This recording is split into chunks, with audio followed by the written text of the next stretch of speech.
and gentlemen, welcome back to Level Up Expo 2024 Top 16 Hi. of Smash Ultimate. I'm Supergirl Kels, and I met a new friend today, local hero. We got Nick. What's up, man? Hey, so chilling, man. It's not. So you got. How do you say it? So it's no. It really doesn't matter. You can call me No Money Nick. You No can Money call me Nick. Baby No Money. You can call me No Meta Nick. You can call me whatever you want. You just gotta, you Just say Nick. Yeah, just take the meta out and you can put any word there and it'll apply. Sounds good. I love it. I love it, man. Dude, it's my first time in Vegas here, and I'm like having First a time in blast. Vegas? Yeah, I came like 2017 for Evo, but I didn't get to like go around. I was gonna say, I really locked in. swear I've seen you before. I've seen you 1,000 times. I've been around. I've been around a little bit, so it's really nice to meet you, man. Level Up Expo has been a fantastic event. Not even on the side of only esports and Smash Brothers, but the expo in general, right? Yeah. So much to do, so much to get, so much games to play, arcade experiences. Do It's you awesome. feel like you've done everything that the hall has to offer? No. Isn't that crazy though Yeah. to even say? I came here a bit earlier. I was like, man, I wanna maybe try and buy some things I still didn't go to where I was. wanting to. Exactly. Yeah. I'm like, I want to buy this sticker. It's too much. It's too much stuff in the air. Overwhelming, and I Yes. just bought an entire set of Sonic figurines, so Worth it. Yeah, it was good. I also got this awesome 64 controller. It's sick. Hold on, I got like, I got it. So we you're got from one. Canada. Who would you say, Mhm. besides yourself, obviously, is the best player in Canada? Shout outs to Riddles. I think obviously probably he's true. got that crown. you Yeah, know, shout out just to kinda- Hungry Box who pulled up. Yeah. Can't believe that. Got to just dap Hungry Box on command. I had it on tap. It's doing great. We're stacking. We're stacking, and we got the blue controller. Ooh. And it's like legit, and I got it for $40. I was like, I freaking love this. So it's safe to say you be rolling around at the speed of sound, and you got places to Always. go, and you got to find your own rainbow. Oh yeah, I found that rainbow. Came out of that a while ago. Got to keep moving on. Got to keep moving on. How about you? Did you get to dabble or anything? Yeah, you know what while I you were love here? is I love checking the social media, and sometimes you'll check social media and be like, hey, find us at Level Up and say this word, and I like Right. to find all the free stuff. I'm Oh my God. what's that movie, Free Guy? That's Yeah, me. free guy. You go to every booth that you're like searching on the Yeah. web, just like scrolling. Oh, this guy's Yeah, giving something I'll free. take a penny. I'm like, hey, I'm just trying to trade up from a penny, and then I'll end up with something. Man, that's the real like Vegas lifestyle. Right It really there, is. where I you was gotta I do was that. telling Charles, in this town that we call home, everyone hails to the pumpkin song. No, in this town, you either have 0 and figure out how to make it, or you have 100 and You you're about to lose double it. down. Yeah. Yeah, and then you'll start from the bottom, so it is what it is. Excited to get into the matches, guys, as we're waking up here on day 3. I hope they're ready because, man, this is going to be quite the fight. The last 16 players that are in this bracket coming from around the world. We're going to be having MuteAce first up against Bayonetta hero Lima. Yeah, we were talking about starting from the bottom, but we're starting from the top here. MuteAce top 16. I'm excited. I sometimes get a little intimidated in this situation because it's MuteAce. So what do I sound like trying to talk about MuteAce's gameplay? It is a different, that princess hits. It's, woo. Oh yeah, it's gonna hit, it's gonna leave a bruise, a little bit of some purple and blue on our friend Bayonetta, but you know, she be rocking those colors anyway. True. So Look at that blue. it does not gonna bother her. I love that we're having the ladies duke it out on PS2, starting out game 1 in top 16. Like we said, Level Up Expo, we're beginning. Yeah. Now this matchup is gonna be really interesting. Wow. Because we're gonna see a Already lot to of it. aerial attacking. For sure, Bayonetta is known to control the neutral when it comes down to aerial control, and Peach has to float. She likes to move in the Yeah, air. I was going to say that. Peach loves to float, but at the end of the day, this is MuteAce, and he knew he had this matchup all day from yesterday to today. It's so, true, right? So you have to be studying a little bit, and you can see him already playing a little bit more grounded. But just as I say that, Lima already at that princess's crown. That's the thing. I mean, you can't be the princess if you can't even get to the crown in time. I feel like MuteAce hasn't had a chance to breathe since this match has started. You better wake up soon because we might be your first match, but don't want it to be your last. Yeah, as wake he up, gotta continues- put on a little makeup. Oh yeah, that's it. You know, get it ready, get the foundation. You know, sometimes some eyeliner really does the trick. It wakes you up a little bit. I like So, that. I know my mom says that. So yeah, I feel like definitely we have to see a little bit of a wake up. But I love that MuteAce is still staying patient and calm because that's the key. Where Bayonetta makes a lot of damage really quick, but might be having some struggle to find that KO at that percent. Yeah, might need to get out that setting spray from that Toad, right? And just kind of get some of these counters going or something. Yeah, a little bit of luck I'm gambling here with the turnip being pulled out and making as I mean, much we're of a in chance. Vegas. Pull it out. Get a bomb. I want to see see it. It's the chance. You're starting from pennies or losing from 100. One or the other, right? Yeah, it looks like the grounded aspect of MuteAce's play isn't working out too good right now, but if that is kind of the game plan for the rest of this, it might start to help out, because you can see the baby short hops, the baby hops. that will help. That will help. Oh yeah, and it started out like on that rough. Dunk. Oh my gosh. I was getting ready to compliment our friend MuteAce, saying that like the 100% isn't that bad that long, but you SDI'd the wrong way, and Lima took advantage of that, reminding us of an old game from 2014. Yeah, then you got hit into the screen, the back screen, that big screen that we got here at Level Up Expo. Level Up Expo, if you're in the building, if you got a cosplay on, you're hot, come and sit down, man. Yeah. Come on over, sit down, take a load off. Yeah, like, let me remind you guys, this is top 16, exactly. So things are only getting heated as it's starting. The turnip's gonna hit on the ledge though. Has no toys to air dodge, but not gonna find the hit. I feel like, MuteAce hasn't really had the chance to start anything. We see like little up airs, situations like that, but never really the hard hit from that ring on the finger, the one that's gonna definitely bruise out Bayonetta. But man, this switch. Let me show you how I got this ring. Yeah, it's like a bam. There it is. Oh, there we go. You should see me in the crown. Lima rocking that luck tag. Do you think that's like kind of reverse Jinx trying to get the turnips to go his way? You know what? Could be maybe a little bit of that Vegas love on the side, right? But, I feel like Lima has always played from hearts, and that is such a passionate player. Same thing with MuteAce, but more on the logical side. So it's nice to see a more visual versus logical sense of play style and personality going into this. And really, I think what comes down to it is Lima's creativity, even catching the turnip out the air. Oh, yeah. Oh, got it back, though. Yo, Tag, you're it. Back what is mine. Oh, this could be a huge combo if we can work on the invincibility frames here. Oh, just going to get up for free, it feels like. Fortunately, not able to get anything, and this damage is just racking up. And again, there we go. It is, you ass. Get that setting spray out. Got to fan yourself. Make yourself feel good. Wake up. Good morning. Wake up. All right. I mean, Lima's doing a great job, has been in the lead for this. I mean, it looks like the Lakers, has been in the lead for this entire game. And it's just up to MuteAce to lock in. And like you were saying, it's early. It's hard to get first game, for sure. And I feel like that's what's so important about a first game. You can't get into your head on a mentality note. You really need to say, like, hey, it's game one. I'm learning about the player. I'm learning their habits. I'm collecting data so that I can expose it afterwards, just like there. And I feel gets a trade that definitely goes the way of MuteAce. Okay, Edgeguard, what you got? Okay, there you go. Take the turn. Give me that back. Eat your vegetables. Off the Heezy. Okay, little southern slides. Get him out of here.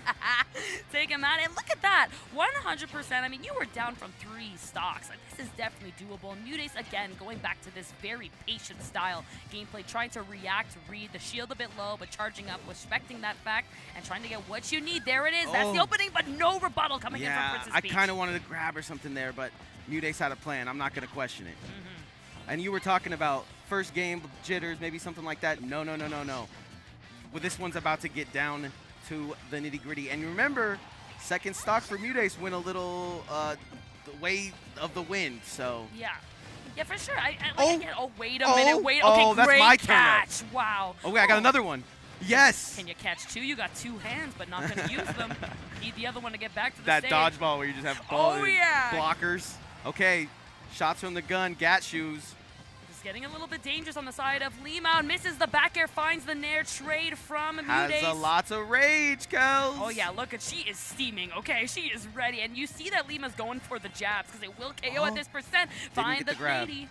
Whiffed on the grab, barely. This is definitely MuteAce's game to lose, but the comeback is so potential here.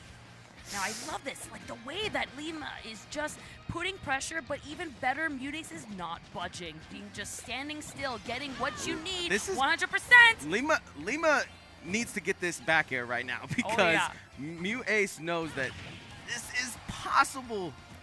Oh, it's even the down throw is gonna be it. Like, you gotta be careful because that grab at this percent. Last hit, the crown comes out the tip of the crown. No way! The tip of the crown. I thought we were in Vegas. That was Level Up Expo, not crown, man. She's like, I got it. I woke up a little late, but I picked it up, and now we're good. Sobering up, and I feel good. Little late to my commentary block, but I made it. That's it. And I like that Lima hasn't reacted in terms of just Yes. like, ugh, why, you Yes. know? Because that's the lifestyle of Bayonetta, right? You're going to make a lot of damage. You might get these kills early here and there, but when it comes down to it, It's hard to kill at the end sometimes. at the end, sometimes, you know, we're in a meta where you're either killing at 60 or you're killing at 250. Yeah. And I have the unfortunately- fortunate ability to see Frog play Oh, very wow, very yes. often. I get to see him play against top players all the time, and there is just that moment where he will pop off, and then he has a kill, and then towards the end, it's a simmer down.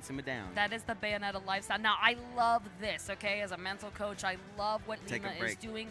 That is actually a form of grounding, where you are putting your hand onto where you're breathing, so you can feel that pulse and really connect with yourself, find yourself to breathe. He's finding his center right now. I love it, yeah, and you need that, especially at those last hit situations. I can imagine the nerves on both ends, right? That's a lot of pressure, and the anxiety is what you need to push yourself to succeed and make these decisions. You need to go into flight or fight mode. Oh yeah, you do, but the most important thing is you need to be comfortable with that, right? Because that kind of feeling is unsettling, and it can be scary, and it can make you do things on the controller you don't necessarily want to do. But just like that, accepting that this happened, yes, I feel crap, yes, but we can use that to really have that fire, that energy, and the speed needed to contradict against the pressure and fear that I'm feeling. If there's one thing that Kels knows, it's the need for speed. So let's see.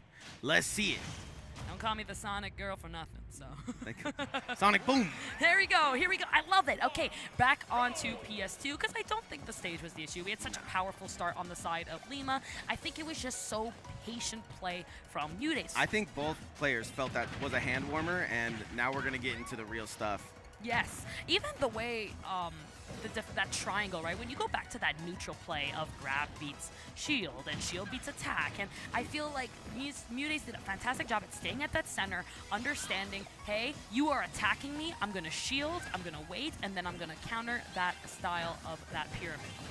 I would like to see some more Z-drop fun stuff from MuteAce, but regardless, got the first game and is settling into what looks like a way more even setup here. And by the way, we are in winners, so at the end of the day, you can just kind of take a very calm look at this. Oh yeah, the losers bracket, even though it is quite stacked and they are the upset kings in that losers bracket, it is not out for the count, because if you are the better player, you are going to win. It's as simple as that. I like that, covering the ledge with not one but two turnips.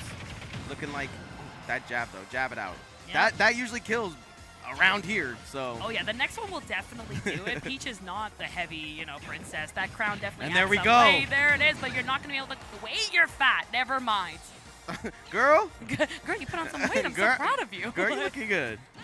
Okay, there we go. Again, like, I'm not seeing grabs from Lima. We're getting a lot of attacks, and that's what's worrying me, Nick. I feel like we're there. Okay, fine. You weren't shielding Nick. That's when you attack. But at these higher percents, I'm scared that we're going to see the same result that we saw game one, where MuteAce is understanding when to attack, when to grab, and when to prevail here on the second stock, 0-0.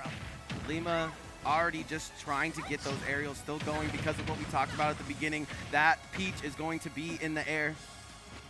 Yeah, okay, I love it. Continued pressure. You got no more float. That's when I'm going in, making sure that you are not coming back. Let me show you why Bayonetta is the witch queen of the offstage gameplay. Witch, please. ooh, wait. Okay, it's getting a little saucy cat fight going a little sideways right now for Lima. This catch is definitely scratching. Okay. Oh my gosh! Every time. Give me bro. that back, and then it's so funny because MuteAce is always like, "Give me that back." Wait. Like, I need to be reminded to eat my vegetables, because this is such a great reminder of what it can do for you. Okay. Nah. What you need to do is turn up. That's what I want to see some more from MuteAce. I don't know how much it's gonna hurt him. Okay, that's gonna hurt regardless. Yeah, definitely a scratch from the cats, but what's gonna be the bite coming out here? Toad bumping the head. Oh, here we go! Oh my dude, this is what I want. You know what? It's fine, because you know Lima hasn't been shielding anyway, so it should be fair. fine. Like, that's if fair. you, like, oh, I like it. Yeah, because like you're not shielding. When you're playing such an aggressive playstyle, there is no shielding, and you don't want it to come back in. And he's been catching it. Nice. Especially that MuteAce has been shielding. The very defensive approach of dealing with Bayonetta, very grounded gameplay, which he's playing so great about it, by the way. Yeah, still 2 stocks apiece for both of these players right now. Center stage we meet. Girl, I'm on the catwalk and I look better. Where's the red carpet? Oh, look at this. For me. There it is, the walk back. I love standing. Like, I know that I know that Lima's all about the slow walk on that Bayonetta, but I love just MuteAce just standing there posing for the camera. I don't know if that's impressive or even the fact that we're getting another catch from Lima, right? Just the fact you're off stage. Oh, no, untechable. Untechable, yes. Untechable. That was an untechable situation so fast. That boot is going to hit, but that butt is going to hit harder. Even it up. Grab him. Okay, here we go. Back on stage. Parasol, catch that. It's raining outside. Bop, bada bing boom. Are we getting again? Okay, I'm worried about these SDIs from MuteAce. All right, here we go. Here's some Z-drop stuff, but just loses the turn up last second. It's very, very close, Kels. I'm going to let you call this one. You know, again, it comes down to who's going to play that pyramid better. Again, we're seeing shielding, but I'm not seeing grabs coming in from Lima. But there's a lot of pressure. I think Lima's going to have to clutch this. Otherwise, going up into, you know, 2-0 territory, you're going to have to go way harder in that game 3. So yeah, because Lima has, that should do it. That should imagination. That should do it. There it is. The one time MuteAce went on the aggression, that's when Lima was ready. On the left to counter out, and then it's like you have no choice to attack out of shield right now. I've understood, I've collected that data, and now I'm going to go witch time it right when you needed it most. He hit the slow motion stilettos, pumps in the club. I never said, that was chopped and screwed version though, you know? Yeah. well done though, well done. Love the impression. Like we talked about, that was the game that Lima needed to win because you gain the confidence to go into game 3 looking like way more even, right? Yes. Game 1 definitely could have went his way as well, so. Oh no, he knew that, and that's such an important mental note, right? Like what he did before this game when he was breathing. It's like, I was actually winning, I just have to keep playing. That is exactly, you did say, that is, you gotta find your center. You gotta find it. You gotta be confident in, hey, I actually didn't play bad, I just did a mistake here and there, and as long as I do that, it's okay. Now, I actually am so impressed by Lima's ban specifically. I saw his mouth say battlefield, and we all know that's where Bayonetta wants to hang out, okay? That's her turf and territory, but she understands that on the side of Peach, it might not be the best case. So I think this Smashville sacrifice is way better. You'll still be able to kind of ledge trap and such. Looked like me at the Club Chaos last night, just throwing it back. Hey, yo, how'd it go last night? What time did you get back? Nah. We ain't gonna talk about it. Maybe off stream. We don't talk about Bruno. We don't talk about Bruno no more. Okay, Yo, Crown's gonna reach frame. all the way, but guess what? I'm playing catch today. I do love turnips, but I don't like to turn up. Crown, put it down. I'm coming for that crown. Yeah.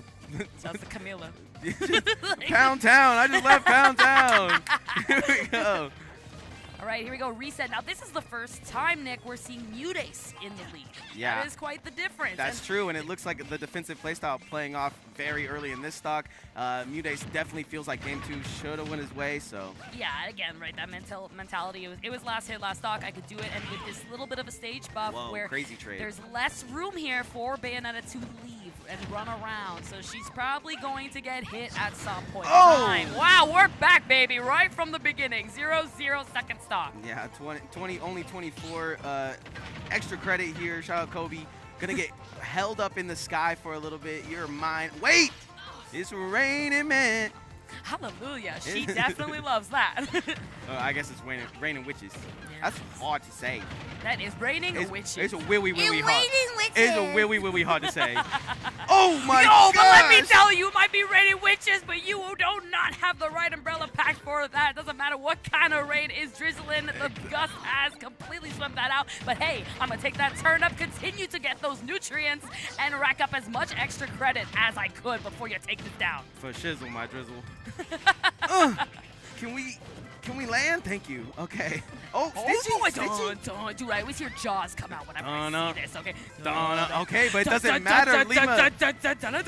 I'm seeing, oh my gosh. Then we're gonna watch this back and it's just us just rapping for. Dude, someone's gonna, like, I can imagine those YouTube comments, okay? Just like, what are they talking about? Like, horrible commentators focus on the game. She just said, dun-dun-dun-dun-dun. What is wrong with that? Why is he rapping the entire time? Why won't he talk about his night? Oh! There we go. Go slow, scoops him right off that ledge, and then later skater.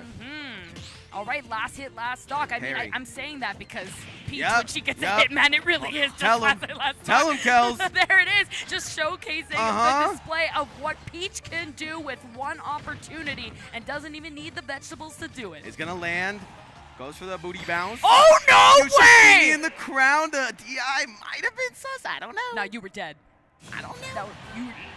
I'm dead. Like, I died. I died. You know, Bayonetta's 2 quite stocks light. ago I died. I was like, man, you're at kill percent. Wow, you were really at kill percent. I was just exaggerating, but I'm so sorry that I was correct. Exactly. Wow, just got to give a big shout out to all of our sponsors here. It's almost, you know, there's just so many vendors, so many sponsors. Big shout out to Level Up for bringing everybody. But I wanted to make a quick remark. Luminosity was at a point where they were picking up everybody that's the GOATs. Stride is looking like that new. Let me tell you about Stride. Don't sleep on them. They are grinding. I got to have an amazing chat with MVD yesterday, and the projects they are working on is amazing. Every single person they've added to their list of players is on the rise. I respect every one of those players, those casters, etc., etc. I love what Stride is doing. Okay. Yo, we gotta go apply to them or something. Yeah, you and me, we'll figure it out. Stride, you got us? Man? We'll do a half contract. Just half is good. Give her the money. I don't know. We'll figure it Yo, out. no way. Here we go. So now, MuteAce definitely feels like he should have had game 2. So this is his game to lose. Yes. Gonna land back on that platform real quick. Gonna reset. Goes low twice. Just hoppy, jumpy Lima. And that's what you need, right? Sometimes not actually committing with an aggressive option, just kind of short upping and using it to kind of put a little bit of a reaction out of your opponent, and then reacting on that again, that triangle. What are they doing? And in that case, it was MuteAce trying to attack, so the rebuttal and the priority on Lima attack. Insane tech, needed it. Not gonna get back down the ledge though.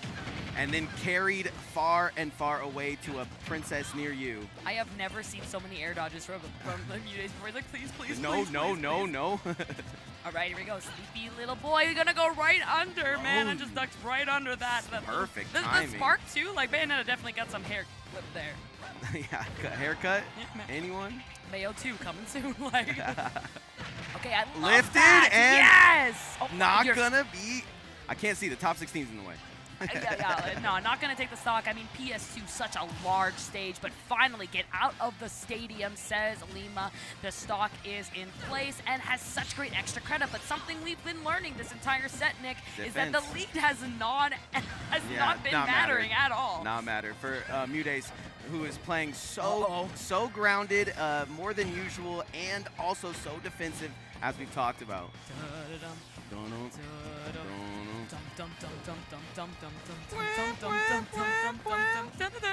Oh, they both shield.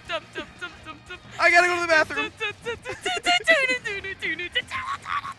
I feel like Stitch is one of those things where now he doesn't want to let it go. He can almost just chill, right? Oh yeah. Because Lima's been catching them. Lima's been using them against Mute. So you know that when this hits, it's gonna hit. So like you said, Nick, it's like I don't know what's worse, me getting this hit or him actually catching. No, it's like when you have no side, no like balls on your side of the dodgeball.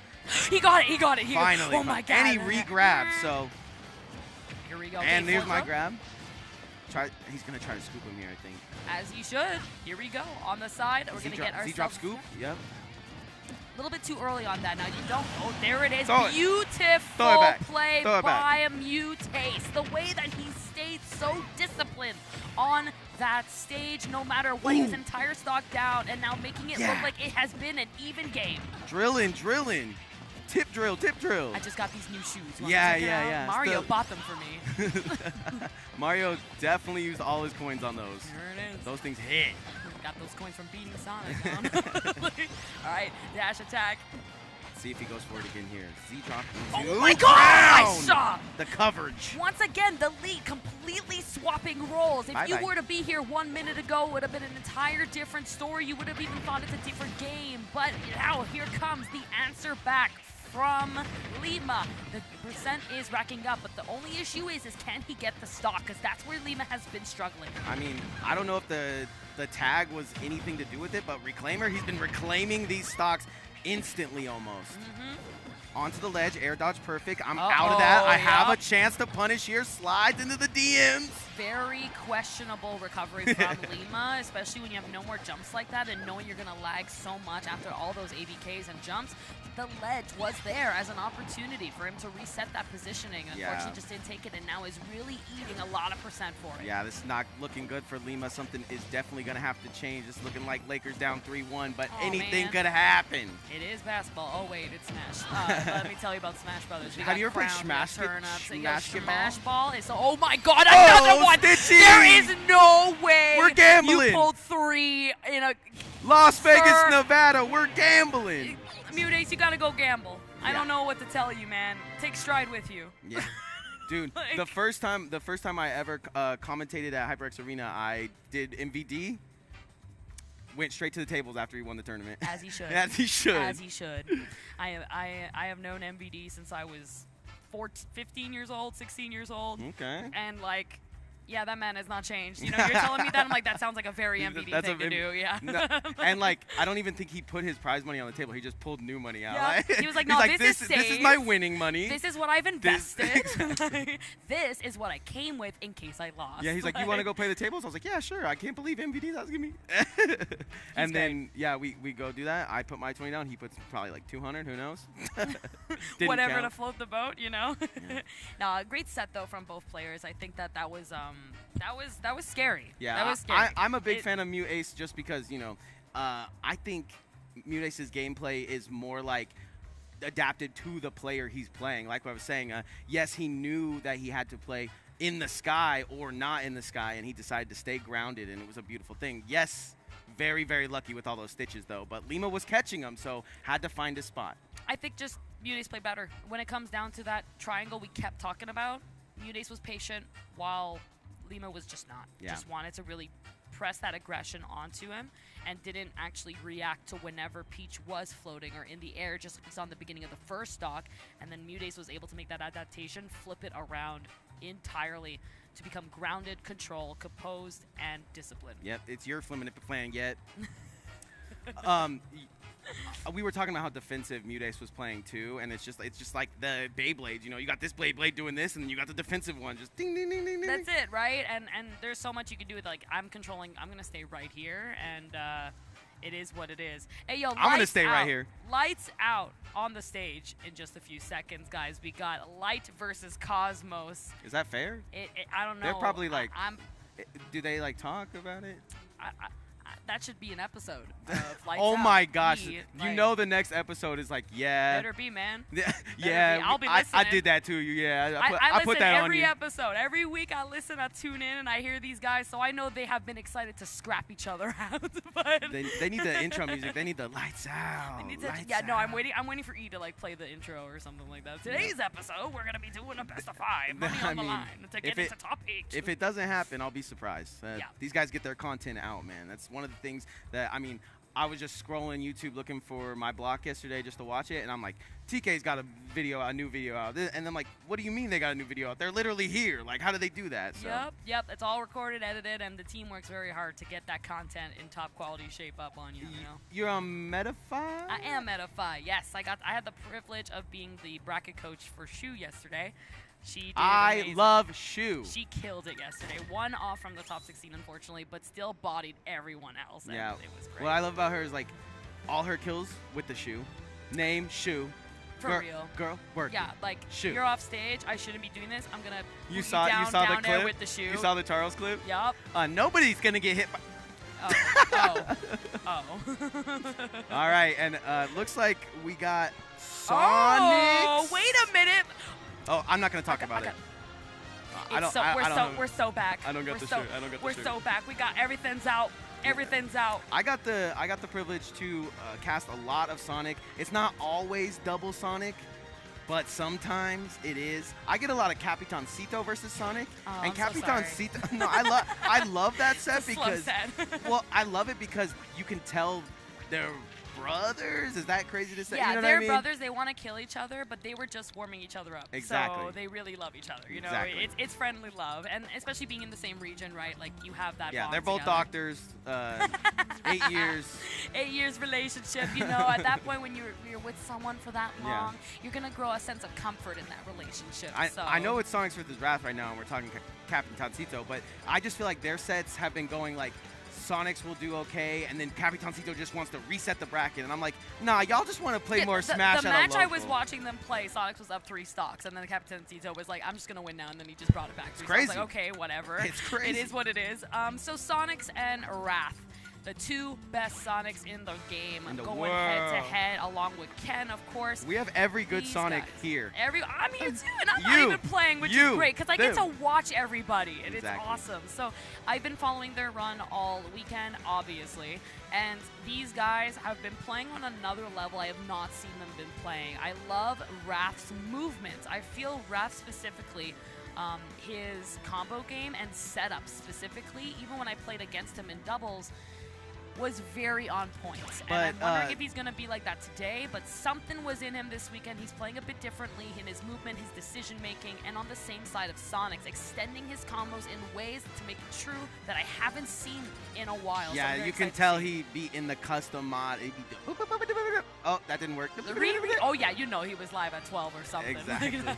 What I see from this matchup, just from my dumb brain idiot head, it first felt like Sonix was the movement god, like a level 99 robot that you just could not. Robotnik made this Sonic. Oh yeah, this is actually Metal Sonic. Exactly, this is Metal Sonic. And then Wrath, he's more risky, man. This dude will throw out forward smashes randomly and then throw another one. Wrath's game, I agree, like definitely evolved to it's Atlanta. It feels Atlanta. It feels Atlantic, yeah. I feel really, I love that these guys, Wrath specifically, has really turned up the aggression as of late in terms of his movement, like I was saying, where it's not about his mastery of spin dash and spin charge that he was known for decades, but his now setups of how he's going to utilize this and his move, his run speed, the way he stands there. It's very disciplined, and he knows when to turn it on. Yeah. On PS2, starting game 1, we're going to have Angie Sonic, Black Sonic skin on the side of Sonix, and the normal colored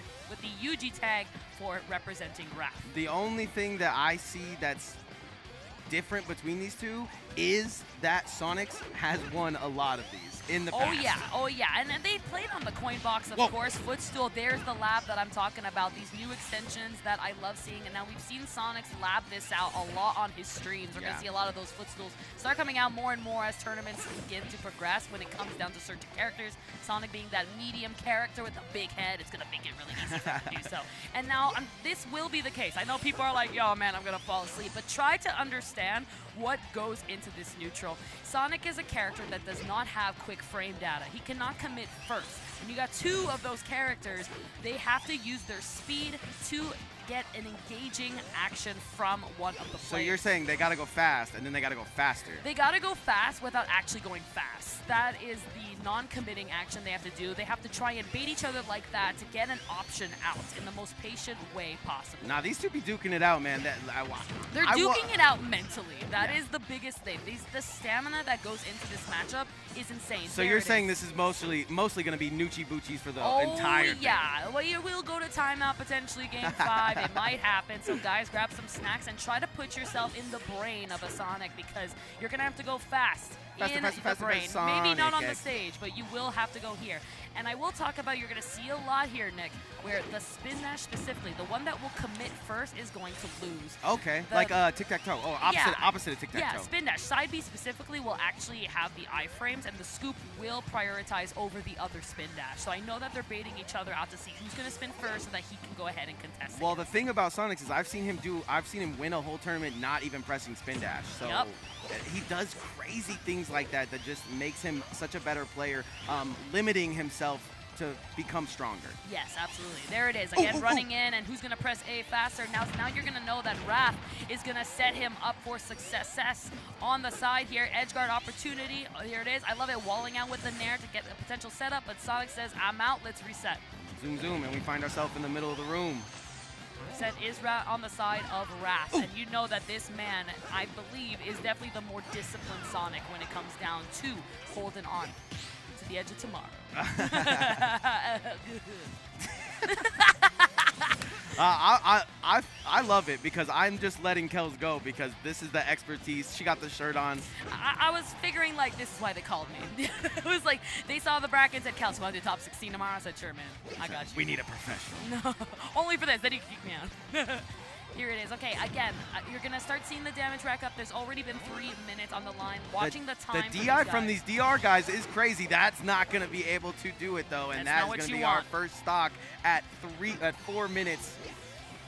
Oh yeah, now you're gonna see a little bit of the aggression being turned on because we all have already accepted this is going to time out. So you have no choice. Even though, yes, there's 4 minutes on the clock, you can take your time, you really can't. At this moment, when you lose that first stock as Sonic, that's a big deal. That's fair. Now, Sonic does have that Angie buff, though. I think Angie's in the house. Oh yeah, so. she is in the house. She is a Vegas local, so you never know. Yeah, I was watching some video and it said, I think Sonic might go to school out there or something. I said, nah, yeah, they don't know, man. Yeah. It's not like he's had the same tag for a few years now or anything. Yeah, I was watching Shark Tale, and I told him, I said, you like Shark Tale? He said, my favorite movie, because the girl fish's name is Angie. Aww, cute. that's so sweet. Oscar and Angie. Well, I love is even like Sonic's team with his girlfriend this week. Dude, he did that last year, and I told him that's the sickest thing I've ever heard. That is the sweetest, like, man, take notes. Yeah, literally, men take notes. Get your girl on the PR. That is so sweet. Okay, here we go. Trying to grind in here. Great tech on Wrath. Of course, you will expect the spring to come out to contest on the side. Now, what I'm not agreeing with Sonix is doing is he's giving too much room to Wrath, where he's having this edge guard control, but he's hesitant. He's moving back, and he's like, okay, yes, Wrath, come back to the stage, play the game. And now he's losing that bleed that he definitely needs. Yeah, and it's the bleed, right? It's the little bit of damage here or there because this is definitely going to time. I mean, 228. Shout out to my birthday. Back throw, Mike. No, not even. Wow. Yep, it's going to be a forward. It's gonna be switch it up. Yep. No tech, of course. Out of here. Oh my, goes for grab and whiffs it. Usually I would see him go for the forward smash there, I feel like. Yes, or like a tilt even, right? Oh yeah, the tilt usually sends him flying. Oh yeah, the tilt will definitely go. Even an up tilt will start to connect and take the stock in just a few seconds. He's trying to listen. Don't listen, Sonic. We're not the pro. She's the pro, actually. Listen to her. The up tilt will do it. I'm waiting for it. Like, I feel like I'm watching the way Sonix is moving, and I feel like it's going to come out because this 178 with the touch of Raise will definitely take out that stock. This up throw. No. I'm going to get that, though. Get over here. Get over here. Now, this is looking pretty bleak. There's already less than 2 minutes left. You can kind of see the frustration on Sonix's face, too, but it's like, hey, man, if you can't dish it out, you got to take it. Yeah, it's still doable. I mean, Sonic, again, has such big output when it comes to damage. 202, living to 200. Shout out 200.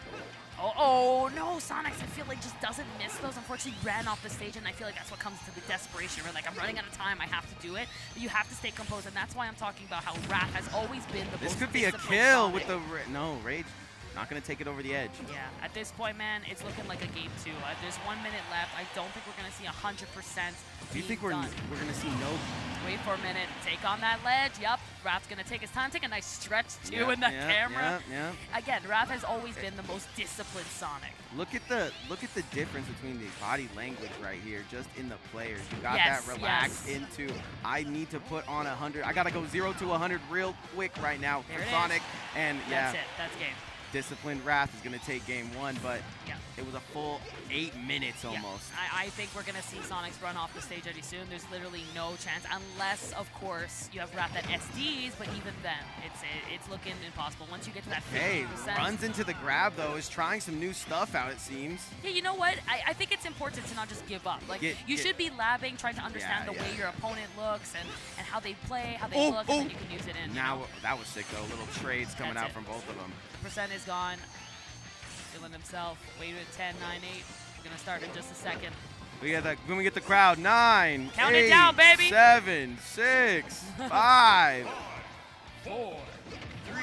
Now that voice is so much better than mine. No, you're good. Here we go. Wrath's gonna get game 1. Looking like just another day in the business, the way he's looking. And this has always been the Wrath, right? Like, I feel the way he stays so composed mentally has always been Wrath's strong suit, where people in the chat are like, oh my god, yes, like, who's gonna be the better? Like, it's not about that. It's really this matchup, Sonic versus Sonic. It's such a specific matchup. I personally am I have trouble, like, I'm ADHD. I have trouble camping. That's why I freaking retired. I can't play this character. Okay. So when it comes down to me fighting another Sonic, there's a good chance I'm not winning because I can't do that. Like, I want to go and scrap and do up airs 30,000 times. And it's just not, it's going to look cool, but I'm going to lose, you know? And that's what the difference is. Wrath playing to win, right? Where he's so composed onto what is the strong features that Sonic has in this matchup. He understands that what is the weaknesses of Sonic? Sonic cannot commit first.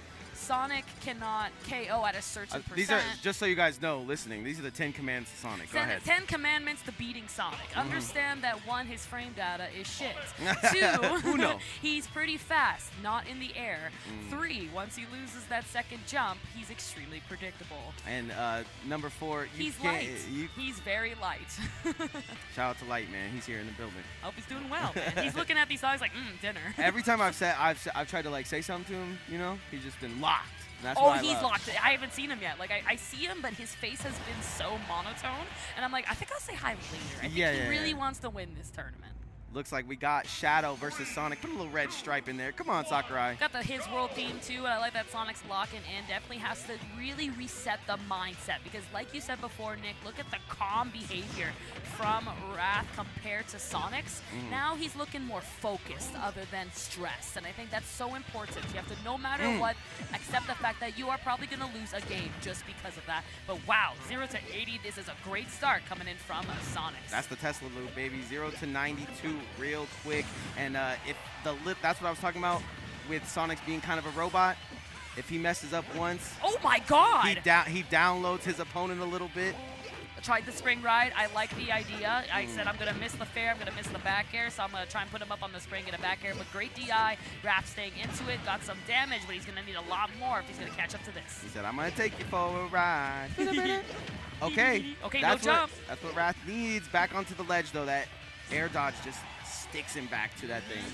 Okay, switches it up too, and I love that. Sonix feels like he's switching up his game plan from the first one, and that, I think, is what's helping him beat Wrath here. It's definitely less nerves and more like, dude, I'm the best freaking Sonic. That's what I'm saying. Start acting like it. I was like, I don't even see the nerves on him. It's just once Wrath knows that he's nice won up the paper rock system. That's what I wanted to see. You ain't landing on that platform. That's my platform. Now Sonic's up tilt is very weird because it has that little touch of disjoint, so that's why that Nair did not contest and was able just to scoop it up, and now the percent has completely overlapped. Sonic's definitely back in the game and looking confident. You know, Sonic haters are sick right now, but Sonic lovers are... Bro, I'm so happy. It's the best day of my life. Exactly. I saw the bracket, saw these guys have to play. Yo, shout out to Kiwi. She bought me this Sonic shirt from 1991 original, and I was like, bro, I'm wearing it, like 100%. Perfect. I was like, 1991? How did she get that? She went back in time to get that? It's here at the venue. It was so cool. So, yeah, I had to rock it out. But I like that Wrath is going for these scoops, but now we're seeing the desperate attempts from the side of Wrath, just not really reacting, but hoping something lands, and that's when things start to fall apart. Yeah, nice tech from Wrath, but not going to see too much more than that. Like you were saying, it does feel a little desperate, but it didn't feel desperate on the other side. We knew it was desperate game one, but this one just feels like Sonic has taken over. I figured you out. I downloaded the Matrix, and I got you. Yeah, that's it. That's the thing about Sonix. You know, Wrath might be the king of discipline, but Sonix is the king of just adapting, right? The gameplay and the experience. Yeah, adapting as a top player. Trying to roll in, trying to scoop up, not going to get it.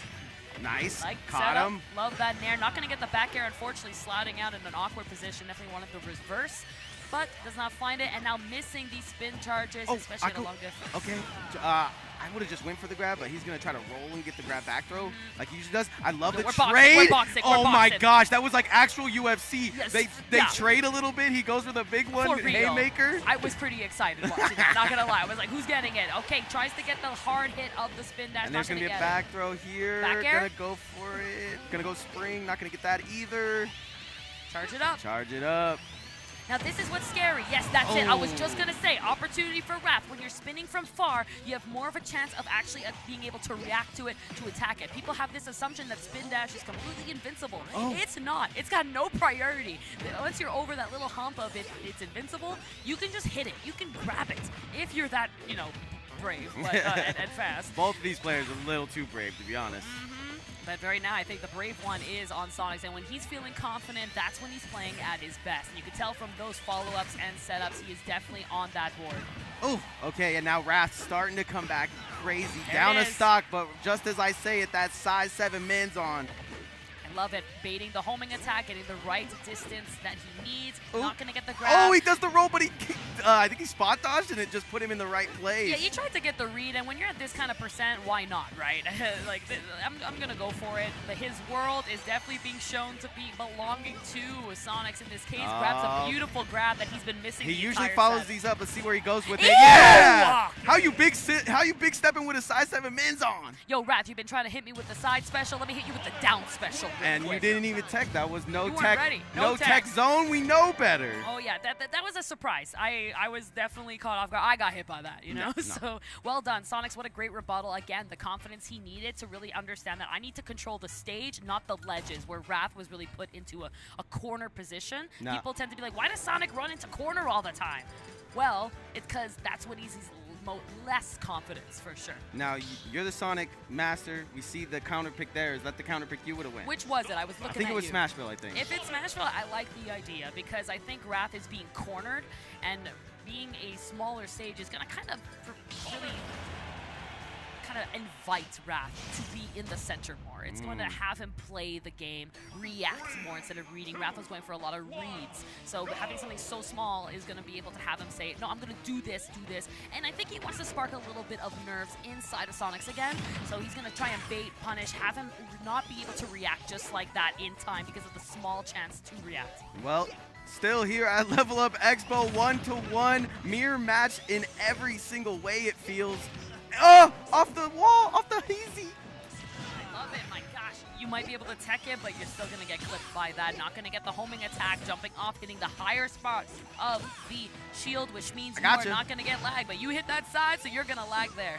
Here we go, I got your nose, spring it up. Spring cleaning. Yep, watch your head. Down below. Little too much dust on it right now. Yep. Trying to rinse off the dust. Oh, that was definitely a risky spin dash. The way that he reversed it afterwards made him very open, and now Wrath having an opportunity here, being patient in that shield, gets not the back air. Here comes the landing. He does it. Is he going to connect it? Sonic boom. Okay, we're ready for it. We learned. Back air? Oh. He's like, I know what you want. Goes for that up air. Doesn't find him. That dagger straight to the heart of Sonix is going to have to get back on ledge. Here we go. Back to the ledge again. Yep. I love that falling up air. You know, this move might not work, but I'm going to use it to my advantage, falling in to get that tilt. You can see Wrath just every time that spring comes out, knows how to get around it. I'd like to see Sonix try to mix it up a little bit more. I love that Sonix didn't even let Wrath finish that combo with the fair. It wasn't real. I'm going to call you out because you've been jumping, my man. You can't go through the platform. That's not physics. That's mine. Oh, no. Uh-oh. No! Oh. I feel like that was the easiest F smash I've ever seen, but I feel like a little bit of hesitation. Yeah, I don't think he was landed yet either, too. So it's like, you got to get down. Get down, Mr. President. Okay, here we go. I love that. Look at that. The way we see that difference, Nick, from game one. Sonix said, I'm in disadvantage. I'm going to get back to center. Be comfortable. Keep Wrath in the corner. And now Wrath picking it back, and that's why you're spinning from far. You're in the corner. I can hit you. Can we get a quick Google search on how many toes a hedgehog has? I'm pretty sure it's 10. No. Pretty sure it's 10. How many fingers? I mean, we saw Sonic's feet in the movie. True. It is I got a real researcher. We don't need Google. Bro, I'm ready, okay? I'm ready with the pop quiz. Chat, you got questions for Sonic? I'm ready. Love it. That's a weird one for me to ask, but it works. I know. The parry. The parry from the Atlanta, Georgia native. And look at that. The percent has suddenly shifted, and this is where Wrath does really well. So. Yeah. I think because of that desperation you were talking about earlier, I don't really see it in Sonix often. There it is. So when we get it, okay, the homing, not homing. Homing. What's up, homie? What's up, homie? I love that Sonix is waiting there. He understood that Wrath spin first, so Sonic goes down prior. Is Wrath going to land? Find out on the next episode of Sonic X. Okay. Looking for this back air to come out. Not going to find it. Zoom. Sonic boom. Okay, some more. Back into corner. He's playing nice and day. I tried getting the nair set up. Spring is so annoying. My character's way over here. Spring's shooting me a different way. And it falls so slow because of how light it is, so you can actually catch up to it and still get hit by it. I thought we were going to get an up B, maybe Sonic. Oh, no. Oh, there it is. SD. You get one a set, baby, okay? Where Sonic still hasn't happened. It's going to happen, I promise, guys. Sonic has to SD every single set, and there. At least Wrath did it for the game, and let's hope it doesn't cost him what he needs in the next coming match. Every time I play Sonic, I do. Oh Down my there, God! but we almost cleaned up the mirror match was almost even, but Sonic's just too good. Gonna lazily get back to that ledge. Unfortunately, though, on the side of Wrath, wasn't able to finish off his dinner. Ooh. Kept leftovers with that Woo. down smash, gonna scoop up that play, put it in the dishwasher. as we Michael get Jackson. onto the end here. Woo! Aye. Clean. There you go. That's what I was looking for. All Back right. on stage. All right. Still, like, the patience from Sonix. He knows he's up, but doesn't want to drop this game. Wants to go up 2-1. Yeah, because he knows that Wrath, when he gets a hit, it's not just a hit. He gets a lot. And even though he got that hit there, look, he has stage control. He's keeping Sonix in the air. He's making him feel uncomfortable. Yeah, and use a little bit of that. You got to run around game 1. I need to use a little bit of that run around game 3. That's it. Okay. 2:20 on the clock, ladies and gentlemen. Yeah, this one might not be a Nah, I think but he's got to clutch it, right? Sonix has to run around for a little bit here, but then find that Viper strike. That's it. Edge guard situation again. I'm a little worried on the side of Sonix because he's starting to corner himself. Go get it. Whoa, Oh, go on the other side. You coast to fell out. coast. Yeah, you fell Coast out to over there. coast. Okay, reset. What you got? He's got his jump back. Let me find it. Careful. Let me find it. Oh. Okay, I like that they both kind of uncommittal. Yup, they understood. Hey man, both of us are gonna get hit. Let's just lock in. Both of. Yep. Both of them. Okay, looking for. Okay, Love that's it, gonna yep, hit. Wrath yep. has a chance here. Okay. Careful. Here comes the next spin. Yep, and now, oh no. So a lot of people don't know that side beat does not cross up shield unless it's fully charged. So that was actually the chance to get what you need, Okay. unfortunately. Yeah, Sonic tasting hedgehog blood. Does he have that hog in him though? He's got the up tilts, but no connection there. Trying to get Sonix to commit. Sonix being so Oh, I love it! dang determined to bring this out to game number 4. That SD was definitely a player Yeah. on the side of Wrath, because Wrath was making that comeback. I loved at the end there that little drag race. Just let's It was go. beautiful. Like drag race show, bro. We got Sonic show. Okay, Yeah. man. I didn't mean that kind of drag race. Yo, RuPaul. I didn't mean RuPaul's. RuPaul, I got some ideas for you. I meant the okay? Initiative D drag race, but I like where your head's at. We did just do our thing, so looking good regardless. Sonic up 2-1 in the mirror match. I think Wrath has what it takes to bring this back into his favor, but what's it gonna take, Kels? I think it's not gonna take an SD. You know, Yeah. I think it really did It's make gonna a big like difference. I talked about at the beginning. This is not Sonic. This is Robotnik made this man. Oh yeah, and then you got Sonic on the left. Yeah. So it is what it is. Okay, there it is. See, Wrath actually committed first, and because he jumped, Sonic said, "Fine, it's scoop time. Let's do it. Ice cream, love vanilla." Yeah.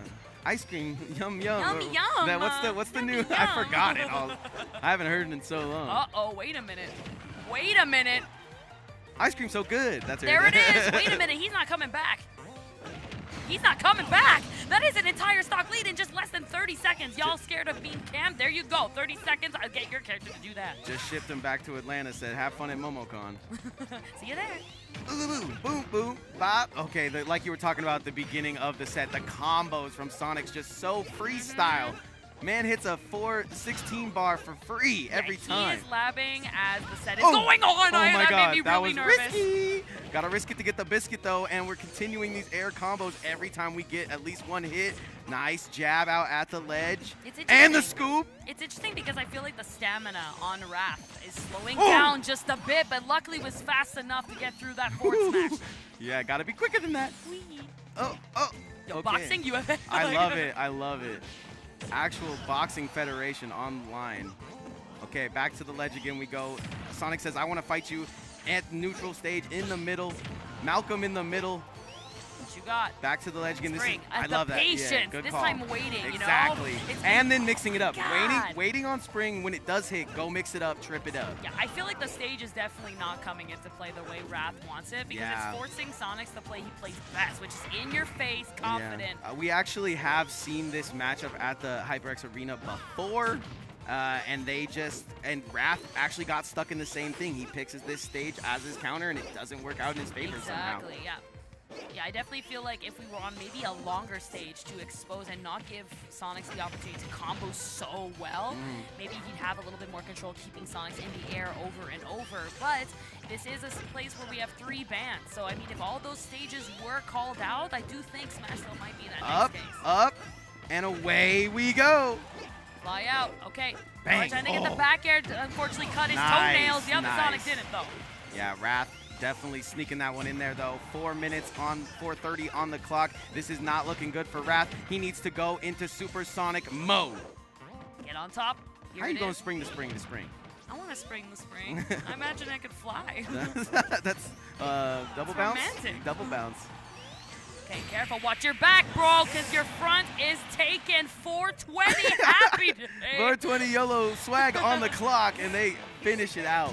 Yep, there it is. These guys are no strangers, good friends as well. So unfortunately, it's like I said at the beginning, I have seen Sonix win a lot of these matchups between the two of them, and I agree that the more disciplined Sonic is Wrath, but the more swaggy might be just Sonix. Today, right? I mean, I feel like we started off a little bit rough. Sonix wasn't feeling so quote-unquote swaggy, but gotta get those hands going. On that side, though, he definitely felt a lot better, right? Wrath woke him up a little bit. Unfortunately, Wrath might have burned too much energy too quick. It feel like he couldn't get himself to be the disciplined Wrath that we knew, and he couldn't get anything started because of that. So. Got to get started something. Got to get started something.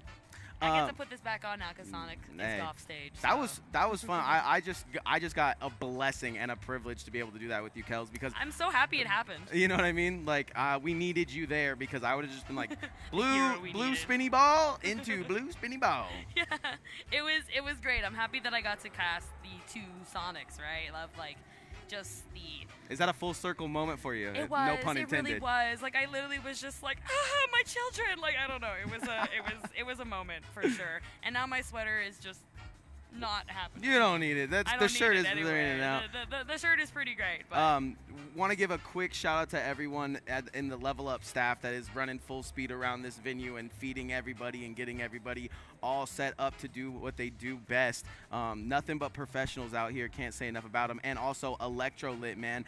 This is the only sponsor that I've ever seen where they brought a giant pallet and it's almost gone day 3.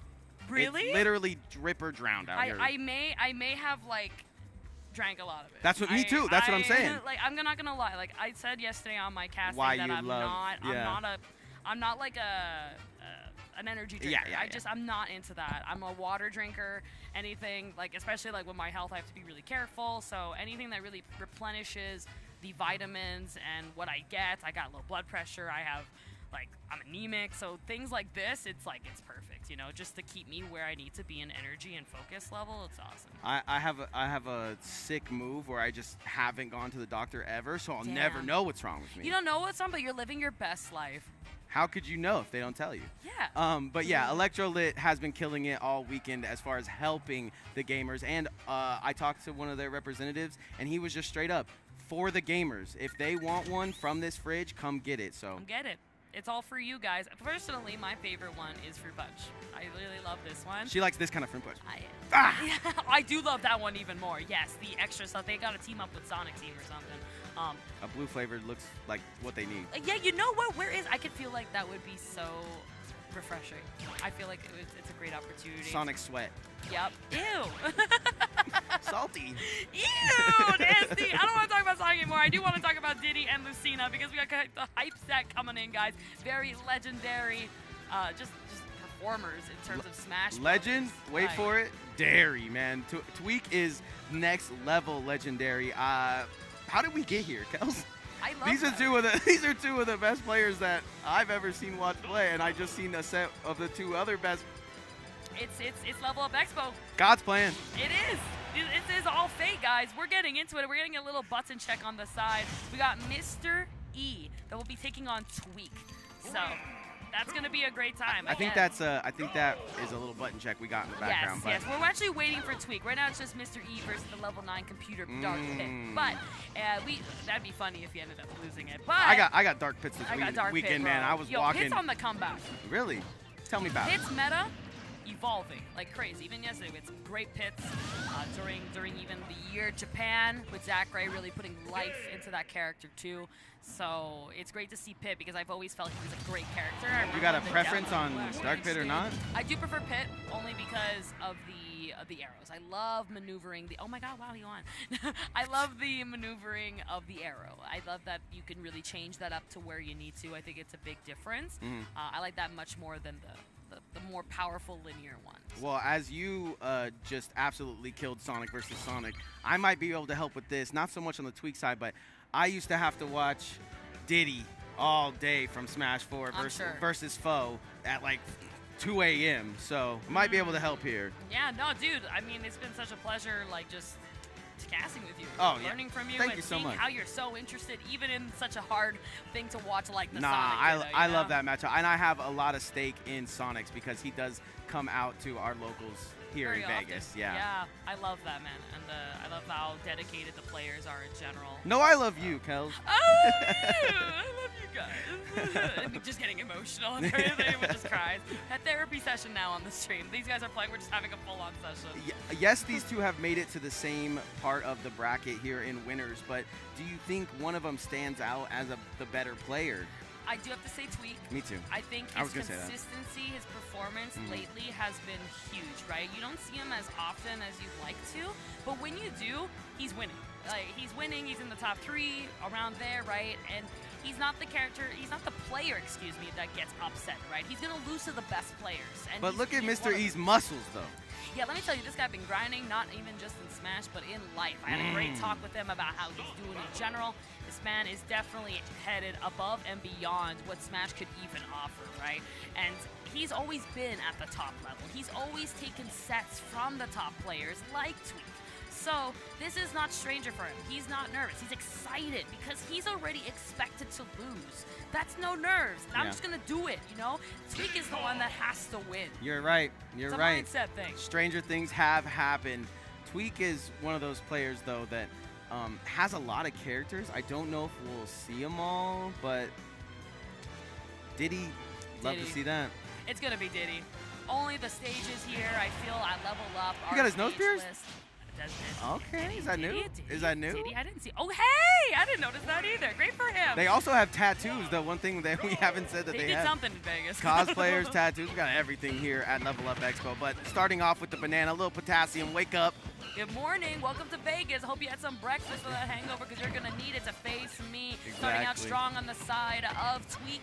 Jabbing, and I love Tweek in general, the way he has always controlled the ledge, the patience he has to set up his traps, to get what he needs, and okay, hard whiff there. I'm so sorry. No, you were doing your thing. I agree. That was Tweek kind of messed it up for you there, but you're 100% right. And up until that point, you know, Mr. E hadn't taken any damage, so. Yeah, and now we got the comeback. That's something about Mr. E though. He doesn't really fumble under the pressure, right? He's gonna react when he needs to. Just like that, he will have to go for recovery. We'll trade, and but he's still. Right back at it. We back, baby. You Full talked about speed. Sonic. Just missed him though. Back to the ledge again we go. Hit that little peanut butter and jelly for your morning sandwich as well. I love peanut butter and jelly. Do you guys prefer blueberry or strawberry? Ooh, I don't know. Grape. I'm a grape guy. Let me tell you, Mr. E's not a banana guy. Yeah, that's right. You're going to get this back throw. Cargo nowhere in sight. Going to look to D-drop. No, going to back up, get the shot out. Got that gat on him. Got that thing on him. And straight up with the tilty.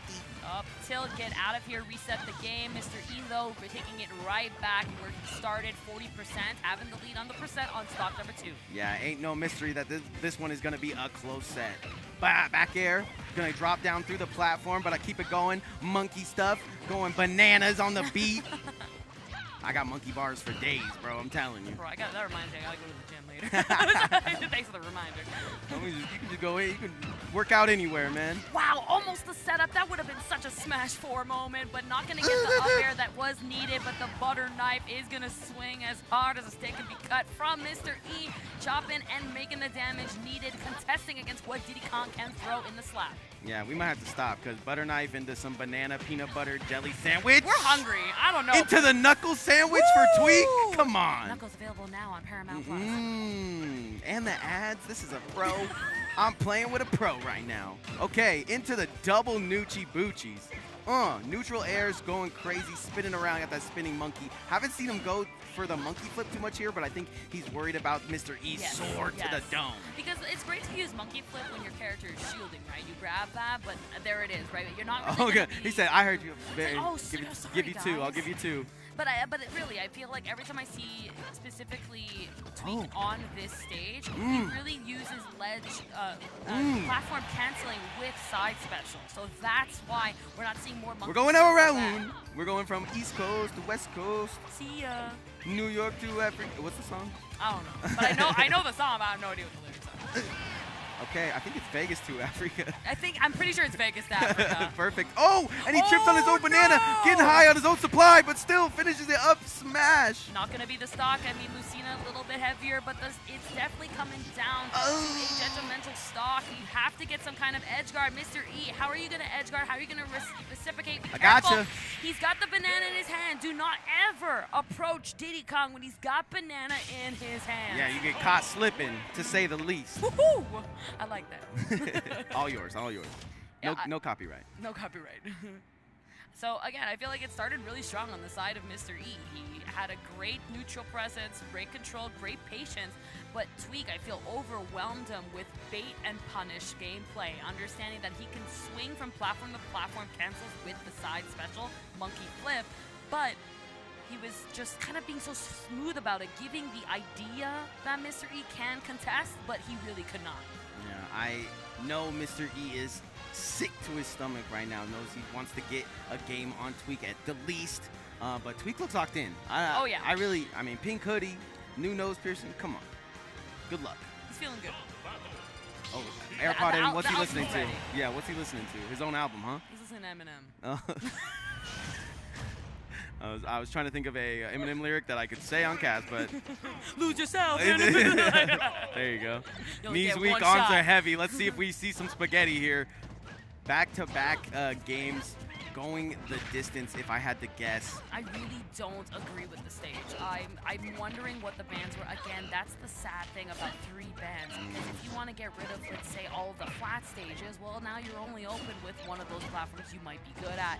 So on the side of Tweek, I can imagine Battlefield, Smashville, and maybe Hollow were the bans potentially. And now you're left with this, so it makes it a little bit funny. A little bit of a mistake there from Mr. E, but he's going to clean it up. Give me that peanut. Get that out of here. Smells like peanuts in here.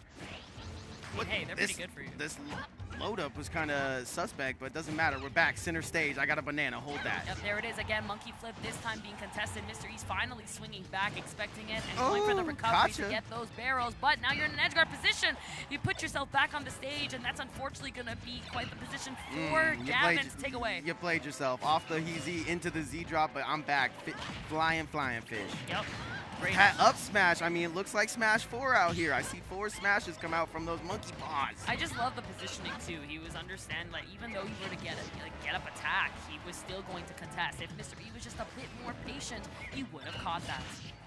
Dang, get out of here. Little patient there. Wasn't able to get back onto the ledge and absolutely handles business with that up special. 2 back airs, though, is going to be rebutted with a couple forward airs. Some neutrals trying to just bait out these monkey flips, because this monkey is flipping crazy. Oh yeah, definitely putting up traps of his own, looking like Mario Kart at this rate. He's slipping everywhere on the stage, and I feel like Mr. E just isn't being aware of the position of where this banana is, and he's just getting hit by it over and over. Tried to pull out the gap, not gonna get it. Double barrel shotgun to the face. Wait off a minute! Easy, and all of a sudden, Mr. E, it's no mystery why he's up in this set. Looking so good while doing it, even catching the banana, making it his own. Yeah, Z dropping it himself as well, too. Okay, but edge guard, this is where Tweek is really strong. How he's going to get back, swinging back. You know, if you're going to battle me, I'm going to fight you back. He's starting, and Mr. E looks like he's starting to download, I'm not going to lie. Dude, he's playing calm. He's definitely reacting instead of guessing and hoping. He's really understanding what Tweek is doing on what part of the stage, at what time. Look at that. Even following up after you make a mistake. That's great. That's awareness. That's all mistakes are portals to creativity or something. Yeah, it's awareness. Right? It's like, okay, yes, but I'm in this position. I need to react in this position. Give me that banana. Hold that. Okay, peanut? Make that sandwich. I'm an idiot sandwich. Hold on. Back throw into follow. Wait a minute. Wait a minute. Follow through. Follow through. Oh, but just isn't able to whiff. Whiffs a little grab there. Okay. What you got? Recovery. Here comes the banana toss. You know it's coming. And I saw the bait. He wanted the monkey flip there. He was ready for it. Wasn't able to get a reaction because Tweek is being just such an adaptive player right now. The D, the I, the D, the oh. Wait a minute. No, wait, no Diddy, wait. Diddy, where you going? Are you gone? No recovery! The punish not coming in from Mr. E, but finds the landing up there. How is he gonna land? This is like the most. I can't. I'm a moment of silence. Yeah, I know. We need a minute. We need a minute. Okay, recover. Mr. E, how you canceling it? Wait, he wanted the trump. That was definitely the trump. He had it. Oh my God, the back air! I did that moment of silence for Mr. E. I did it for him. As he needed. I think that was such a tense situation where Mr. E understood every possibility that Tweek wanted to pull out with Diddy Kong, and it was the first time I saw Tweek in this set look stuck. Yeah, you could see it right from the start where he Z-dropped the banana, and it looked like Mr. E was just trying to poke it out. He just tries to bait him, like you were saying, just work that shield. Yeah, definitely just poke him out, do it safely. Safely. So that when I do get punished, I can still recover with my up special. I can get back on the platform. I can attack from over the platform. He has that range. Again, that butter knife spreads really good. Not crunchy peanut butter, though. Gotta watch out. Tweek got them peanuts. Tastes good. Yeah, we're getting too hungry over here. Yo, we're gonna go get peanut butter. Yeah, no, this is sandwiches. For real. This is sandwiches after this. I just pull them out of a lunchbox. Yeah, I got you. Next sponsor. Next. Oh, bananas? Chiquita? Chiquita, where you at? Yeah. Okay, different play. I love that we're back on this stage. We haven't seen PS2 yet, which is really interesting. Yeah, but I understand why, because it's such a long stage. Big advantage on the side for Tweek, and we don't want to deal with that. Little baby battlefield. Again, just lacking the patience, not understanding when the commitment is coming. It's not that fast, so you could react to it. Parry on the monkey clap. Not going to get too much more after that. Back to the ledge again we go. Just trying to cover the landing. I'm throwing the banana. You catching it off the side, bro. Looks like LeBron James. I am just laughing at the music in the background. Yeah. Bam, bam, it's always a schmicks, I think. I mean, if you got them headphones on, it's like literally the difference. I'm sure Tweek picked the song because now you're forced to listen to Mario and I'm listening to Disturbed. Okay, I love that. Again, waiting and attacking after whatever is happening. You're on my shield. I'm gonna make sure it stings, but is it gonna clap? It's not gonna find the definitely sound barrier that comes in afterwards. Yeah, let's see if Mr. E can clap back. Is able to get back onto the ledge. Rolls. Not gonna get too much from that. Oh, whiff, whiff. Whoa, whoa, whoa. These neutral air dodges coming in to protect himself. That comes to the point where Tweek's like, bro, I don't know where you're swinging, so I'm just gonna avoid everywhere. I'm just gonna be nowhere and everywhere all at the same time, everywhere all at once. Playing patience. Mr. E putting in a lot as possible. Still not enough. The feet a little bit stale. I don't know how many fairs he's actually hit, but 10 toes down. Man, let me tell you. 10 monkey toes down. No more monkeys jumping on the bed, though, Mr. E says. Wait. Nothing, just the patience. Nothing, patience still, and that makes me nervous because he's giving, again, Tweek too much room to react. Oh, you're not going to do nothing? Yeah, then come back up. Let's fight. Pull up. Yeah, thank you so much for inviting me to your home. What a beautiful house. Do you have any bananas? Yeah, it's a play date. I don't think these two hang out. I don't know, man. Yeah, it doesn't look like it. They're not getting along too well. Gotta call Mom. Come get your kid. Mom. Okay, there, finally, stand up for yourself in front of the bullies, guys, okay? Putting in a lot of momentum on the side of Mr. E, but losing it immediately, but that was the grab he needed, gets the spot dodge, he's gonna get these edge guards, getting more percent as much as possible.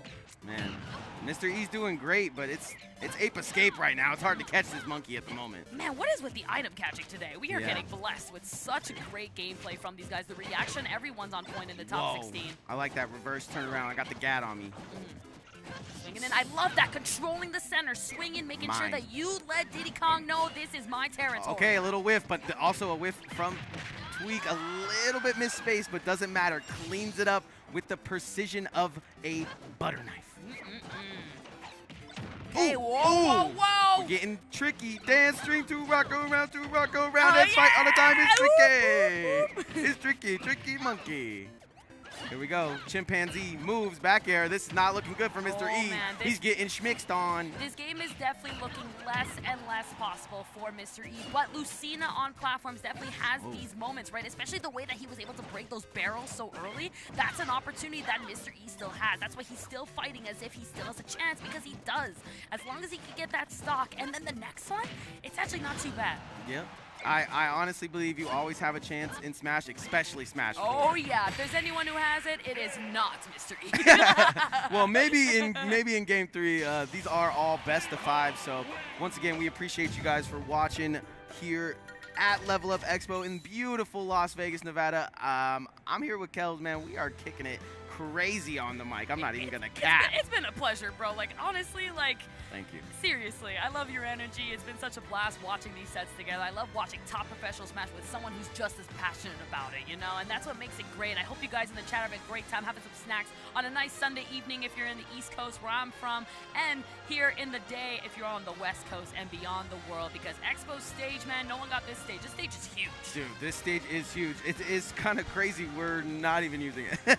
We're not even using it. That's how big it is. That's how big it is. People to know that. They're like, I took like, one. it's gonna blind the players. Yeah. Put them at the bottom. No, I took one like from one side to the other, and I was winded. I'm like, I'm going backstage. I'm over it. All right, I like that, you know, Mr. E took his time to think about where he was gonna go. That's really important. You do have the 2 minutes to kind of recap everything that happened. Yeah, that was the first game that looked a little bit impossible in a way, right? Like, what happened? What happened? What happened? Oh, get off of me! That's yeah. my banana. Throws it and instantly knows that the rebuttal is gonna come, but just has a way out. And now Mr. E hits a couple neutral airs and is looking like the king of the Kongs. Go. Again, I love it. The patience. Patience. Stay on the Wait it ledge. out. You got no reason to go if Diddy Kong's not near you. So why should I get back up? I'm going to stay here in my home. It's a rainy day. I don't want to go out. I don't need groceries today. No, nobody needs groceries except for Tweek, who needs a couple bananas, a bushel, if you will. Get up. Get around. Okay. Get around town. Yep. Spot dodge, not going to do it. We've seen this before. Cargo into the back. Bomb. Yeah, throwing the whole kitchen sink at him. At this point, bro, we need like extreme makeover edition, okay? Perry, dude, let me tell you about parrying in this game. Katy It is Perry, just right? so bad. Yeah, but Katy Perry should have been the one to program it at that point. But yo, down smash not gonna connect into the tipper. That it was definitely planned. It would have definitely done the KO. Not gonna find it, but finds himself the F tilt on the slide. And here, he wanted the trump. That is the time to do it. And now is the time where Mr. E has to put out all the secrets he's got. And unfortunately, because he missed that time on the side, it's now telling Tweek, hey, okay, he's gonna go for the trump. So I'm now aware about it. Here we go, though. This could be the turning point. If Mr. E can get this and a little extra credit, it's gonna switch the vibe of the whole set. Oh yeah. And I feel like that up throw percent is going to start very soon, and about maybe 10, maybe 15%. Oh, wait. Whoa, yeah. He tried to go for that killing move, not going to get it. Side smash, not going to go crazy. This is my straight up. Straight up. What a grab, too. The way you stared at your opponent and said, you're going to roll. Turn around, got that grab. Mr. E looked confident in that decision-making, and that's what you're going to need as an adapting player to someone like Tweek, who is constantly playing on your mind. Yeah, I was going to say, sometimes with these top players, man, you got to do stuff you've never done before because they've never seen it, you've never seen it, and it's rando. Okay, no longer at that percent. Mr. E gonna kind of fade out DI properly and even utilizing grabbing a snack on the go, too. Yummy. Got that toe spread out of here. Oh no! Slipping, caught you slipping once again in the center of stage. Might be aware, but Feels you're bad, obviously man. blind. Yep. Okay, but 71 extra credit was able to be put on the board. We were talking about it. This is what Mr. E needs. He makes a little flub there, but it's fixed. And bop. Is he going to continue to combo? Yeah, straight into the reverse monkey flip. Give me this banana. Give me this banana. Not my banana. I love the reaction from Mr. E, too. I mean, he was able to understand, like, I'm going to go to the platform because I have this opportunity. You keep coming on to me, so I'm going to just wait up and retreat when needed. Back. Oh, no, okay. That would have hurt. That would have hurt. Just cover the ledge. If you think you're just going to stand up here and shield, you're not going to be able to. Up B, a little precarious, but doesn't matter. Still able to zip doodle out of there.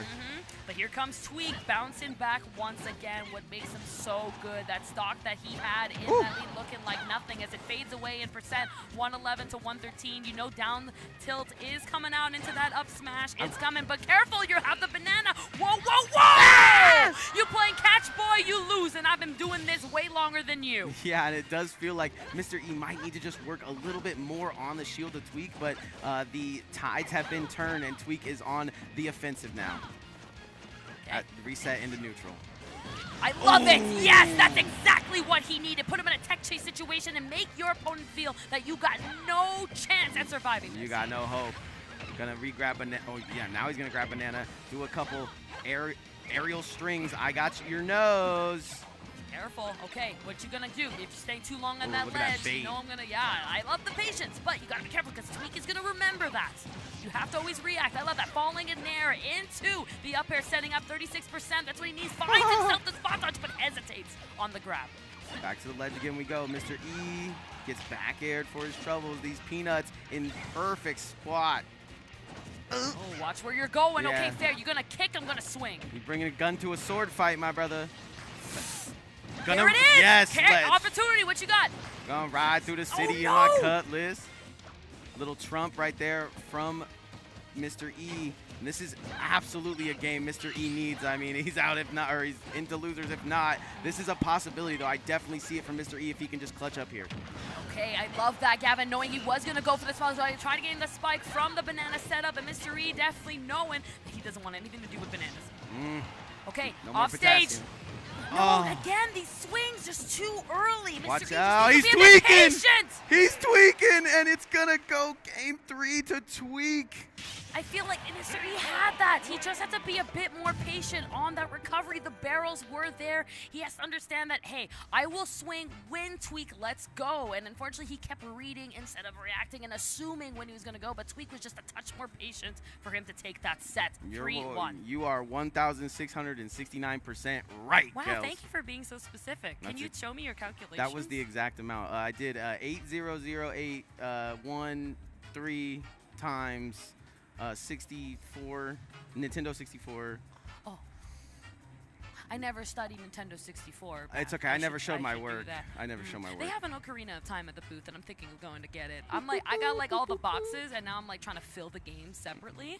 So I found Ocarina of Time over there, and I was like, I spent all weekend thinking about it because it's $70, and that's like $100 US. I got some things for you in Vegas. We do be haggling, number 1. Number 2, it's day 3. They don't have a chance to sell that. That's it. So that's why I got all these things for cheap. They were $100, and then it was all 50% off, so I only spent $40. Time to haggle. Day 3 here at Level Up Expo. I'm here with Kels. I'm No Meta Nick. If you don't know me, I'll follow maybe. I don't know. You should probably follow him because he's pretty awesome. Not even just in Smash, but even in FGC. Go do Metafy with her. Thank you so much. Because you're not as good as Sonix, and you could be. Easy, simple as that.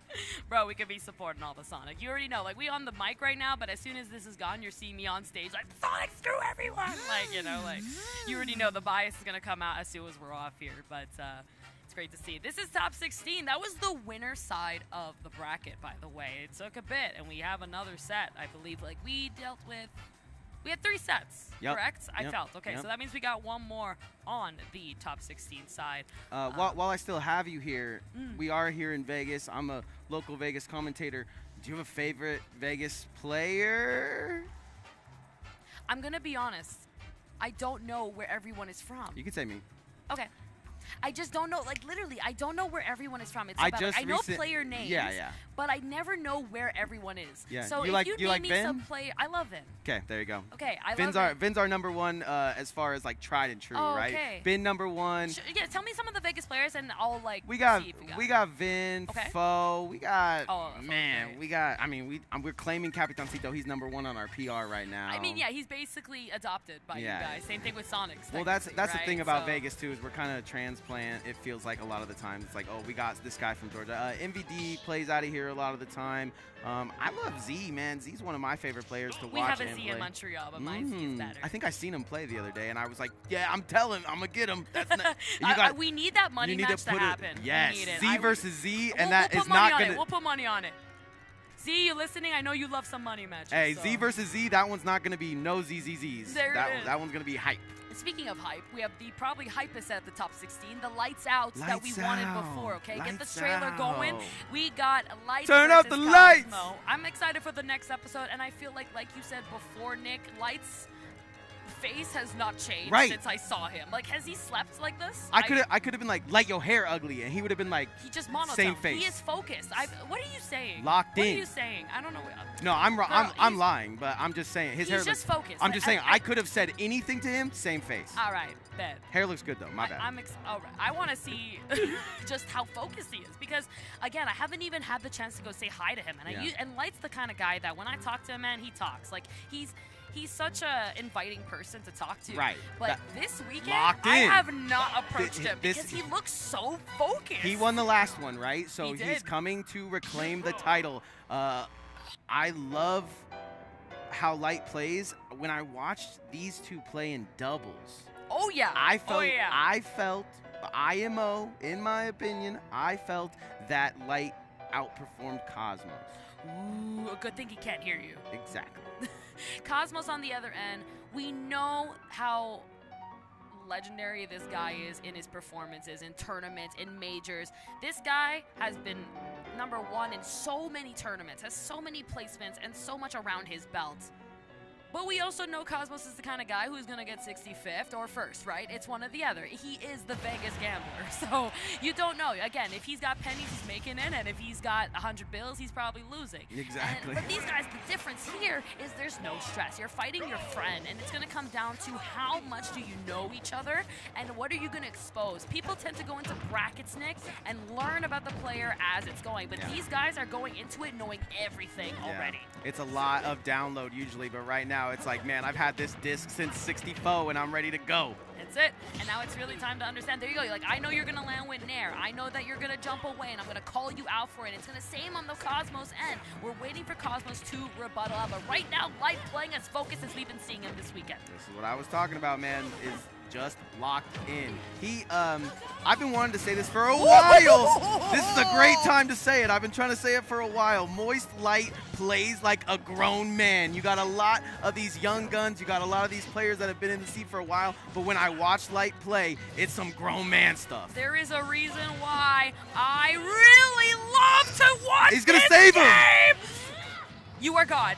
There it is. That's the Cosmos I want to see, man. Okay, this is the player that this is the best friendship I want, okay? I just want to let my buddies know this is the kind of matches that I want to have with them at home when it's 5 a.m. and we're totally drunk off of being tired. Oh, no. Jeez, man. What a... I said 2 sentences. Yeah, no, yeah. A little gimping happened there from Cosmos. It's really crazy off the ledge there to be able to do that with Mythra, though. The speed is what you need. I don't know if we'll even see Pyra. Right? I was actually just thinking that too, because Pyra Mythra is so interesting, where one, yes, has been considered for so long, much better to use in certain areas, but then you have characters like this who just explode when you need them to. I cannot believe this. I mean, Cosmos has just turned this set from 0 to 2 stocks real quick. Gonna go back to that Mythra, and the speed is what you need if you're playing somebody like Light, but that Pyra, it looked like he just turned into Pyra Fox. Oh yeah, you got Pyra, I got Boots, so that's what it is. And again, like, it's gonna flip 180, 180, and these are the kind of characters that do get gimped quite easily, right? I mean, anything can happen at any time, like when we were watching Diddy Kong, and using Mythra specifically is really good. Okay, here comes the punish though. Light. Big punish, not gonna be done. Sorry to cut you off there, Nah, dude, I want you to, man. I know. I was worried about maybe a huge combo coming out there from Light, but this Pyra is gonna come out. Throw is how it go, and he is getting caught off ledge. He probably taught him that last night, and now he's using it every chance possible. That's it. I like that Cosmos tried going for that up air, but he should have known that at that percent, Light and Fox is too light to be up there. Running at shield up B, gonna get canceled out by Light. Little neutral, big neutral. That one's little, that one's big. I'm rolling in. I saw your side B coming a mile away. Here comes the back air, not gonna do it. Pyra Mythra to the ledge. That back air is gonna kill. Stands up, gives it to the crowd. Really grown man stuff. That's the stuff. That's the energy we want to see. I love seeing sets like this. Like you are wearing that the wrong way. Talk to my back. Talk to my back. Okay, he is. It's not. I am not accepting questions at this time. Yeah, talk to my back. Man, beautiful set. I'm waiting for Cos to be like, yo, your thing's on back. Yo, you can just talk into the mic and I can hear you. You don't have to stand up. I'm waiting for people to just like tweet that for him or something. Like, bro, put your shit up. Nah, like you're like, I'm man, and nah, like, you're upside down. He's hat to the back, Gucci backpack, leather strap. I like this stage on the side of Cosmos. I think that the platform setup on that first game is a bit too short for him, and having the room to breathe is going to allow him to get away from Fox easier while putting on the pressure of the landing that Fox could do when we get to the no platform area. What's that? Breathe in, breathe out. Shout out to Ariana. I was the Ariera. I love Ariera. Big fan of Ariera. No, you was trying to ara. Yeah. I said Ariara. I don't know, man. This is the level up convention, bro. There's nothing but oo-woos and oh-woos everywhere. It's been a long weekend. It always is in Vegas. Oh no, you don't want air dodge against Light. If anyone's That's gonna done. Charge that thing up, let it rip. Like I said, Light isn't even worried. He got first stock last time. He lost 2 stocks. He wasn't worried. Stayed tried and true to his play style and was able to bring it all the way back. So parry, quite contrary. Okay, a little bit of an overcommitment from Cosmos too, going a bit too high. Luckily is still going to keep himself in the love. The landing nair to cancel into the up tilt, looking like there's no lag on this character. Keep it going though. I saw that 4 sight, 5 sight even. Seeing the light, that's for sure. Getting him in, grab it up. Not going to grab the forward smash, bit too late on that. Drill down. Woo! Drill into up smash. How many times have we seen this story? Not going to be able to side B, so he's going to go for something else. Whoa! You're so godlike. This is why I picked up Fox, bro, okay? Like, this character's so cool. That's such a great character pool. Really, really fast Fox and really, really fast Sonix. Yeah, apparently I like animals. I don't know, man. They're cool. So far, this is the best cast I've ever had with somebody. Aww, but we'll never play each other. Okay. Yo, bro, I know I was casting with someone back at Genesis, and he mains Puff, and I was literally like, damn, I'm sorry, and then that's it, the friendship. Nah, I get waxed for you. Nah, you good, I play Kirby. Oh, perfect. Yeah. It's Kirby's birthday. There Or you yesterday. It's his birthday weekend, Did okay? you find out, did you hear how old he is? Isn't he like Bro's 24? 32. 32? Oh yeah, he's a year younger than Sonic. Bro's Aww. 32. What a baby. Okay, getting lifted up. Still lifted, shifted higher than the ceiling. This is what Cosmo's game plan looks like to be here. Ooh, slips back. I'm behind you. Oh my God! Tried to end his whole existence. He definitely had the right idea, just kind of overestimated, to that forward smash distance. Love the grab, Back baiting throw, the grab. trying to get on that platform, scoop up into the air, and put him on a platter. That's exactly what we need. The sleeves are going up. The antenna's still staying on the back, though, so he's not accepting anything. And if you're going to be caught jumping, I'm going to continue to catch you for it. If you're committing, I'm going to respond. I feel like that's been the specialty of like this entire tournament. Download his complete. reaction. His reaction, man, Yeah. has been on point. No hesitation. Kel's download complete. Mission complete. Dun, dun, dun, dun, dun. Waiting for it. 2-0 Cosmos. Like I said, I mean, Light. yeah, light. You got it. What's the Same thing. The future? Ariara, same thing. Turn out the light. I'm looking for you. We're looking for Cosmos here to turn this one out. I would love to see Maybe a game. he's got to put the like mic backwards. Well, I don't know. He's just not gonna call him for the lights out. He's gonna be like, If dude, he's not there on next episode, we'll know why. I'm gonna call him and be like, lol, and I'm gonna tag you. Yo, bro, I appreciate it. Nah, bro, it's great to see because like you know Cosmos could do it. He's brought it back both times. I feel like he's just making little decisions that are backfiring against him. He's overestimating or underestimating, and he's guessing instead of reacting. But He'll go for high hits instead of low hits when he needs to. He has these like little micro doses of insane play though off ledge when Light is just trying to get back, and he's got all these recovery options, and Cosmos' recoveries are a little iffy, so it's nice to see his confidence off the stage. He's hesitating. You just gotta stop hesitating, and life's gonna be fine. Let it rip. That's what I'm seeing Light do. Lets it rip. That's it, but that's why Light is winning. I mean, this guy is so confident in every decision that he is making, even when he has been an entire stock down. Yeah, foresight into platform games. This is a platform fighter. Looking to jab it out here live at LVL UP EXPO. Gotta be one of the best expos ever because they just have everything. Yes, I mean, man. We are in Vegas, and that helps itself. You know, it's like you're here for the expo, but you got Vegas here, so yeah, that's just too. a part of it. there's cosplay, there's all Wow, that, what a catch. everything that possibly could be wanted, and then on top of it, you're in Vegas. Come on. So I love already the difference we're seeing in Cosmos' performance. Wow, that's exact. Thank you so much for the great demonstration. How you are reacting instead of reading. No more guessing, Cosmos. You're in the field and we want to play. You're understanding what is the position that Light is in, and now you're making him guess. And making mistakes. He caught that parry. He Oh my said, God! Parry the platypus. You're godlike. Oh, catches him off the side. You're going straight up into the air, though. I found you. Gonna Nice. hit me with these feet. I have a sword. Yeah, I'm gonna be kicking it up a notch though. If I see Light's future. Yeah, it's not looking too bright, let me tell you. I mean, the way that this is going, but this is Light. He brought it back from this moment, game one. As long as Cosmos stays consistent, that's something that isn't exactly in his journal, right? Yeah. Where he is probably one of the best. He is, not even probably, he is one of the best players in the world! And he is here to show that to us, Nick! That was 10 sight. That was not 4 sight. That was 100 sight. Cosmos definitely knows that his back is against the wall, and you're seeing it in the gameplay right here. Needs 2 sets to come back into this one, and this one looks like the set for him. Looking clean. I Parry, want to parry, quite contrary every time. Okay, but overestimated that last Yeah. point, though, right? Yep. That's where it starts crumbling, and I've got to be careful. Cosmos is someone that doesn't and understands what Light is capable of, right?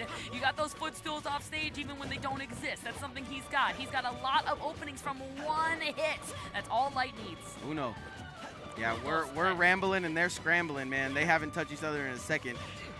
Okay, got it. F-tilt gonna connect, of course, into the fairs. The back air is now trying to get the 2-frame a little bit too late and high ups, giving an opportunity for Light to get it. Okay, yeah, we reset into the middle of the stage. Nani, back to the ledge. What you got? Nice, Oh. neutral. Are Jab. you kidding me? Yeah, you got neutral, I got jab. Bump, bump. Okay, I love the speed that Cosmos is putting out this game. Oh, tried to end it all right there, not gonna get it. Light has a potential 2-stock upset here to win the set, but Cosmos has him where he wants him. Gonna miss that. That was actually the first one he's missed all sets. I feel like he's done a really good job at being consistent. Maybe 1 or 2 on the miss, but Gotcha. that ratio is looking good. But speaking of ratio, hey man, that percent is racking up. Okay. And there it is, yeah. I like the idea of the change. Give yourself a little bit of that drawback distance. Unfortunately, not going to be enough, but yeah, yo. hit the change, close, and go. All right, like I said, this could be the reverse Light upset. Cosmos had this situation before, but Light plays like a grown-ass man. It's coming back. Here it is. Not going to get the down tilt. What is he going to get? The Nair finally going to scoop him up and give one on the point for Cosmos. I thought that was going to be like a down, like he was going to hit the ground maybe, but straight up into the air. Yeah, no, at that percent, man, like we were talking about, we're in the meta where if you're at a high percent and you're struggling to kill, you need to think of what options do I have that just simply KOs, right? Nair, side special, and we barely saw those because we know Light can reflect it and more. So we got to think of what is the safest option that I can protect myself with and guard myself on a platform. That Nair was the perfect call out. Agreed. Now, time for Cosmo to even up the set, or this one is going to be going the way of Light. I love what I've been seeing from Light. He's been down, never out. Oh yeah, that's the kind of guy he is, right? Those sleeves go up, Hey, you listen. know he's only getting started. Hey, Moist Moguls or whoever you are, cut the sleeves off of his jersey before you give it to him, bro. What it are would y'all? be really funny if he had like non-existent ones and he's still doing it. What like, are just you on habit, doing? but Bro does not want those sleeves on his jersey. Just get rid of it for him. just start getting him the I know you're listening, Charles. just start giving him like the tank tops, man. That's always been the Light anyway.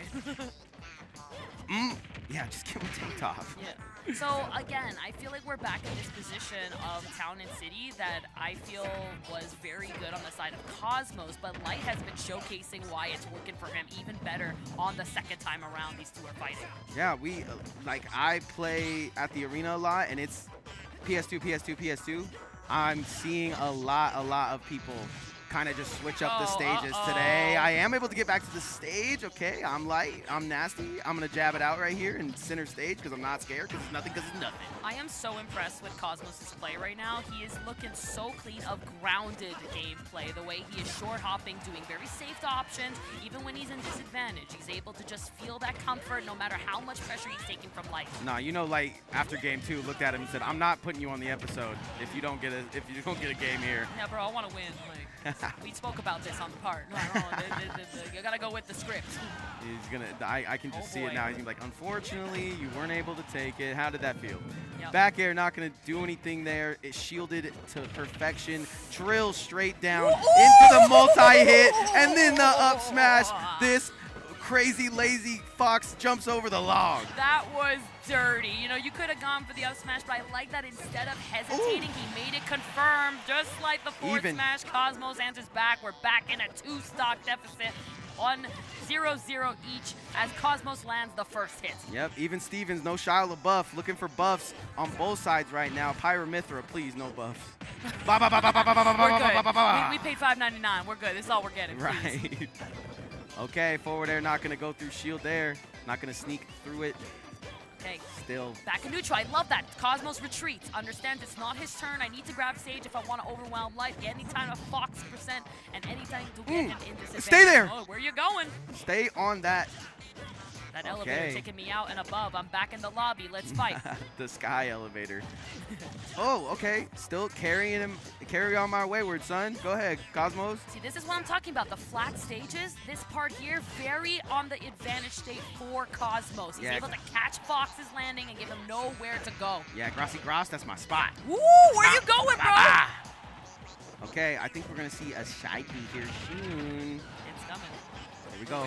Oh, I'll give it. If you give it to me right there. Oh, okay, but he jukes him out. He says, "This is my stage. You ain't coming back on here." And now it looks like Light running away with the win like only a Fox could. Okay, I like the jab setup, potentially going to force Light to land on that grab. Does not find the down tilt now that we're saying that. The forward smash making sure that Cosmos is not out for the count by the crowd as everyone erupts here on the last stock. 0-0 apiece. He said, "Bow!" Ow. Okay, now Cosmos has a chance to take this to a game 5. This was even Steven, and it's continued to be called your jump. And this is gonna hurt. We've seen him do this plenty of times, but there's a platform there. He's gonna go straight through it. Again, I feel like Cosmos overextending, right? Not going through. What's the reaction? And now you pissed off a very good Fox mate. That is a werewolf. No longer a Light. He's not here, you know, hunting. He is protecting his prey, okay? He wants that badge, that medal looking shiny. Wait a second, though, Kels. What does the Fox say? I'll tell you what the Fox says. Oh, okay. We're just going to let him back. Okay, he's not saying, he's staying quiet, and that's when they are the scariest. When they hunt and bite and don't bark back. That is how you end the set. Light over Cosmos in a very close nail-biting 3-1 victory. Couldn't have said it better myself. Holy moly, I am out of words for that set, and I know that that is going to be on the Lights Out special. So if you're watching Lights Out right now, I can't wait, bro. Like it might not be next episode because they have to record it, right? Right. They're probably going to talk about it right now. So they're going to record it when they get home, right? They always do that online, so I'm tuning in, that's for sure. So, yo, where E at? Like, you know, very exciting sets. All sets around. I love that none of it was very, like, 3-0. Yeah. It was very much a great set. No game 5s. We had only 3 1s, but they were all nail-biters and could have gone either way. So whoever has fallen to the loser's bracket, I am worried. Glad I'm not there. How are you going to hate from outside the club when you can't even get in? Lag out. This block has probably been, like I said, just one of the best sets I've ever commentated. This Level Up Expo is always fun every year. If you guys are on the fence, it's Sunday, so you're a little late, but comes around every year. Be sure to follow all the socials for Level Up, and go ahead and give some follows out to some of the players you've seen here today, man, because everyone's playing at a high level. And then follow Kels so y'all can be better at Sonic and Fox. Only follow me if you're going to be following Nick, too. We really appreciate it. The tags are going to be below as we're signing off today. Level Up Expo, guys. Top 8 is going to be starting as we are progressing into the sets.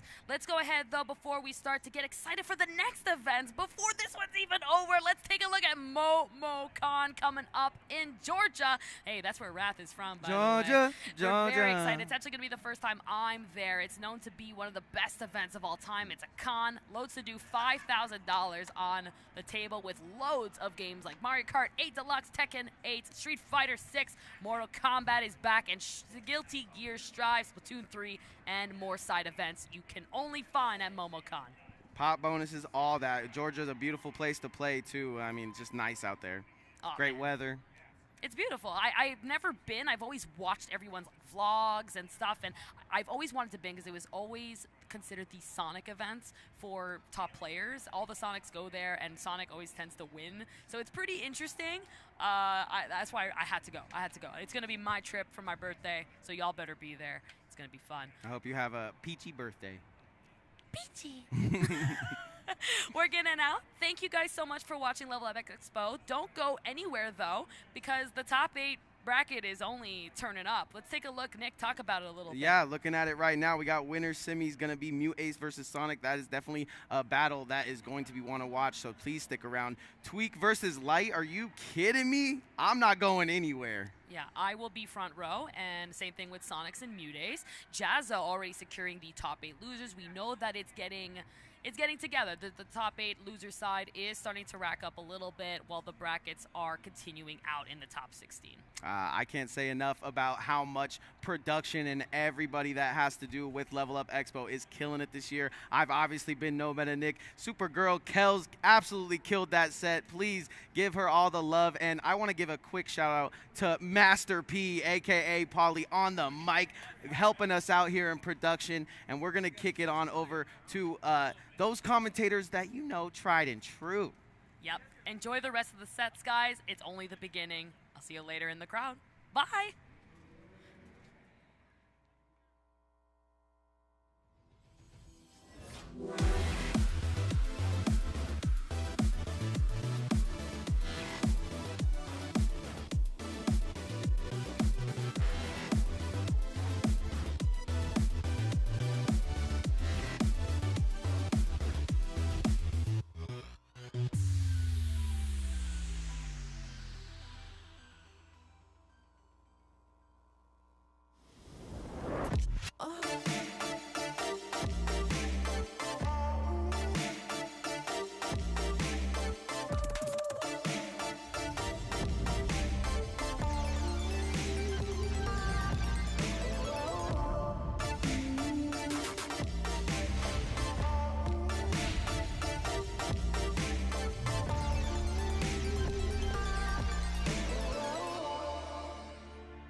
I am a body moving, dancing and breathing, then pushing it.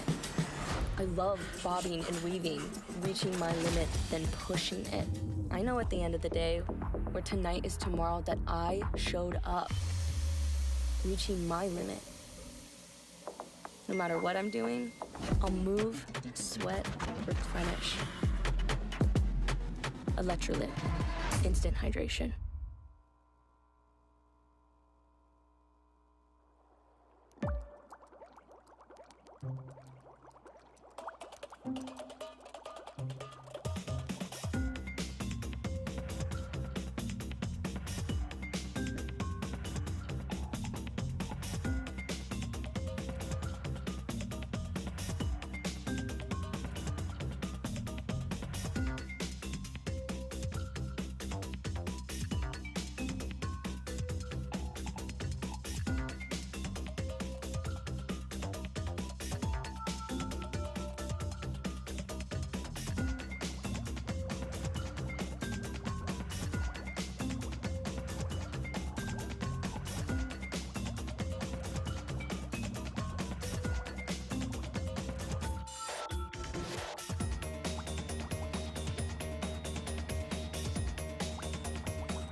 already know what time it is. Welcome back to Level Up Expo 2024. It is Smash Ultimate Top 8. It is myself and my wonderful commentator friend, Mr. Chuck Nasty, is here in the building. Charles, talk to me. How you feeling? I'm feeling great. So many talented players entering this event. There's only 8 players left. The top 16 action was incredible. If you missed out on it, make sure to check the VODs out.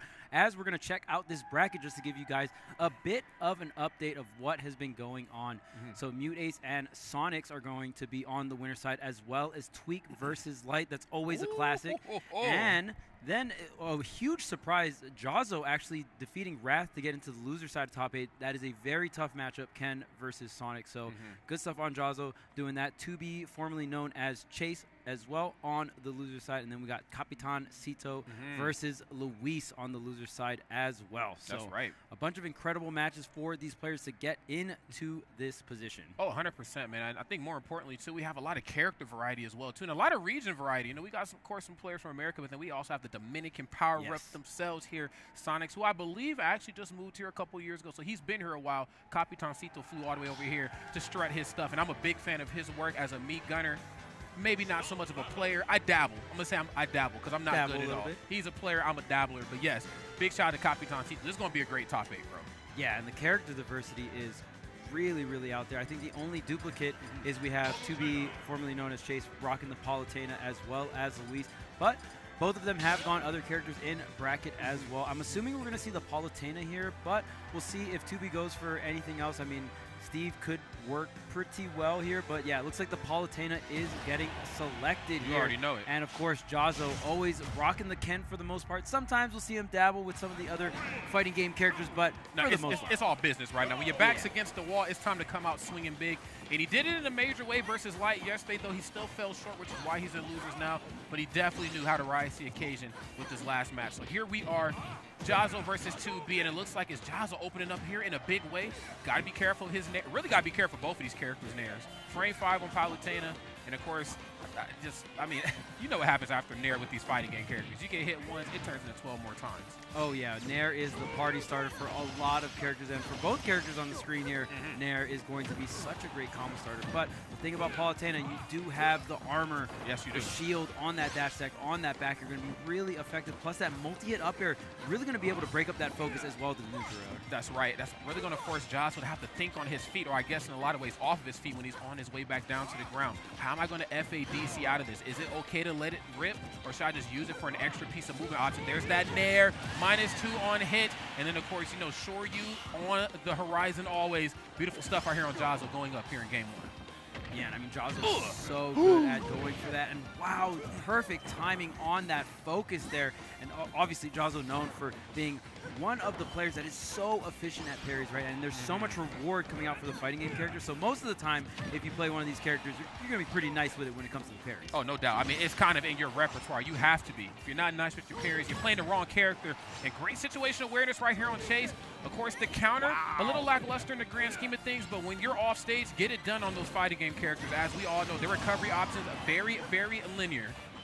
Yeah, and good stuff on Jazzo, getting hit out that second time, not going instantly into the side B, getting countered, but still able to make it back with the Tatsu into the shore. You can hear racked up a good amount of damage, but Chase not able to retaliate back. I mean, one combo opener, though, could be everything for Chase. One neutral, but man, Jazzo's not giving him a single opening. Finally, the down throw into the back air. He just can't really get a word in here in the neutral, and I understand, man. When we're center stage, I'm going to empty jump in place. That's the Palutena special. My back suit, you know back air is coming. But the fact remains the same. You still have to space some of these options you're tossing out because Jazzo is the parry machine. 103% right here, and I'm going to use my forward right here to give myself a little bit of coverage, but the down tilt into the shore. You can, my friend. And again, Jazzo staying up big here. And really everything off the parry. Great recovery with the rising Tatsu there, and pairing that last hit of the Nair. I mean, not only just initial single hits, right?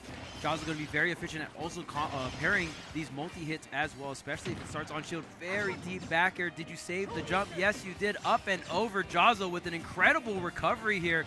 And Palutena off stage is a menace, so you got to really save your resources while on the Tatsu clipping. Again, back-to-back recoveries from Jazzo. That's right.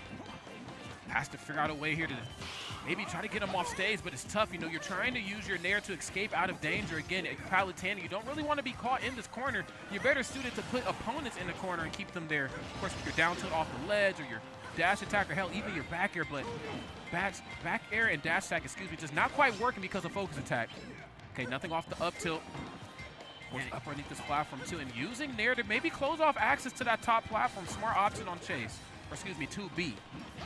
Yeah, and I mean, just really trying to cut through this defense right now. And I think Jazzo, definitely known as just the Ken player with incredible defense, incredible parries. Wow, the clank there.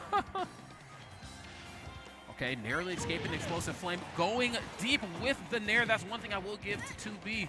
Of course, when he sees the opportunity to present himself, he's going to run off stage and make magic happen. Back throw? Back throw, yeah. I mean, are you going to be able to recover here? And the answer is yes. A lot of these edge guards really not working out for 2B here.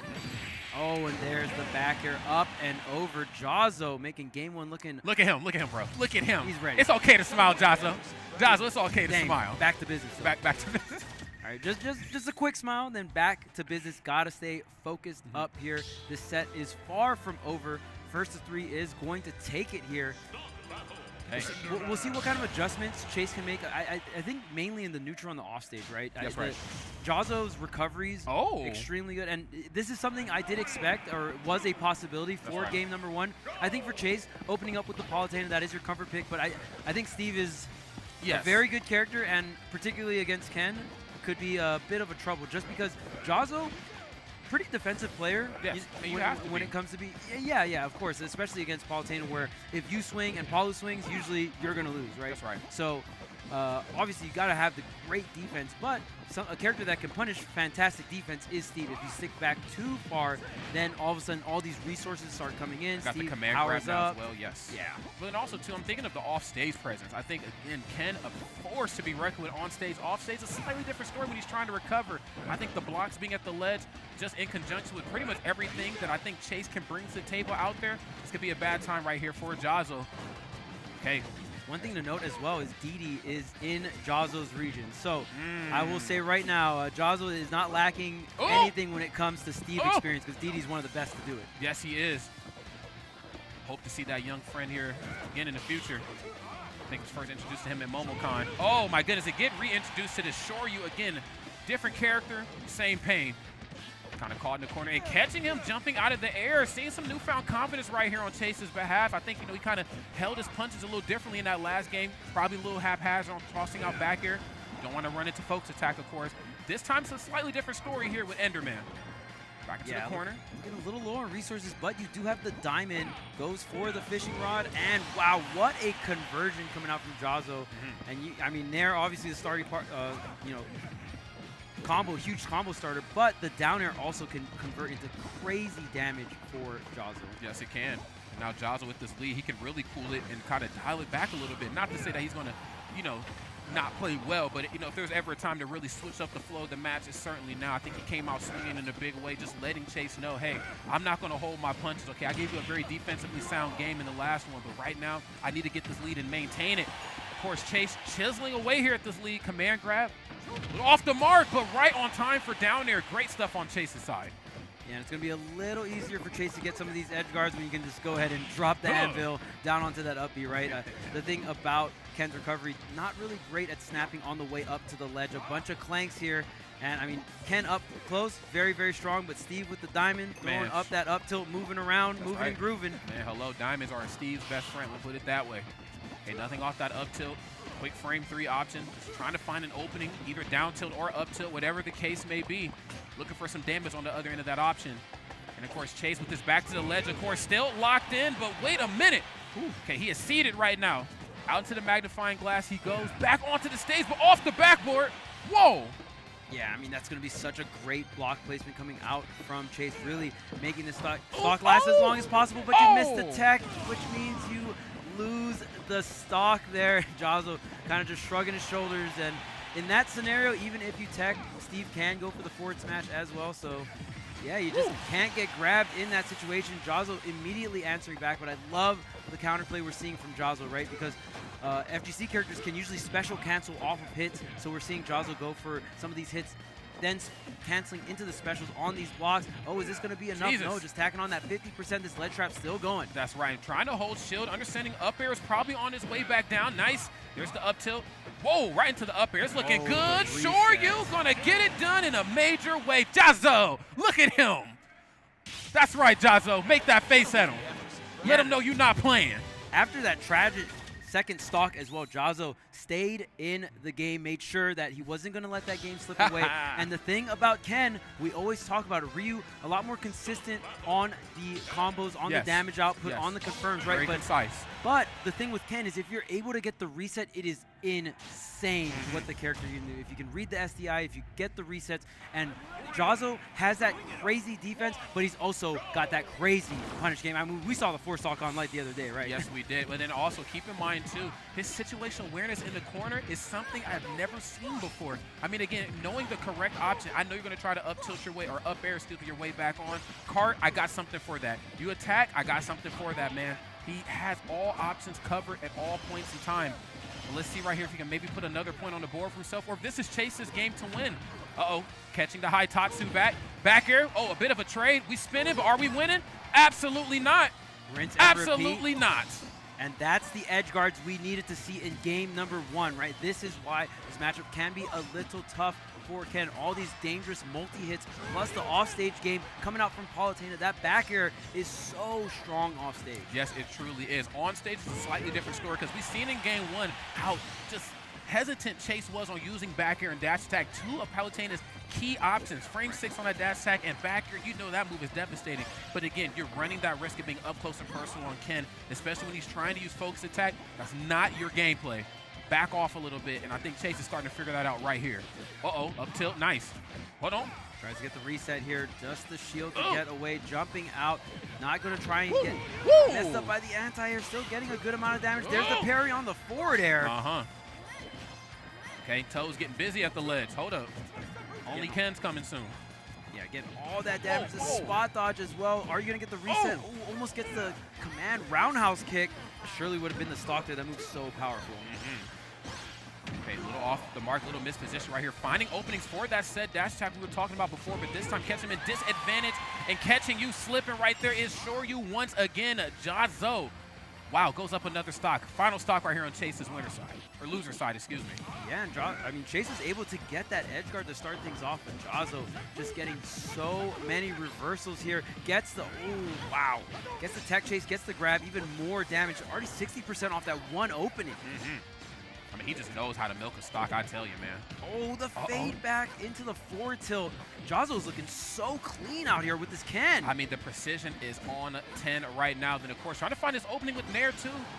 Explosive frame 6 option, I'm in your grill. Especially when you're in this corner, it is shown that you struggle a little bit on your way back. But wait a minute. The wings are winging right now. Beautiful stuff. We got the teleport cancels as well. What a call out. What a forward smash. And Chase knowing, hey, man, I need to make some kind of play happen, but is that going to be it? The Shoryuken to end it all. 3-0 here for Jazzo to start off this top 8 here at Level Up Expo. Look at him, bro. He's like, I want to smile. It's okay to smile, Jazzo. Jazzo, I said it's okay to smile. Look at you, bro. Stop playing with me. Got the smirk on deck. And, of course, winning is... I'd say winning's pretty fun, right? I think it's something to smile about. Yeah, I think it's something. I would cheese. I ain't smiled in a long time, though. Okay, no, I'm joking. Great stuff right there to Jazzo, and of course, valiant effort to Chase as well. It's very difficult to compete at a tournament of this stature, Level Up Expo, with the amount of resources they brought in, with the level of production we got, with the prize pooling that they brought in. They brought some of the best players in the world, and of course, Jazzo rising to the occasion. That Ken gameplay, not to be trifled with. Absolutely. I mean, just so clean. We saw so many different fade backs, walk backs, dash backs into the forward tilt, and just barely avoiding and spacing right outside of Palutena in air, right outside of Palutena back here, getting those whiff punishing in ultimate. Not the easiest thing to do. No. There's not a lot of end lag, so you got to be perfectly positioned to set that up. And then on top of that, even if the shield was getting hit or Jazzo felt like he needed to bring up that defense, it always was on deck. The parries were on deck. The resets were on deck for Jazzo. And when you got the punish game to back all of that up. That's right. I mean, there's a lot of talking, but he walked the walk. That's for damn sure. Exactly. I'm also thinking of the off-stage presence, too. I mean, you know, those times where Jazzo was off-stage, I feel like Chase knew this is my time to strike. But I felt like all the times where he was off-stage was because of something that maybe Jazzo did a mistake on, not really being forced out there in that situation. I feel like if we were maybe able to play a little bit more to Ken's weaknesses, we may have been in a better spot, because on stage you lose dash attack because of focus attack. I mean, you don't lose it, but you don't want to use it as much. A little bit more difficult to space properly with back air in the center of the stage. Then if you try to deal with Ken in the corners of the stage, then you have to deal with some of Ken's great frame data. We've seen the resets push center stage all the way to the ledge. We've seen up tilt come out. Nair, of course, is a very fearsome move to work around. Palutena, she's equipped, she's armed to the T, but there's even some battles that she's going to pale in comparison on. Yeah, and Jazzo did a fantastic job of knowing exactly when and where to focus. I mean, didn't get away with every single focus, and Chase was able to neutral and up air some of them, but there were so many times where Jazzo did a huge focus on a back air that Chase wanted to set up an offstage situation with, and then just goes ahead, focuses the back air, and then resets the whole thing, right? Even the neutral air dodges into some kind of quick option neutral air dodge, not having a ton of lag in ultimate, so Jazzo taking huge advantage of that, going for neutral air dodge into a down tilt, into the shore, you confirm, right? We saw stocks taken like that as well, so Jazzo really great mix of offense and defense, and then the Steve counterplay was all there. I mean, we saw the focus attack on the blocks, we saw the special cancels on the blocks, so all of that really rounding out to a very dominant 3-0, but we are going to move on in the losers bracket. We got Capitancito, the Mii brawler extraordinaire from the DR versus Louis Money. That's right. NorCal extraordinaire. That's right. You know, and the Mii Gunner, not to be taken lightly at all. I think it's very easy, statistically, to look at this character. For the player who might not watch as much competitive Smash, it's very easy to look at this character statistically and say, this character does not have what it takes to tangle with some of the best characters in the game. But it's not true. Capitancito, of course, a very competent individual. And then, of course, piloted by a character that I think is a sleeper character, but also maybe still a little bit unfamiliarized with the rest of the community. You know, we see a Mii Gunner at this level, and you're like, if it ain't Capitancito, when's the last time I've seen this? You know what I mean? And I think this character, of course, has a lot more than meets the eye. You know, you have Nair, you have up tilt, frame 6 grab. You know, this character's a little scrappy in areas, still wants to play the long game, but if you decide to get close, they can kind of tangle a little bit.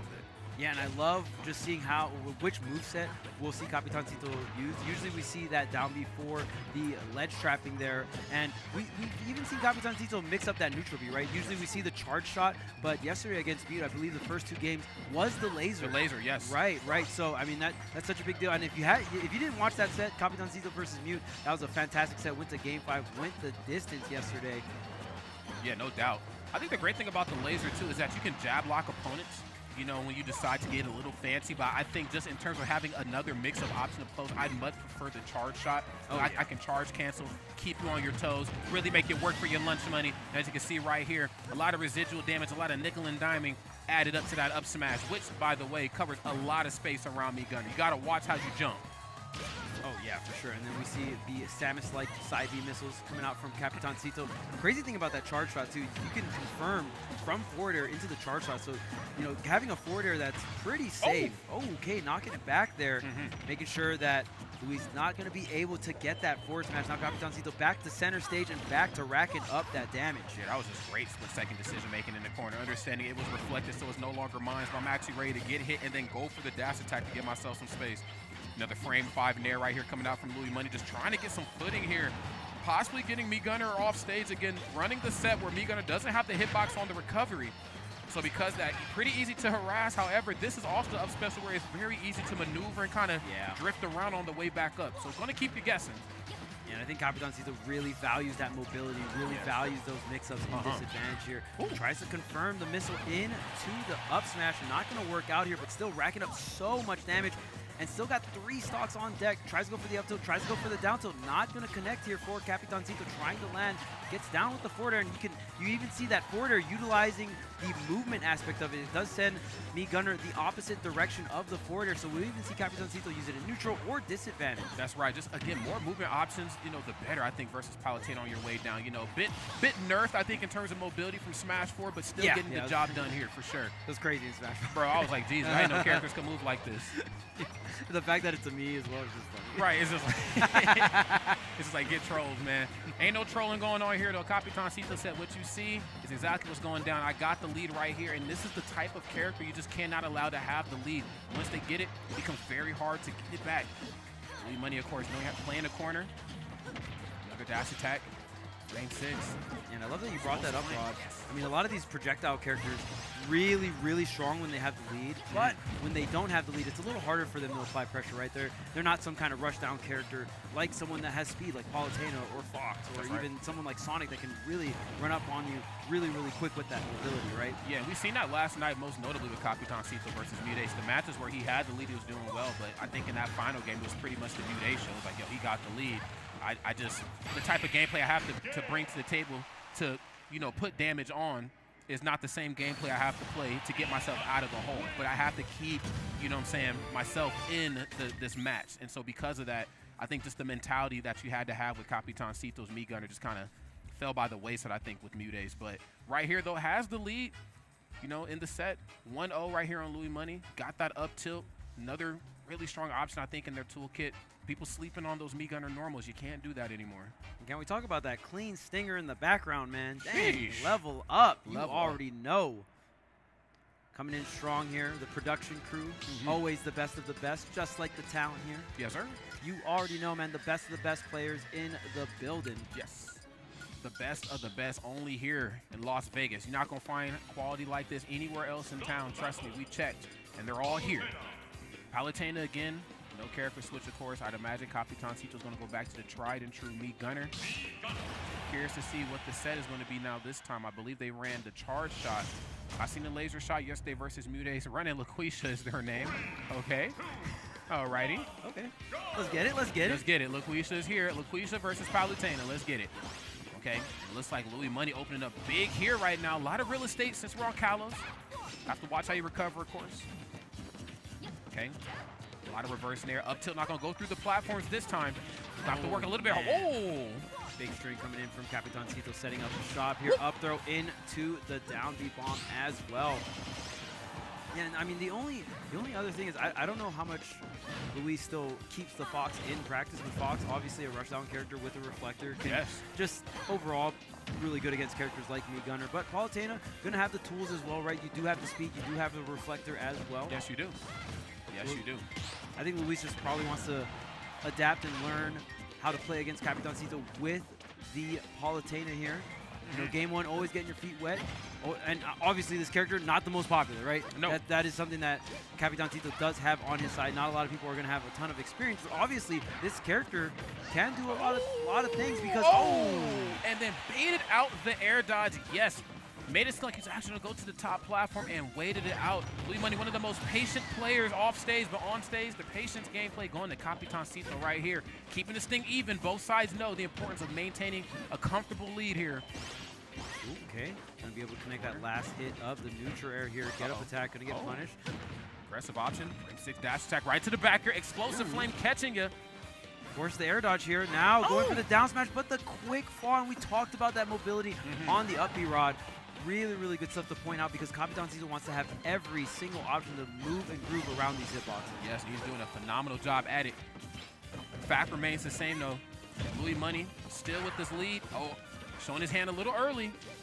Letting that charge shot go. Whoa, and then get scooped up. I'm trying to tell y'all, man. Look, that character, that up smash, it catches from a couple character lengths away. You have to be careful. Yeah, the range is quite surprising. I mean, it's better than Samus, bro. Yeah, and I think it helps that Meat Gunner is just shorter than Samus, right? Because Samus is so tall, sometimes the scoop doesn't really go that low, but just like that, Capitancito able to get a hit, deal so much damage, and then just right into the down tilt here.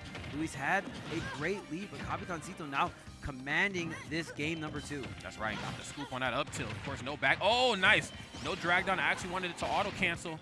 Narrowly escaping the explosive flame, but this little light of mine, we're going to let it shine on this beautiful Sunday here. Louis Money said we got to keep it close, if nothing else. Okay, you got no hitbox on that up B? Well, you could. Let me show you this active up smash here from Palutena with the charge as well. Such a great hitbox to kind of just throw around that ledge, right? Oh, 100%, man. I mean, he charged up because he knew, look, you were going to land right here, and it's going to be over for you. That right there is just great presence of mind on Louis Money, man. Another short hop nair, and right there, just when we thought we had a lead, took it away from nothing off the down tilt, coming back through with the nair. And as you can see right now, Capitancito is starting to get a little bit more scrappy. Nice, no backer. Gave him the nair that time. The back-to-back here, forcing the air dodge. Doesn't go through the platform. Luis just going to get this ledge trap here. Gets the normal get up with the grab. Great DI from Capitancito, riding the wall of the stage to avoid the up smash. And now the backdoor on the platform. Wait a minute. Okay, they're going for these back airs now. Pretty safe option on shield. There's that up tilt, though, once again. Turn around F tilt. Okay. Looking good. And then narrowly escaping another explosive one. How does he keep doing it? Turnaround dash attack. Okay. Lion. Not a lot of space to run. Can't play the up close and personal game, though. Try to show his hand with up tilt. Louis Money has him off stages where he's shown a lot of promise. Drop down frame 5 nair. We still in it. Going for another one to the up air, but a tad bit early. Capitancito able to get back on stage. The double swing after that down tilt from the pushback here. But Luis, great shield discipline, retreating back, getting the explosive flame from downtown. Great stuff. Really respecting the missile, and then Capitancito feeling really, really safe because the missile backup, right? That's Just right. gonna go for the normal get up to get back on the stage. What a read coming out from Luis. Yeah, I mean, the reads really just have to be there because there are times where you think you have Capitancito in disadvantage, or at least if not in disadvantage, in a disadvantageous position, that he can do things like that side B or down B, which again gives you just enough knockback for him to get back onto the stage because he knows he doesn't have a hitbox from that up special. Capitancito, of course, played very well, but Louis Money just a step ahead in all points right there at the competition. Great stuff. One game apiece. Let's see what we get here for game number 3. All right, we'll see what the counter pick is. And I mean, Calo's a very large stage here. Maybe Luis just wanted a lot of room to work around. Town and City, also a very large stage coming into this game number 3. Platforms kind of come and go here in Town and City, so we'll see how both players utilize these platforms coming in. And yeah, I mean, I think Luis did an incredible job really making the most of every single ledge trap opportunity. I felt like that's where we got a ton of mileage. Yes, 100%. 100%. I'm also curious, though, Charles, man, how this high ceiling is going to play into effect in some of these interactions. I know it's not uncharacteristic for the Palutenas to look for KOs off the top of the screen. Up air is a very fearsome move, but same could also be said for Capitancito as well, too. We've seen up air used on his regard really for more auto-cancel drag down stuff, not really so much on taking stocks, but it is an option. Let's see if they have to rework some strings to make that magic happen. Yeah, I mean, we even saw Luis do a ton of damage or just get some stocks off stage as well, right? The drop zone there and all that stuff. Because, I mean, honestly, Capitancito not going to have too many options that can, like, just hitbox options to fight back. You can shoot some projectiles back on the stage, but usually not a ton of hitboxes. No, absolutely not. And then again, we also don't see a lot of these hitboxes come out to some of the more darker red percents in the early parts of the game. Like you see right now, we kind of play the projectile game, but this is where B-Gunner can kind of throw you for a loop. You have up tilt, you have a frame 6 grab, you have a lot of really good stuff up close and personal. The fact of the matter is, though, how are you going to implement it? Okay, no neutral get up. Looks like Louis Money was trying to set it up. Auto reticle, let me charge up, bro, please. I can teach you, but I got to charge, my boy. Yeah, in Town City, I mean, you see Capitancito get a lot of KOs with the up tilt, with the down tilt, right? That's right. So that is going to be KOing at later percents here on Town and City. See if Capitancito has other setups, or maybe just really likes the stage and can utilize all this space, so it doesn't really matter. The up tilt still going to get the KO with the rage here, so it's not too big of a difference to stray Capitancito away from this counter pick. No, absolutely not. Gonna take a valiant effort. Nice, trying to catch the roll in. Little misposition, of course. Smart on Louis Money to not roll out. Probably not wanting to be in that corner anymore. I think Louis Money is at his most dangerous, in my personal opinion, towards center stage. That's when you really get to see that fantastic neutral come out to play. And, of course, once he has you in the corner, the match is kind of a wrap at that point. But, of course, percent's not really speaking much in his favor. Oh, no grab? Oh, okay. That's going to go for back here that time. Even if he shielded it, too, that move pretty difficult to punish. Capitancito just putting Luis in the corner, and the charge shot on the normal get up with the fade back. Capitancito, this counter pick working extremely well for him. Oh, it most certainly is, man. Make some noise. Dang. Okay. Go for down B. Trying to find a small opening, just a small window of opportunity is all you really need when you're really both of these two characters. I mean, we've seen them turn one hit into many hits. Right now, going to burst in with dash attack. This is very much a comfortable Capitancito for sure. Louis Money coming through with a dash attack of his own. Oh, how you going to land? Nice. Using the forwarder to change the trajectory on their landing. No up air. Dash attack trade. Still not enough. This large stage. I mean, since the stage is so big, there are the blast zones that are closer to the edges of the stage on Town and City, but since the stage is so big, sometimes left to right can be quite some time if we're going to get the KO. But Luis closing things out with the back throw. Here's the Nair. Combo starter, going to rack up some damage, but the Rage kind of affecting that combo, not having a lot of room to work with either. Yeah, it's like you kind of let him off the hook a little early there. Wanted to go for something safe. I think 3 Nairs in a row may have pushed him a little too far off stage. Probably looking for him to make the mistake for him with the air dodge in into up air, but still not looking good for Louis Money. He needs to show us the money here and fast. Shield is looking low, tries to go for the charge shot and chipping away even more and more damage.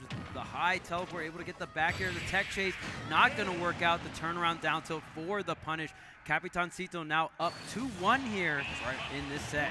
Need to see Louis Money try to get Capitancito off stage like we've seen before, or if not off stage, where he's harassing with like either forward airs or most namely, Nair.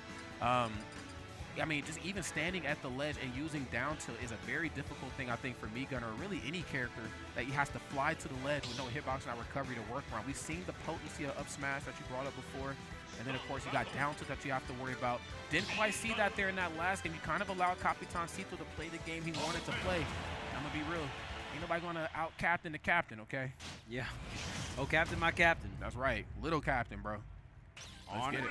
On the Gunner, it looks like Kalos, I believe there is no DSR, if I'm not mistaken, here at this tournament. So it looks like we are going back to Kalos. This stage worked wonders out here for Luis on that game number 2. The back air tries to go for the big play, the down air. I'm going to go ahead and kick the bomb back. So the thing about that down B bomb is you can use the hitbox, hit it back to Me Gunner, and whoever last hit it is in control of the bomb. That's right. You do have that luxury, I guess, when you are piloting to use Reflect instead of actually having to hit it all together. But, I mean, if you got the precision for it, why not use it? So right now, Louis Money looking precise with this butt kick in here. A lot of nairs. Not a lot of air right here for Capitancito to try to escape from, narrowly escaping the second explosive flame. Oh, my God, and then almost caught him again with that up smash. Oh, but that dash tag, definitely a tool we've seen Capitancito use quite a bit. I mean, Me Gunner just propels himself so far forward. Such a great burst option combined with the projectiles you always want to have. If you have a good dash attack and you're a zoner, oh man. Yes, that's it, bro. Ooh, the explosive flame, and that move has been doing wonders here for Luis, right? Catching that normal get up on the end of game number 2, and of course, just getting these stocks off stage. Yeah, again, just the weird position I think you have to, the weird mindset you kind of have to be in when you're off stage with Me Gunner, because it's one of those characters where you do have recovery that can really cover a lot of distance off stage. But again, there is no hitbox on it. So you really have to make sure you time that properly when you're trying to get back to the ledge. You don't want to overshoot. And of course, you do have the option maybe slide into the stage to try to throw off, your opponent's timing. But for the most part, Louis Money has all options covered here. Okay, no charge cancel mix-ups either. He's just going to let it rip there. And nice. Using up special to get way across the stage as quick as possible. No need to use my dash. I got special attacks to get me there quicker, my friend. Say no, that up B's good. Moving and grooving with it. Man, hello? Okay, the 2 stocks apiece here. First opening going to Louis Money. Big opening, and even for the KO there, we saw Capitancito use that side B missile into the down tilt. Both of them connecting and comboing into each other. Big damage before that down tilt goes for the launch. That's right. Trying to keep this thing close, of course. Louis Money is still with a very comfortable lead and using all the right options to maintain it. Of course, back air, a very difficult thing, I think, for Me Gunner to have to, deal with. Of course, you have dash attack as well, too. Don't want to be on the receiving end of Nair, so how you're going to choose to physically approach is going to matter that much more here and bring yourself out of this hole. Oh, off the mark with the dash attack back air. Save option. -6 on hit. Clean stuff right there on Me Gunner, bro. Another forward air, though. What we doing with it? Back to ledge, and there's the ledge from into the back air, but Capitancito, great DI to go ahead and survive. Not going to be able to catch the down air. The charge shot going right over under or over Palatina's head, and the back throw still not enough. Tries to set up an explosive flame, but it's like Capitancito getting back to the ledge, and great pivot grab on that normal getup. So while a character is intangible, their hurt box, the collision is not there. That's so if right. you react and you see someone normal get up, and you can actually run through them still and go for that pivot grab. Great display of that coming out from Luis. Yeah, Capitancito has really been giving him that that neutral get up a lot here. I mean, I understand the importance of not wanting to roll. Obviously on Palutena, you don't want to go for a high recovery back on because I get it. Nair is always there. That get up attack, you know, if you trade, you're probably still back off stage again. So neutral get up is probably, in their opinion, maybe one of the safer options. But at 160+%, you're kind of cooked if you get thrown. He's high, trying to get to the up air, and wow, look at Luis, this defense, utilizing that platform in these offstage / disadvantage situations, really showing how Kalos can help a lot, going over the up smash, and that has been one of Capitancito's go-to. You got a little slide onto the stage there. That's Whoa. an electric slide. Hey. Uh-oh, wait a minute, getting slid right now, though. Hold up. Okay, now he's gonna have to hug. Nice, going for the nair, looking for just some active something offstage. I need some coverage, and I need it fast. Their side special, though. Okay, nice, and perfectly spacing away. That forward air, as always. Whiffing a grab, no up tilt, and this is so smart on Louis Money, making sure that I'm always on the right side of him when I decide to jump. He's looking for me to land with nair improperly so he can go for up tilt or, you know, more importantly, up smash. That move covers a lot of distance around me gunner. However, Capitancito not in a good position here. Louis Money, explosive flame. Okay, riding the missile. Oh, me gunner being a little too short there for that high back air, the grab. Not going to get snatched up, and Capitancito really on some borrowed time. The back air connects center stage, and it's going to be enough at 181%. We got a game 5, Rod. We most certainly do, and I have to give it to both of these two talented players. They are making each other work for that W. Capitancito, of course, dropping right there. Louis Money just played so well. Again, had Capitancito off stage with explosive flame and auto reticle, constantly resetting that recovery or making Capitancito think, you know, and have to change up the game plan on how I'm going to get back to the stage. And then, like you brought up, the neutral get-ups at the ledge, bro. I mean, he just had it covered. I mean, there was times even where he was on stage charging up charge shot. Bro, explosive flame, bro. You just going to stand there and charge, so I'm about to cook you up. Louis Money has the options covered, but it is game at number 5. Only one of them can go on. Unfortunately, this is loser side. Yeah, only one can continue on this top 8 bracket. And after this, we are going to go to the winner's side of bracket. Before then, we got this game 5 set. The hot set alert is going off. Capitancito versus Louis Money here. It looks like Small Battlefield is the pick for game number 5. Maybe Luis went ahead and banned Town and City. I think so, yeah. Well, it makes sense. Yeah, most definitely. I need my KOs off the top, especially with how important up smash is at the ledge. Again, we've seen Capitancito try to, you know, recover, you know, and try to work his way around that. And Louis Money, so sure of himself, will actually go to the ledge and charge for multiple seconds, knowing you are going to land on this. So probably struggling out a little bit here. Yeah, we'll see if Capitancito can get some of those up smashes. We didn't see a single one taking a stock, and I think Luis really adjusting the gameplay to avoid the up smash. And Palutena is so tall, it's just pretty hard to avoid, right? Yeah. Really large hurt box. I think it does take a level of fearlessness to go for some of those options up close. I think up smash, you know, when we're in a scramble situation and both percents are super dark red, the opponent's probably not expecting down tilt or up smash, or just two of those moves that are just designed that type of way. But I think, you know, in some of these earlier exchanges, it's probably your best bet to keep going for up tilt like we're seeing right here. Back here being -6 on shield, those are safer options to toss out. Even if it's parried, you're kind of okay if you're playing me gunner. But like you brought up, man, I can't get over how good forward air is and just how much trajectory change me gunner gets. You need as many movement options as possible versus Palu, bro. Yeah, the auto spacing moves, you know what I mean? It's a projectile that shoots you forward and drifts you back. Seriously. Exactly what you need here, and great usage of the bomb, giving Capitancito a little bit of coverage on that landing, if you will. Oh, and there's another grab. Capitancito has gotten so much damage off the grabs, but great way to condition the grabs with all the projectiles, missing the normal getup. Oh man, what a scramble here, but the up tilt catching the jump here. Capitancito now up this game number 5. And it's exactly where you do not want to be if you're going against a meat gunner. You have to figure out a way to grab this lead back. Okay, you tried it, but oh, wait a minute, feet hit the ground before the forward air came out. Both sides let each other off the hook there. Another nair. Okay, you're playing the platform game right now. Gotta remember, nair will definitely go through that platform. Can't land for free dash attack. Oh, again, using the forwarder, just completely getting out of the way, right? I think Luis in that situation, waiting for an air dodge, waiting for some kind of defensive option. How about I just move far away from him? Yeah, seriously. It happens, bro. Another explosive flame, but learning his lesson.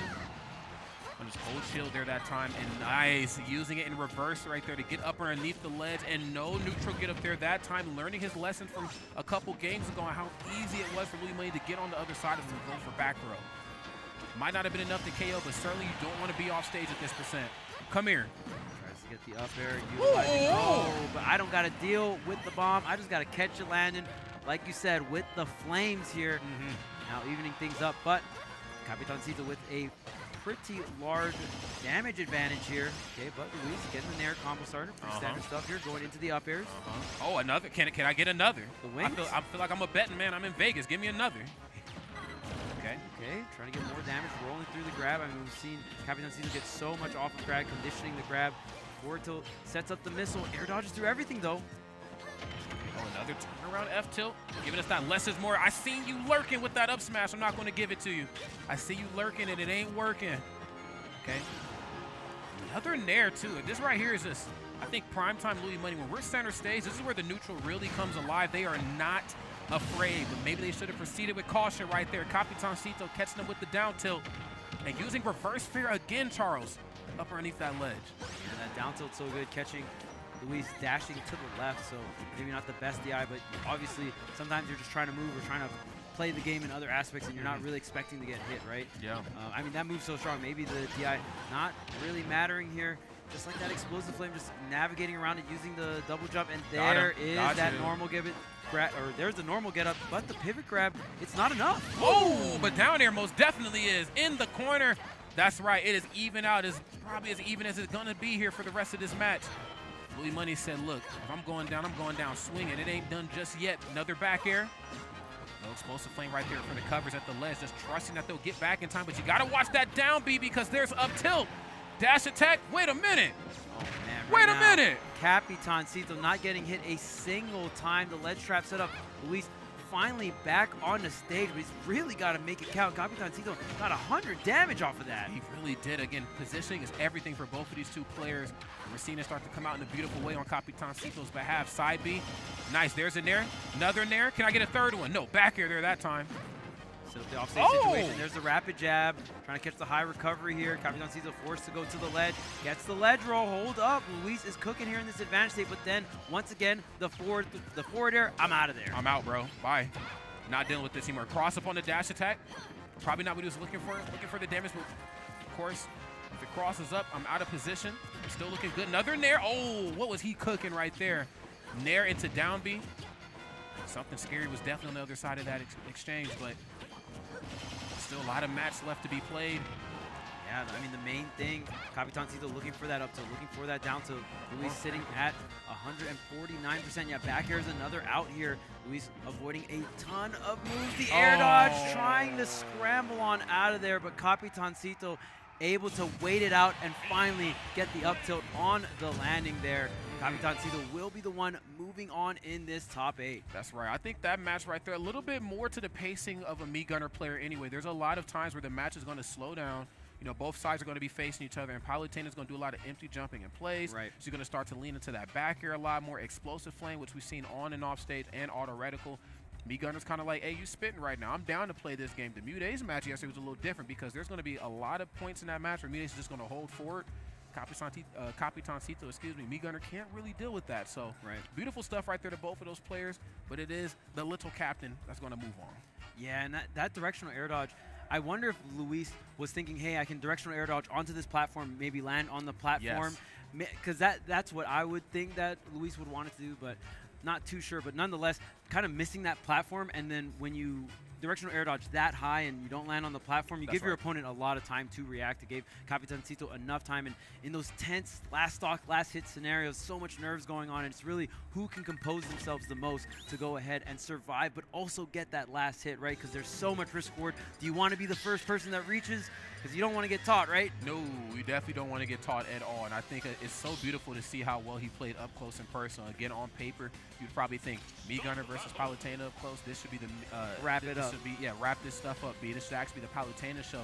But again, there's some tricks to the trade right there on me, Gunner. So we got to see the long game played out beautifully on both sides. We got to see the corner game played out really well on Louis Money's behalf. But when it was all said and done, it was Capitancito that was able to, persevere and move forward. So great stuff to him. Of course, we're going to see them a little bit later on. We got to, honestly, bro, we got to move on to what is probably going to be the match of the whole top 8, bro. This is going to be Tweek versus Light, bro. Yes, this is the one right here, ain't it? This is one of the most fun rivalries to watch, in my opinion, when we talk about top U.S. players, right? Yes. Light versus Tweek. And, of course, Shattuck kind of making his way into the rivalry as well, right? When it comes to top U.S. players, Shattuck having an amazing performance as of late. But, yeah, Tweek versus Light, such a fun matchup to watch. I think Fox versus Diddy, you could say it's a classic, right? At this point, it's a classic. It's a classic. It's a classic. It's a classic. Yeah, absolutely. Obviously, in Smash 4 was a matchup that you saw quite a bit. Yes, we did. In Ultimate, we have seen the resurgence of Diddy Kong, especially post-quarantine, with Tweek picking up the character, right? Bit of a technical character, but we're also seeing other Diddy Kongs as well rise and really grind the character out. Shoutouts to players like Dakpo, now named Boxpo. Picking up the box and stuff like that. So shouts to all the Diddy Kong players doing it big here. For all the Kongs, man. All the Kongs. That's right. New album coming soon. Give us a new Donkey Kong game, please. Oh, man. You said it. I didn't. What's the holdup? So both players getting ready. Light looking a little confused right now, trying to find something. We'll figure out what's going on here. That's right. Clean, man. This is going to be a great one, of course. I think, when it comes to these two characters, how they're designed, I mean, they're always going to be great in Smash, always going to put on a performance. They know how to get, people into seats. And then, of course, the cherry on top is being piloted by two of the best, not just Ultimate players, but two of the best Smash players to ever pick up the controller. We have Light, and, of course, we have Tweek. And I think we kind of prophesized this one a couple nights ago. We were looking at the bracket and kind of wondering how it was all going to shake out. There was a big chance these two were going to play at this portion of the bracket. So curious to see how this one is going to unfold. Not entirely sure on who has the set count lead between these two. Do you know? If you had a guess. Oh, man. Both these players go back and forth quite a bit. I know it's probably airtight. As of recent, Tweek has been winning most of their sets, but I think the last set that they played at Luminosity's Invitational, Light was able to take it. Okay, gotcha. So I'd say, overall, the last 5 sets, the set counts in Tweek's favor. But the very, very last set, Light did take it over Tweek. So we'll see how this one shapes up. We got Diddy Kong versus Fox. PS2, you already know yes, sir. That's going to be for game 1 here. A lot of room for both these characters to move around, and both these characters have a ton of mobility, so it can be really fun and flashy to see how both of them use their mobility to navigate through all of the madness, all of the hitboxes. And see here, Tweek on the ledge, just waiting. Diddy Kong, one of the best ledge hangs in the game. Yeah, he can certainly be there for quite some time, and Light trying to do a thing or two about it. I like that turnaround F smash. Of course, a very aggressive option as always. I mean, again, it just kind of goes back to the trademark style that Light brings to the table. Firefox in the corner, though, and nothing off the down tilt. Rare miss. Usually when Tweek has you locked in like that, down tilt is on the horizon. Once it connects, you probably get back air depending on how you air dodge, or maybe forward air, but both sides trying to keep it close. Yeah, and the one thing about this matchup, most people would say that Fox wins the matchup because Fox is a character that doesn't really let Diddy Kong set up, right? Diddy Kong always wants to set up shop, and I always view Diddy Kong as a stance character, if you will. Does Diddy Kong have the banana in hand, or does he not? And Tweek very good at utilizing Diddy Kong with that banana in hand, but since Fox is so fast, you don't really have too much time to set it up. You really have to win neutral first, and you really got to earn it. Yes, you most definitely do, and he's making it work for every little micro interactions. You can see right there, went for Nair just a moment before. A lesser player would have definitely gave Light that air dodge, or that spot dodge, excuse me, but again, these are just two juggernauts we're talking about here. No up tilt. Knew he was probably going to go for a Nair. But of course, went in the other direction. I like this. Tweek, of course, is trying to play one step ahead of what Fox is bringing to the table and gets the jump on him. Banana peel forward air. It's done. And one thing that I've been really liking about Tweek's play as of lately, utilizing that banana in the air. Usually you see Diddy Kong go for the slip confirms, right? Hitting a grounded opponent with the banana. They go into the slip animation and you go right into a smash attack. That's right. Tweek really utilizing a double jump or a rising jump, into the banana throw, into forward air at around that 140, 150 mark right at the edge has been really sealing out some of these stocks. That's right, man. And if he can't seal it out, at least putting on as much damage as humanly possible. Yeah. I have to give it to Tweek, man. Again, when he gets that banana peel in hand, he's the most fearsome player on screen, it feels like. But even when he doesn't have it, he's actually not afraid at all. But you should have been afraid of that back air. Don't let Light tell it, man. That move doesn't kill. It just did right there. It's Fox propaganda, right? Fox. Not the Fox propaganda. Not. Just edgeguard Fox, bro. What are you doing? That's right. It's easy, man. It's easy. That's right. Oh, Okay. wait. But Tweek actually might make it look easy here. Try to get the 2-frame on that Firefox here. Going for the down air. But, yeah, the way I love how Tweek goes for some of these, like, edgeguard / 2-frames, because if he does not connect them, still on stage, it's not too big of a risk, right? No, absolutely not, man. He's still cooking. Of course, not expending too many of the options and the resources. But nice. A little off the mark right there on Light's side, man. Try to grab that banana peel. Or at least, letting it hit his body, throwing off Tweek's timing as he gets back on frame for a dash check right into the back air, right into me going up a stock. It is Light right now with some rage and applying it thoroughly, but maybe not thorough enough. There's that back air, and it's evened out again, man. We knew it was going to come down to the wire like this, Charles. Yeah, especially on game number 1. Light really utilizing as of late. I mean, he's been doing it for quite some time now. That sour dash attack, and just like that, I mean, these up tilts are continuing. Tweek actually able to squeeze in a back air. Very rare in that scenario where Fox is going for the continuous up tilt chains and just frame trapping with the up air. Oh, and here's all this pressure, the banana bouncing off a shield, but finally Tweek able to put some space between him and Fox. That's like the big problem here. Fox has so much advantage when you're up close. He has so much quick moves. Not a lot of characters can deal with him up close. No, absolutely not. And then even if something should be punishable, again, like some of those options are very minus on shield. I mean, he can kind of nair around for free in a lot of ways. You still have that frame 2 jab, so you can lock your opponent down in the corner. However, this is Diddy Kong fastest up smash in the business. Gotta watch yourself too up close. Okay, going for the immediate roll in. Tries to go for the down tilt up smash, but Tweek double jumping out into the air dodge. Wow, both players playing really well in this scramble. There's the tech chase, the up smash to follow, and this time Light not having enough time to go for the jab. OS just goes ahead, reacts, catches the roll away, and wow, what a crazy set. Both players playing the end of that very well in terms of defense. You know what? I got to give it to him. I'm going to say it. Light might have some of the best, if not the best, reactionary time in the game. I think Tweek's is very good too, but when I think of Tweek, I think of the technical play style that I got banana peel in hand, and you didn't even think I could turn this into a string. He thinks of the world in a very innovative sense in terms of how do I get the most bang for my buck. Where I think of Light, I'm like, his reactionary game is just crazy. It reminds me of like the Kirby Nightmare and Dreamland game. You know, the quick draw game? Did you ever play that? Yeah. Nobody's stopping Light in that, bro. Ain't nobody beating him. Light's nice with it when quick draw. Yeah, I knew he has to be, man. Number 1 on the PR for quick draw. Free. Don't need any stats to tell me that. Like, this guy's number 1. I don't care what you've been told, man.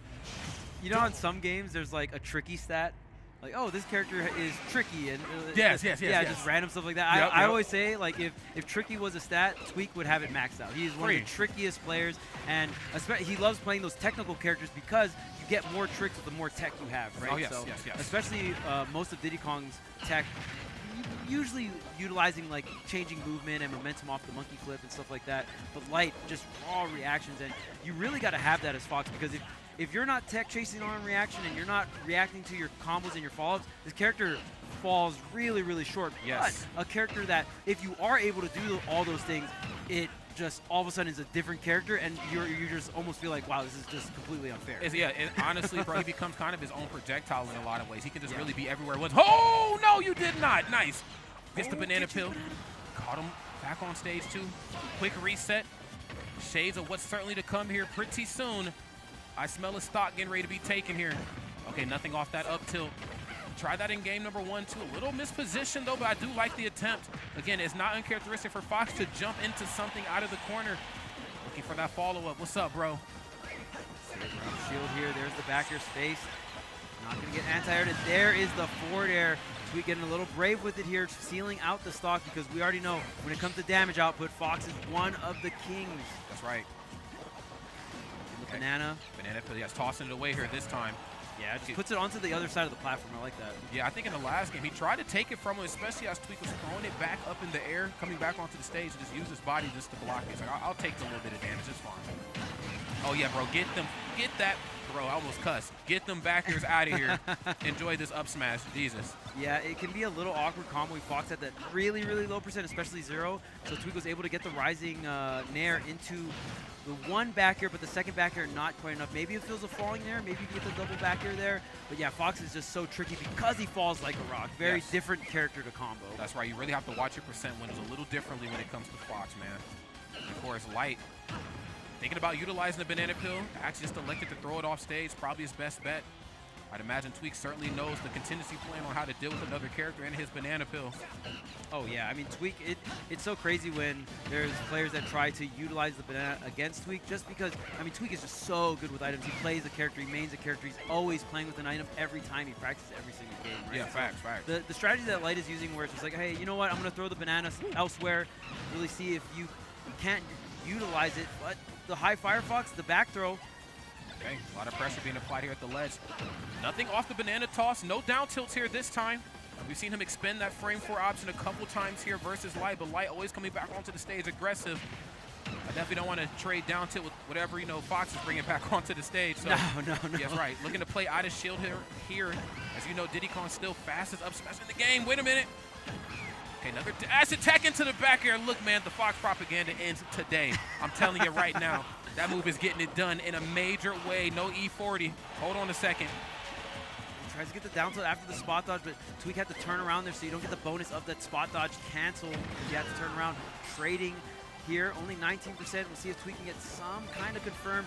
Light doing a really good job of avoiding the banana. Goes for the low Firefox, but Tweek still has this corner pressure. The back airs come out, but no connection. The up tilt after the shielded up tilt there coming out from Tweek. Only 19 damage, not too bad. No, absolutely not, too. And I like that, too. I mean, he knows when to dial it back and say, okay, this is not a banana time. This is not a time for me to expend a lot of options. Let me let the damage come to me. Let me try to find that up tilt. Was trying to use it in an anti-air sort of sense. Don't know if I want to trust that window with Fox McCloud. That time, let him drop shield first while those feet were firmly cemented on the ground. Okay, another short hop nair. Dash attack again. Double dash right here. Mario Kart time, bro. Can I get an... Huh? Off the wall here, and up we go. Not going to get the ledge jump, but almost gets the tech chase from the nair. Ledge dropping there. Light really opting for the option. We usually see Fox go for ledge drop, double jump there, or fair. That's but right. Light has really been utilizing that ledge drop, double jump nair. Yeah, got to mix it up here on the fly. Very difficult thing to do. Jumping away, Tweek. Ooh, but getting caught with the monkey flip. Fox so good at just tracking that movement, right? Yeah, again, you know, when you're using monkey flip, you are essentially in the air. And, you know, just when it comes to anti-air options, I mean, I have up tilt, but I think the most famous move, of course, in Fox's toolkit is that up smash, which no character wants to be on the other side of.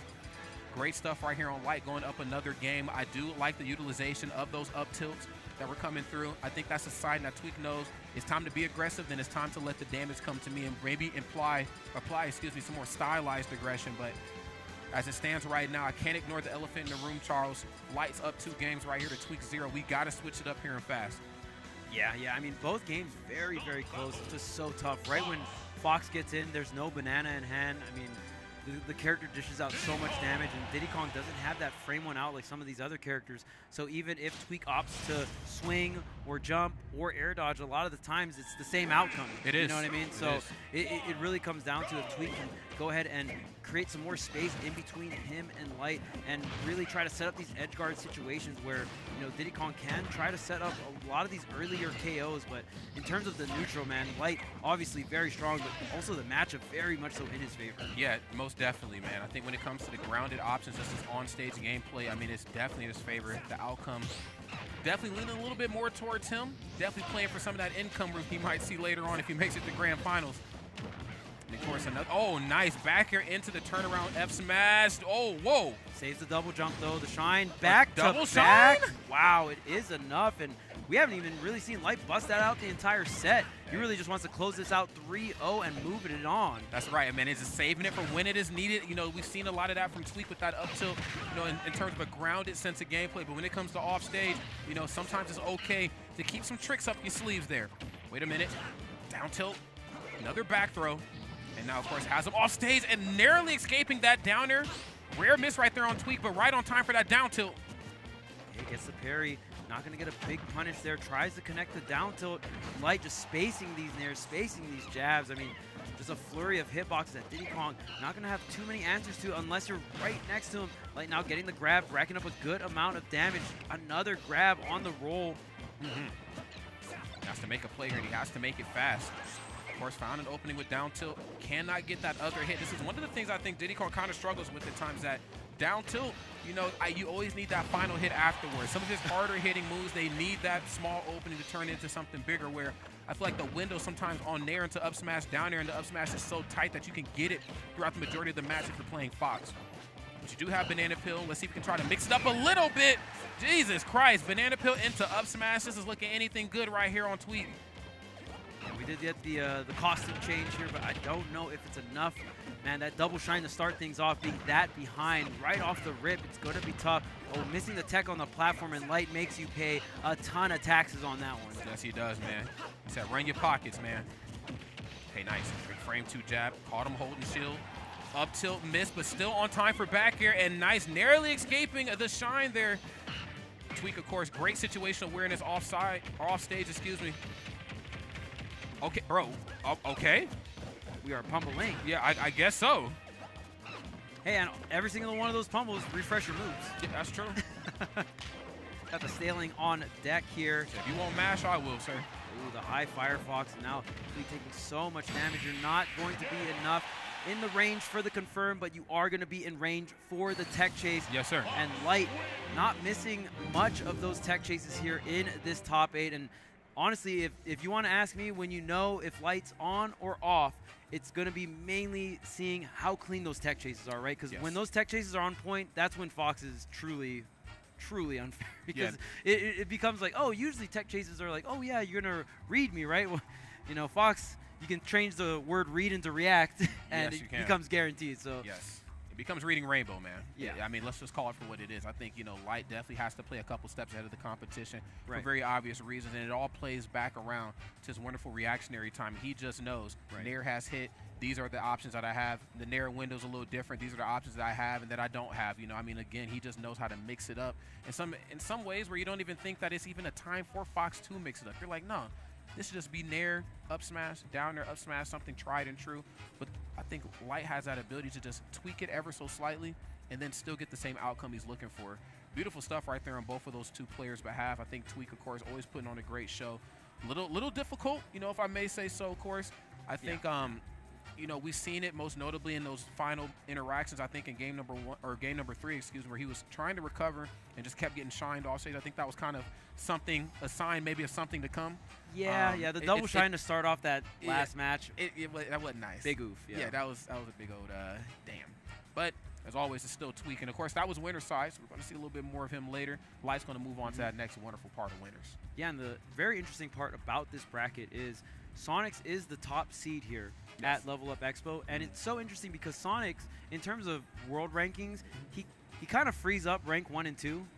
Or like me, not Spargo, but he kind of frees up the 2 top ranking players in Japan, right? Being Mia and Akola. Yes. Clean records on them. But then when it comes to the NA players, I think that's where Sonix goes ahead and struggles a little bit more, right? Absolutely. Against Light, against Spargo, it goes back and forth with Tweek, right? So there's a ton of players here that can go ahead and take Sonix out, even though Sonix doesn't have like players that are seated above him, which I think makes this tournament a very interesting dynamic. It's been a while since we've seen Light versus Sonix. I think Sonix has improved a ton since the last time they played. But of course, there's also MuteAce, right? MuteAce has been doing incredible this tournament, still in the winner side of things. This matchup is very tough. Yes, it is. So we'll see what MuteAce has in terms of very specific character counterpick strategies here against Sonix. And this would be quite the upset if Mute is able to take out Sonix in the winner side of things. But we'll see.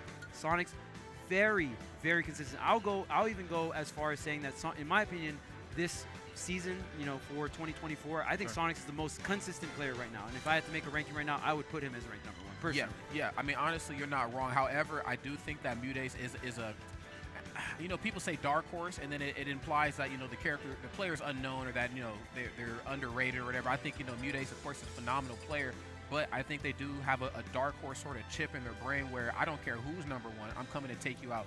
Remember, we had Genesis last year, and we also had, was it Let's Make Moves, Miami, and a couple other events where I think Akla was number 1, and he was still able to beat him twice in a way that a lot of players at that time could not. And then, of course, Genesis and... Was it Let's Make Moves? I think he beat him at Miami a couple years ago. So, yeah, he has that ability to do that. So, I'm just saying, I know what it says on paper for Sonix, but MuteAce is also an absolute menace. I don't even know how to rank this one, bro. It's going to be scary. Yeah, it's going to be a really fun match because I tell you what, it don't matter what rank you are. When MuteAce starts to turn up combos, you're just another character in the training room sequence, all right? That's right. You're just sandbag. You're just sandbag. Yeah, you transform into sandbag, and it could be the crazy 0 to death, right? We even saw the crazy 0 to death Mute pulled off against Spargo. Yes, right? yes. That was ridiculous. Were we on the mic? Was that us? Were we on the mic for that? Or I was not on the mic. I feel like one of us were for that. I remember, yeah, the string was just absolutely just otherworldly. I mean, MuteAce just, again, knows how to really kick it up a notch. If the party's on 10, he pulls up on 15. You know what I'm saying? So, but fact remains the same, though. Sonic's track record throughout his time in Smash has been a beautiful thing to watch, but here, most recently, is probably #1 in a lot of people's books, as begrudgingly as it is for people to admit to. Hey, man, he worked hard. He worked damn hard. He fought in them online brackets when a lot of players wouldn't. He was grinding when a lot of players would not. So because of that, you know, he is certainly #1 right now, in my personal opinion. But let's see how this goes. Sonic, of course, not without weakness either. Oh, yeah, still a very light character. Still going to have those holes in the armor. Is Sonic one of the best characters in the game right now? Absolutely. Definitely, we're not going to go past that. But you know what? If you want to win and compete, you got to pick the best tools, right? You got to do what you got to do. All right. I used to hate back in the day when people were like, yeah, man, he's winning, but he plays a top tier. He plays this good character. I said, well, bro, like, he paid $60 for the game like you did. You chose, you know, that character. Nobody told you to pick Scribblo Biblo, bro. Like, you know what I'm saying? You need to pick the anime guy. Don't walk up to the construction site with a Phillips head screwdriver. You can just bring the drill, bro. What are you doing? What are you doing, bro? Like, come on, man. Sometimes the jokes write themselves in the community, but no joke right here. This gameplay is going to be something beautiful. It's certainly something to put in the history books, if I may say so, of course. Sonix, Rockin' Sonic, of course, has done something just phenomenal here these last so many weeks and months. Has proven, battle-tested time and time again, multiple championships on their belt. Has proven, of course, I'm one of the best, if not the best in the business, but MuteAce is, again, in my opinion, the king of the dark horses. I mean, we know him as the best Peach in the world, but in my opinion, I know him as Mr. Beat #1. He's good at that. He's good at that. He's good at beating some of the most famous players in the business here. Let's see how it all unfolds right now. No button check, I don't think. I think this should just be the match. Yeah, and I mean, shout out to Sonix for supporting this event. Sonix was here, I believe, the last 2 years of this event. So Sonix has been supporting Level Up for quite some time. And Level Up, honestly, doing an incredible job of just leveling up the talented players, the talented player roster, right? I mean, this bracket runs deep. Yes, it does. There's a lot of history out here in Vegas, man. I think Vegas has always been good to, you know, esports, and Level Up Expo, of course, cementing themselves as one of the best destinations for it here, if not maybe the best, depending on who you ask. And on the topic of the best, we got the best Sonic player and the best Peach player in the world right now doing their thing. Okay. Nice, there's an up air.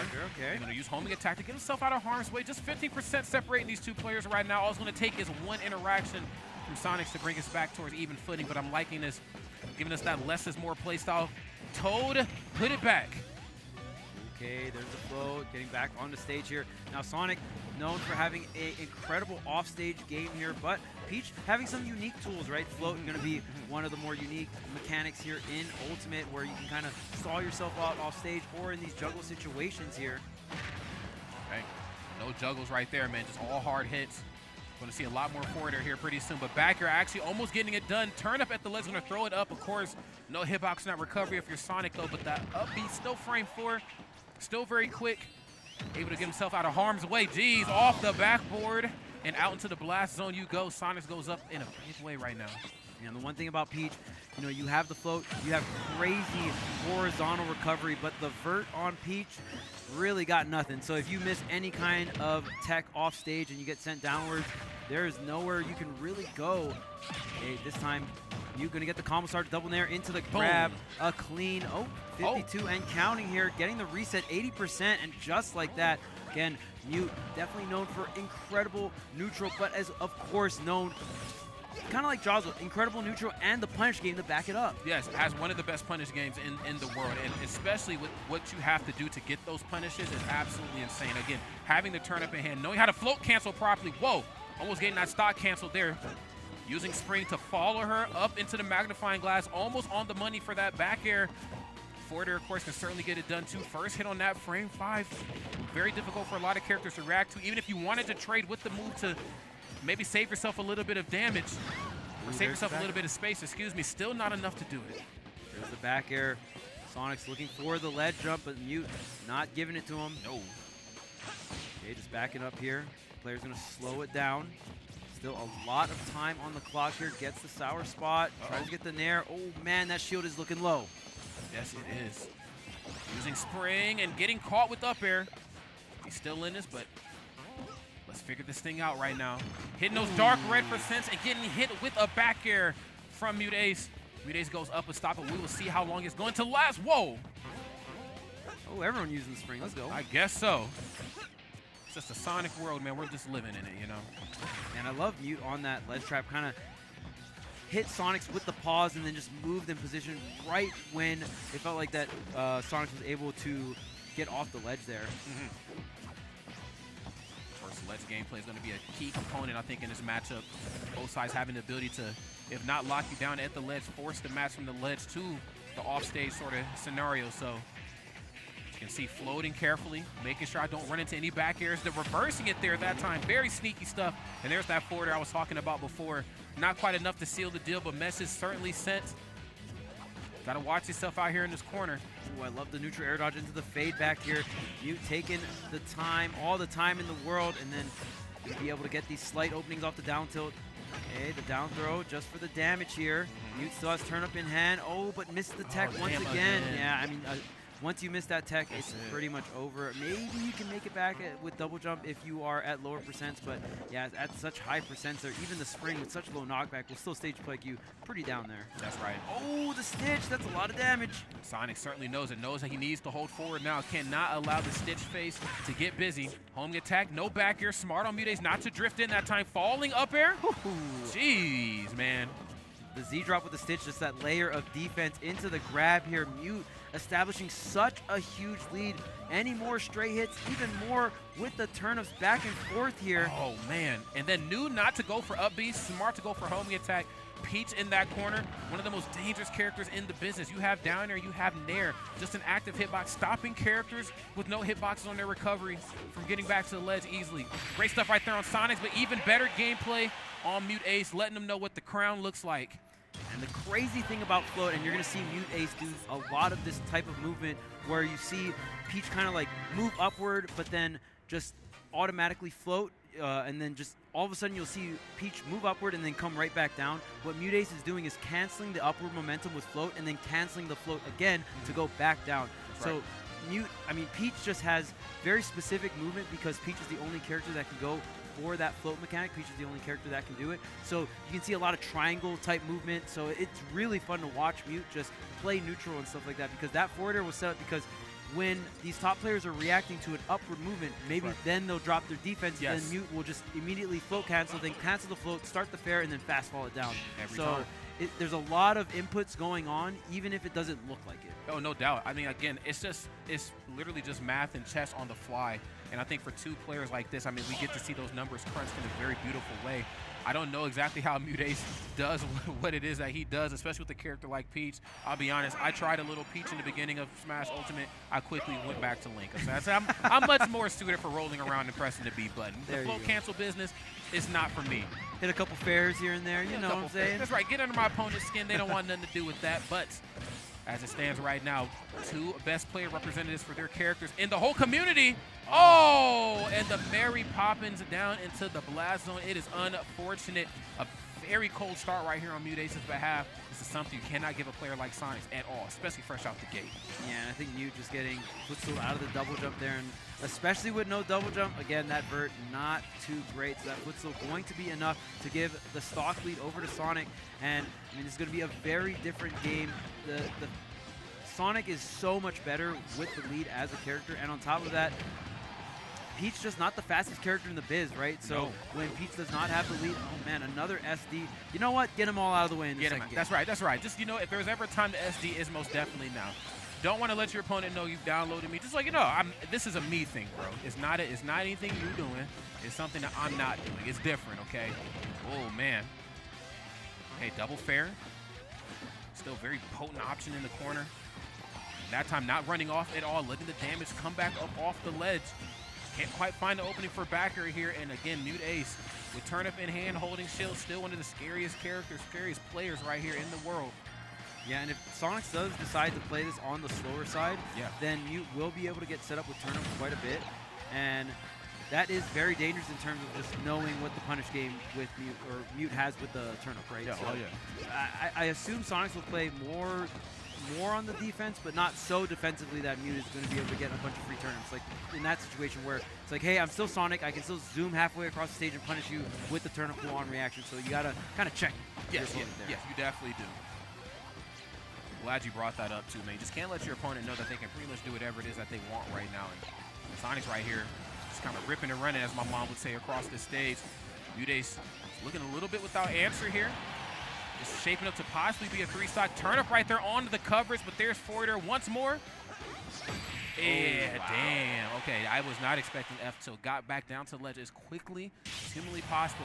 Turnaround F-tilt, got it done. One game apiece here between Sonix and MuteAce. Yeah, and I mean, unfortunate SD on the second stock and a very fortunate footstool on the first stock, but MuteAce won the first game. Not too bad of a situation here. Obviously would have really sucked if Sonix won first game and then that happened, but we are even in terms of game count here, so you're just gonna have to shake it off, go into game number 3. Sonix staying focused. He is the player that is seeded to win this event. A lot of expectations coming in for Sonic here at Level Up Expo. Yes, it is. I mean, he's kind of defending the home turf. I think he's going to college out here. He's living out here. He's in love out here. He's a grown-ass man out here in Las Vegas, man. He's doing a lot out here. So with that in mind, kind of defending the home turf. And also defending the home turf when he's down there in the DR too, man. This is a man about town, all right? Yeah, and I definitely think Sonix wants a new reigning champion. The reigning champ of Level Up Expo from last year is actually Light. It's Light. So Light is the con champion, bro. When it comes to cons, bro, Light, SmashCon Fall Fest, Level Up MomoCon, bro. He's the king of the cons. King of the cons here, but you already know Sonix wants to change that to his name. So we'll see if Sonix can go ahead and meet up with Light in the winners finals. The only obstacle left is MuteAce, and I mean, we saw how great Mute was playing that game number 1, so definitely not to be taken lightly here. Spring into the up air, going to be able to line up the up air combo, but it's not going to be enough. Tick for tack here, both players kind of getting up to those triple digits both for sides. This game 3. Oh, 100%, man. Both sides kind of nickel and dime every way you're here. I think they understand, okay, I cannot overextend. I can't go for anything too crazy at this point. I have to play this one as safe as I possibly can. And as you can see right here, a lot of safe trades. Back air for Nair right there. Caught in the corner. Full cancel, but of course not getting anything off it. There's the forward air. And this is where Sonix has shown a lot of promise, especially when it comes to lining up that forward air or that back air off stage. Another forward throw. No, actually. Oh, the homing attack. Okay. She's doing off this stage. Double jump into the side B. Mute really wanted to get that ledge very fast. I mean, I think Sonix was trying to set up maybe a ledge drop back air onto the parasol. Mute still surviving here 160%. The flow barely out of range. The dash attack still not enough. And Mute coming down aggressively with the down air. The Nair, is it enough? Oh my goodness, what a reversal coming out from MuteAce. MuteAce has all the options covered and then some. What a wonderful turnaround at 179% to expending and applying that rage thoroughly there. Oh my goodness, wow, Mute knowing exactly how to DI against the forward throw, barely out of range. Finally, the forward tilt comes through, but Sonix had so much command in that first stock, and MuteAce was even able to get the first stock and still rack up a little bit of bonus damage at that. Don't know how he's able to do it time and time again, but this is MuteAce we're talking about here, man. I'm trying to tell you guys, you might think you know who's #1 in the world or who's top 3 or top 5, whatever you want to call it, but MuteAce don't care none about that. Hey, down there on shield. Okay, both sides will kind of slow this thing down to a crawl, and for good reason. Sonic, of course, has that ability just to change the pacing of the match at the drop of a hat. And of course, it's best to slow it down when you see Peach in hand with turnip. Yeah, I mean, the turnip maybe can intercept the spin dash or spin charge, so there's a lot of respect, and Sonix has to play very different depending if the turnip's in hand. But again, if you play too far back, then Mute will just be able to pull turnips for free here. So there's definitely some risk reward going back and forth here for both players. Mute just angling that shield up, gets the Nair into the grab here, going to confirm. Oh, the platform kind of ruining the combo, turning it into a platform tech chase. Okay. Just trying to fill it out right now. Sonix, you know, we've seen a lot of pressure be applied at the ledge, you know, in that first game, but right now trying to keep it towards center stage. Obviously, Percent's not quite speaking his language at the moment. Okay, using the spring right there, trying to catch another just missed tech opportunity. Again, I feel like MuteAce just fell victim to that so many times. Kind of came back to bite him in a lot of ways, but playing it safe right now, still with the turnip in hand. Can he find an opening is the real question. Off the mark, and still had enough time to go for forwarder. Damn, that move is so good. Oh yeah, for sure. Amazing move here in Ultimate. Really chains together here. Okay, utilizing the shield. Oh, there's the turnip. Oh, not able to get the grab. Another back air here. Man, and right now it looks like Mute really using the turnips and this float movement to really force the scenario, and even intercepting the spin move there. Yeah. Canceling it out with the turnip and then punishing with something like forward air. That's a move. It's hard, man. Yes, it most certainly does. That move is large and is most certainly in charge here. Same with these up airs. Hitboxes on that pretty crazy. Whoa, okay, whoa. Rare miss. I'm pixels away, but then rinse and repeat. This is the remix. Runs off stage for the forward air. And whoa, I mean slow motion. Was able to get back as daintily and as safely as possible. Wow, it's MuteAce. Yeah, I mean, we saw the left-right mix-ups. You do still have that hitbox on the Parasol as well, so MuteAce really utilizing that. And I mean, the story of this game, at least, just to me, really feels like MuteAce is able to make the most of every stock, just DIing everything perfectly, having immaculate defense. And now, Sonic's gonna have to really work extremely hard. There's no rage on this stock. Oh, I like the mix of the downer. We usually don't see that offensively there, but man, it looks like Sonix really have to dig deep in this bag of tricks here to get any kind of hit. That's facts, bro. We got to see some mix-ups. I mean, we can't go for what you know is always going to work, because it feels like MuteAce has a contingency plan to work around that. Got to mix it up ever so slightly. There's your downer there. No forward air. But, of course, still not a good position to be in at all. No ledge trump. Seeing a lot of downers as well. Yeah, MuteAce is, again, bringing something a little different to the table. Showing some multi-hit stomps. Yeah, has to, again, looking to play the long game right now. I mean, not in your best interest to just keep going for forward airs and short hop nairs on shield, even though nair is -2 on the first hit. Very safe. Probably wanted just to keep as much distance between him and Sonix as possible.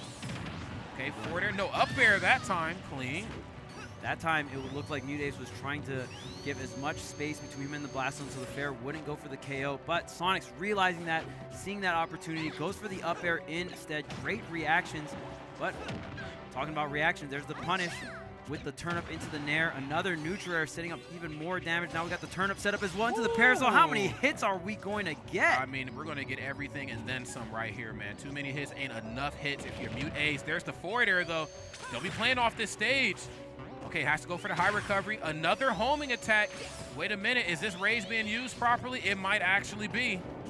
Yeah, MuteAce just got to be really careful. Needs to sink this forward air, but have a lot of time, or actually not a lot of time. There's only 35 seconds left on the clock. That's right. If there's ever a time to slow it down and disengage, it's certainly now, even though not the easiest thing in the world to disengage from Sonic the Hedgehog. Okay, forward air safe. He's backing off right now. And you see Mute not even still in situations, Mute is pressuring the shield. It's not like Mute is only running away in the situation, because the longer you put your opponent in shield, the more time they're going to have to focus on that defense. Only 18 to 19 seconds left on the clock. Mute still throwing out those KO options, right? Not just opting to run away. So great stuff, playing on that tail end. Really just, at the end of the day, it's like, well, if you're going to try to run away or play defensive, I'm going to be the one hitting your shield. I'm going to be the one that's taking up more time off the clock, right?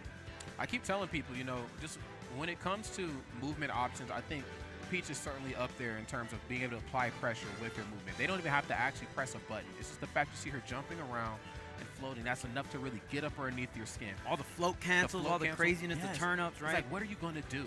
What is the option going to be? And I feel like it's starting to maybe wear a little thin right now on Sonix. Sonix, of course, used to playing a very similar game, but really excels when you get the opponent off stage. You get to see that frame 5 forward air come out. But unfortunately enough, it's not playing out in his best favor. MuteAce right now has his number. One more game, and Sonix might be going down to the loser side of the bracket. I tried to tell y'all, man, MuteAce ain't nothing nice. Yeah, it's just crazy because Sonic, the character, usually has so many different answers to edge guarding characters recovering low.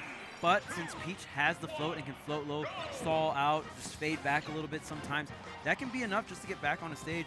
In the beginning of the set, game 1 and 2, we saw Mute missing some of those techs on the springs, and that went really long in terms of mileage, amazing stuff. But now Mute really doing a great job of not even putting himself in that situation. No, absolutely. No, I think he's definitely learned his lesson now. Took a couple interactions, couple games, but I think he's starting to figure out what it is that needs to be done. As you can see here, what needs to be done is you getting back to the stage. This is where Sonic, I mean, again, I tried to tell people, this is where he really excels.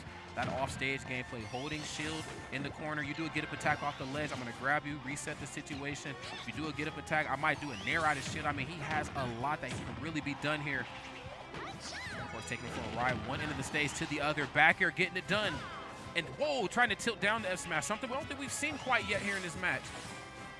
Yeah, I mean, just in general, we haven't really seen Sonix get those crazy backers or those crazy forward smashes and essentially utilizing Peach's lightweight, right? I mean, Peach not a heavy character by any means, and because of that, Sonix is usually able to get some of those characters' thoughts at around that 100, 110 mark. Oh! But this time, the charge on the homing attack, able to get the edge guard that Sonix has not been able to find, especially in that last game. And maybe Sonic's really acclimating to the situation and knowing, hey, these are the answers I need to get. Yes, absolutely. Now I need to play the offstage game just a little bit more. I'm not saying there's anything wrong with my grounded game. It is phenomenal. My dash attack is great. You know, I got a quick jab. My aerials are great too on stage. I mean, we've seen spring into up air multiple times throughout this set. But I think it's the offstage game right here that MuteAce just kind of struggled with. I think Sonix has figured it out. Turn up and handle up off the ledge. 91%. Wait a minute. Okay, another nair, sending in the opposite direction. No Z drop, though. I do like the attempt, but before I can even let you go for a float cancel back here, I'm already on the ready, pressing buttons, bro. I'm out of here. Huh? Wow. Oh. Since the wall of PS2 is so far, was not able to detect the wall, maybe was not in tumble there. What a precise turn up to edge guard Sonic the Hedgehog. Usually that phrase doesn't happen too often. No, absolutely not. Even when it left your mouth, I was like, to do what, bro? You can do what to Sonic? I guess. You can edge guard him. You know what I'm saying? If you work hard enough, I suppose. Just got to throw the right turn up at the right time off stage. There you go. That's right. It's got to be really, really good. And MuteAce, of course, better than good. MuteAce better than good. Phenomenal, if you will. Okay, homing attack on the way back up. There's that nair in the corner. Okay, haven't quite seen much success with it, but I like that there's always the option to look for. Again, Sonic on his way back up, he either has to mix it up with homing attack or go right for up B. You know, in situations like those, nair and down air, certainly something difficult to work around if you're Sonic. Yeah, and Sonix needs to figure out something real quick if he wants to bring this to a Game 5 situation. MuteAce is the one that's up 2-1 here. This could be the last winner's game for Sonix. Oh, and there's the turn up, saves the double jump and the navigation. No way. But wait a minute, the reversal. Oh! No, and the down air does not connect. Perfectly timed directional air dodge to the ledge here. Sonix spinning, waiting. Spinning, but we need him to start winning here. That's the difference. Got to find that right opening, but it's so hard. MuteAce's defense just rock solid. Not a lot of openings, and even for a fast character like Sonic, I mean, Sonix is having quite a bit of trouble getting in. Well, it also is rough, too, because I think with a character like Sonic, if you start to pale in one area, you can play the up-close and personal game because you kind of out-button a lot of characters. But a lot of what Peach brings to the table, very safe. Nair, frame 2 jab, forward air is pretty safe, back air is safe. I mean, he's really working for his money here up close. He's working for them Sonic rings, man. Okay, dang, man, when Sonic has to work for the rings. That's what I'm saying, bro. You can't just they're not just scattered on the stage for you, huh? No, sir. You can't just run around and get them here. Okay, MuteAce knows. You want to get this party started, you got to come see me. Ain't nobody coming to get you. Yeah, not even opting to pull the turn up here. Mute just waiting. Already has the damage. Hey, I just need this back air. Okay. I think the vibes are intact right now, if I'm not mistaken. Both sides exuding the vibes. Yeah, and I mean, Mute understands the situation clear as day. Don't need to make a commitment. At the end of the day, a straight dash attack, a straight back air will do the trick. Sonic is at a 200% now. And I mean, every time the time's ticking away, it is going to be in the advantage of the player that's in the lead. That's right. And he knows it right now. MuteAce has the lead at 2 minutes and coming up on 20 seconds here. I can't help but to feel like if there's ever a time for Sonix to make a play, it's definitely now. And again, this isn't to say, just because he's in a bad spot that Sonic is not a good character. He's a very, very good character. He's kind of getting out-hemmed right now. Don't be mad when I pull a U on you, all right? All right. Don't be mad when I pull a U on you, said MuteAce. Yeah, I mean, right now, got about 2 minutes here. And, of course, if you guys don't know what happens in this rule, when the time goes out, whoever has the most amount of stocks, or if both players have the same amount of stocks, whoever is at the lower percent will go ahead and take the victory here. Get out of town. I had no idea. Just thought I'd go into that explanation. Took up a good amount of time there, good 20 seconds. All right, we're back into it. That's right. Okay, okay, turnip time. Okay, back towards center stage. Sonix has to get in there and make it fast. Go for up throw. Okay, now it's going to float around. Thrown off the timing for a potential up air or back air again. You're actually going to get less interactions per second with Peach because Peach can, every time Peach is in disadvantage, float, stall a couple more seconds, fade back, right? Yep. So a very unique character in that aspect. So now almost already down to a minute here. The Nair, it is still not enough. Mute surviving that Nair is so big. That was huge. Oh, my, then being able to up B through the spring. This is clean. Okay, here's the back airs. Dang, you can do them quick, huh? That's right, he's looking good right now. Nice, going to get the Nair, and then he's going to go for back air here this time. Okay, let's see what Sonix can do right now. We got less than a minute on the clock. Every hit pushes him further and further away from pushing us to another game. There's one forward air. Okay, there's the back air here. Mute setting up with another turn up. Doesn't have to be too committal on this ledge trap, sticking around by that roll area, really spacing around all these different spin moves. Okay, there's the back air, rolling back in, getting that stage control. Forward air, very well spaced. 28 seconds. Okay, has to make a big play here and fast. There's forward air. Okay, oh! And Mute doesn't really have to get the KO for the victory at this point. Just needs to not get hit, still throwing out the hitboxes defensively, of course. Just playing around everything and getting the punishes on top of that. This is unfortunate indeed. I don't even know Sonix. what setup can get the KO. No, there's none. You would just have to run off. Yeah. It's done. Okay, and you know what? The vibes were there. Hey, can we talk about it? The vibes run both ways. That's all I gotta say. That's right. The vibes are a two-way street, my friend. Okay, on the corner of Vibe Avenue. Yeah, and I mean, Mute played that really well. Like I said, in terms of just the amount of time you're working with to catch the lead back into your favor against Peach, you're going to need a little bit more time just because float can extend those interactions a little bit more. That's right. I mean, even just in the scenario where both players were just standing on either side, that every single second goes into the favor of the player winning the game, right? Yes. Or who is currently winning. So, I mean, in that scenario, Sonix needed a little bit more time towards the end there, but it really came down to throughout the match, how did you utilize that time for your offense, right? No doubt about it, man. It just felt like there's a lot of those interactions where I think Sonix usually rises to the occasion on, particularly like the corner game, and then, of course, being able to take the opponent from one end of the stage all the way off stage, and then, kind of shutting it down in that regard. But unfortunately enough, we didn't really see it. We did see some harassment off stage a little bit in game number 1, but when it counted, when we needed it in those final moments, it just kind of was nowhere to be found. And again, it just kind of goes back to show how great some of Peach's buttons are. You have that float cancel in conjunction with all her aerials. Nair's -2. You got, back air, you got forward air, you have up air, and then, of course, jab's really good, too. I mean, she's kind of armed to the T on both regards. Projectile, not the best in the world at all points in time, but definitely utilized it the way that we needed to see it. Z dropped in the corner a couple times when Sonic was on his way up, or even just straight up just threw it down and say, hey, look, something active is on your way. Now you've been hit by it. You're going to either use another up B and overshoot the ledge, or you're going to probably use a homing attack, to which I actually don't mind trading at that point. So, great stuff on MuteAce's side. I said it going into the match. I think that, again, great counterplay. Great counterplay. MuteAce is good at beating the best players in the world. We weren't entirely, sure how it was all going to shake out, but this is not uncommon for him. Whoever you say is the best or top 3 or whatever, he don't give a damn. And that match right there proved it beautifully.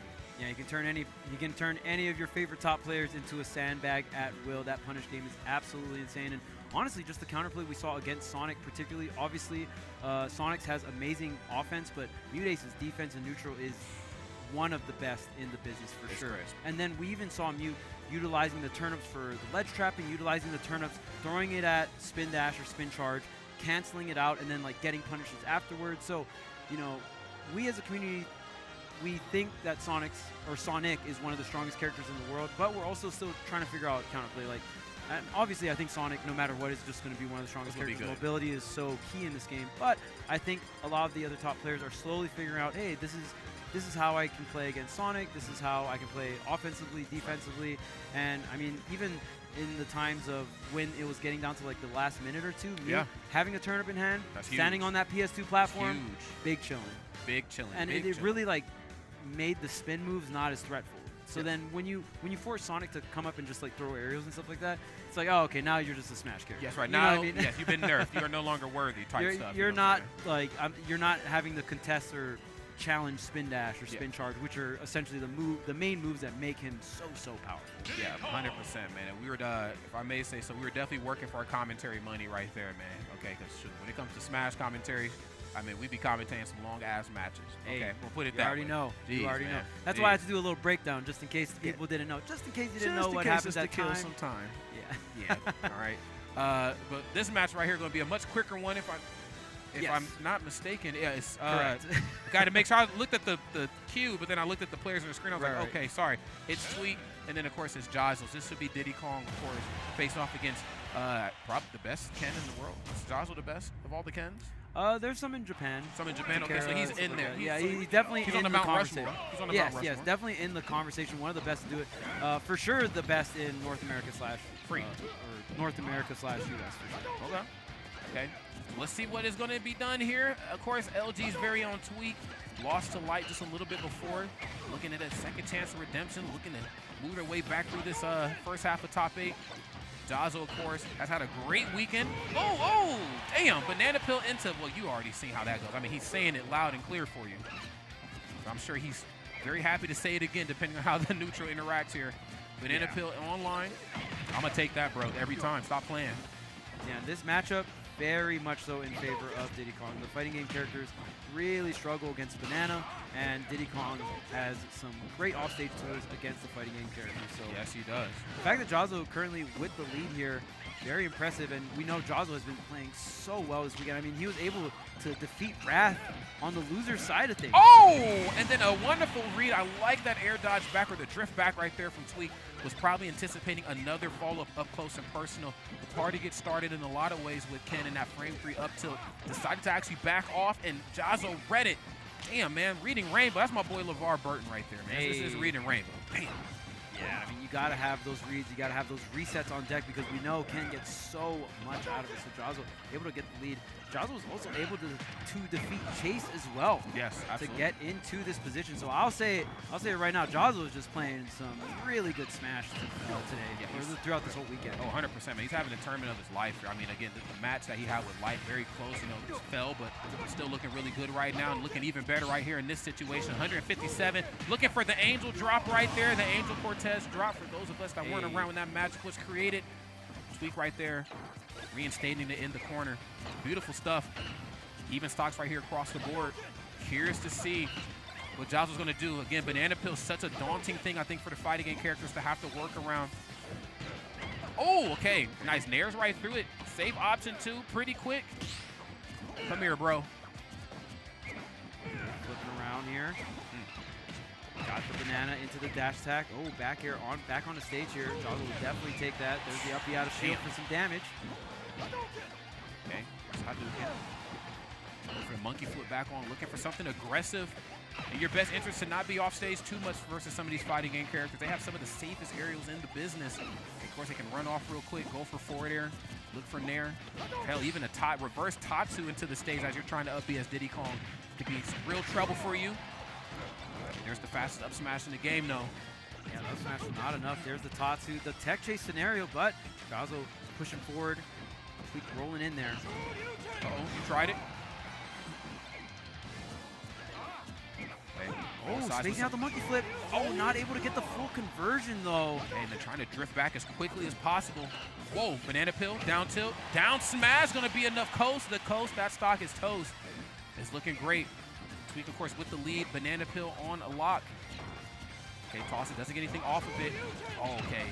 Got a little too hungry there. Oh, off stage with the banana. Not going to connect the banana. Hitting right by the ledge there. Jazzo just throwing it down, getting rid of it. Dash attack, forward air. Okay, Jazzo kind of mixing up the DIing in there, making it a little bit harder, really making Tweek work for it. Hey, your backer out of shield.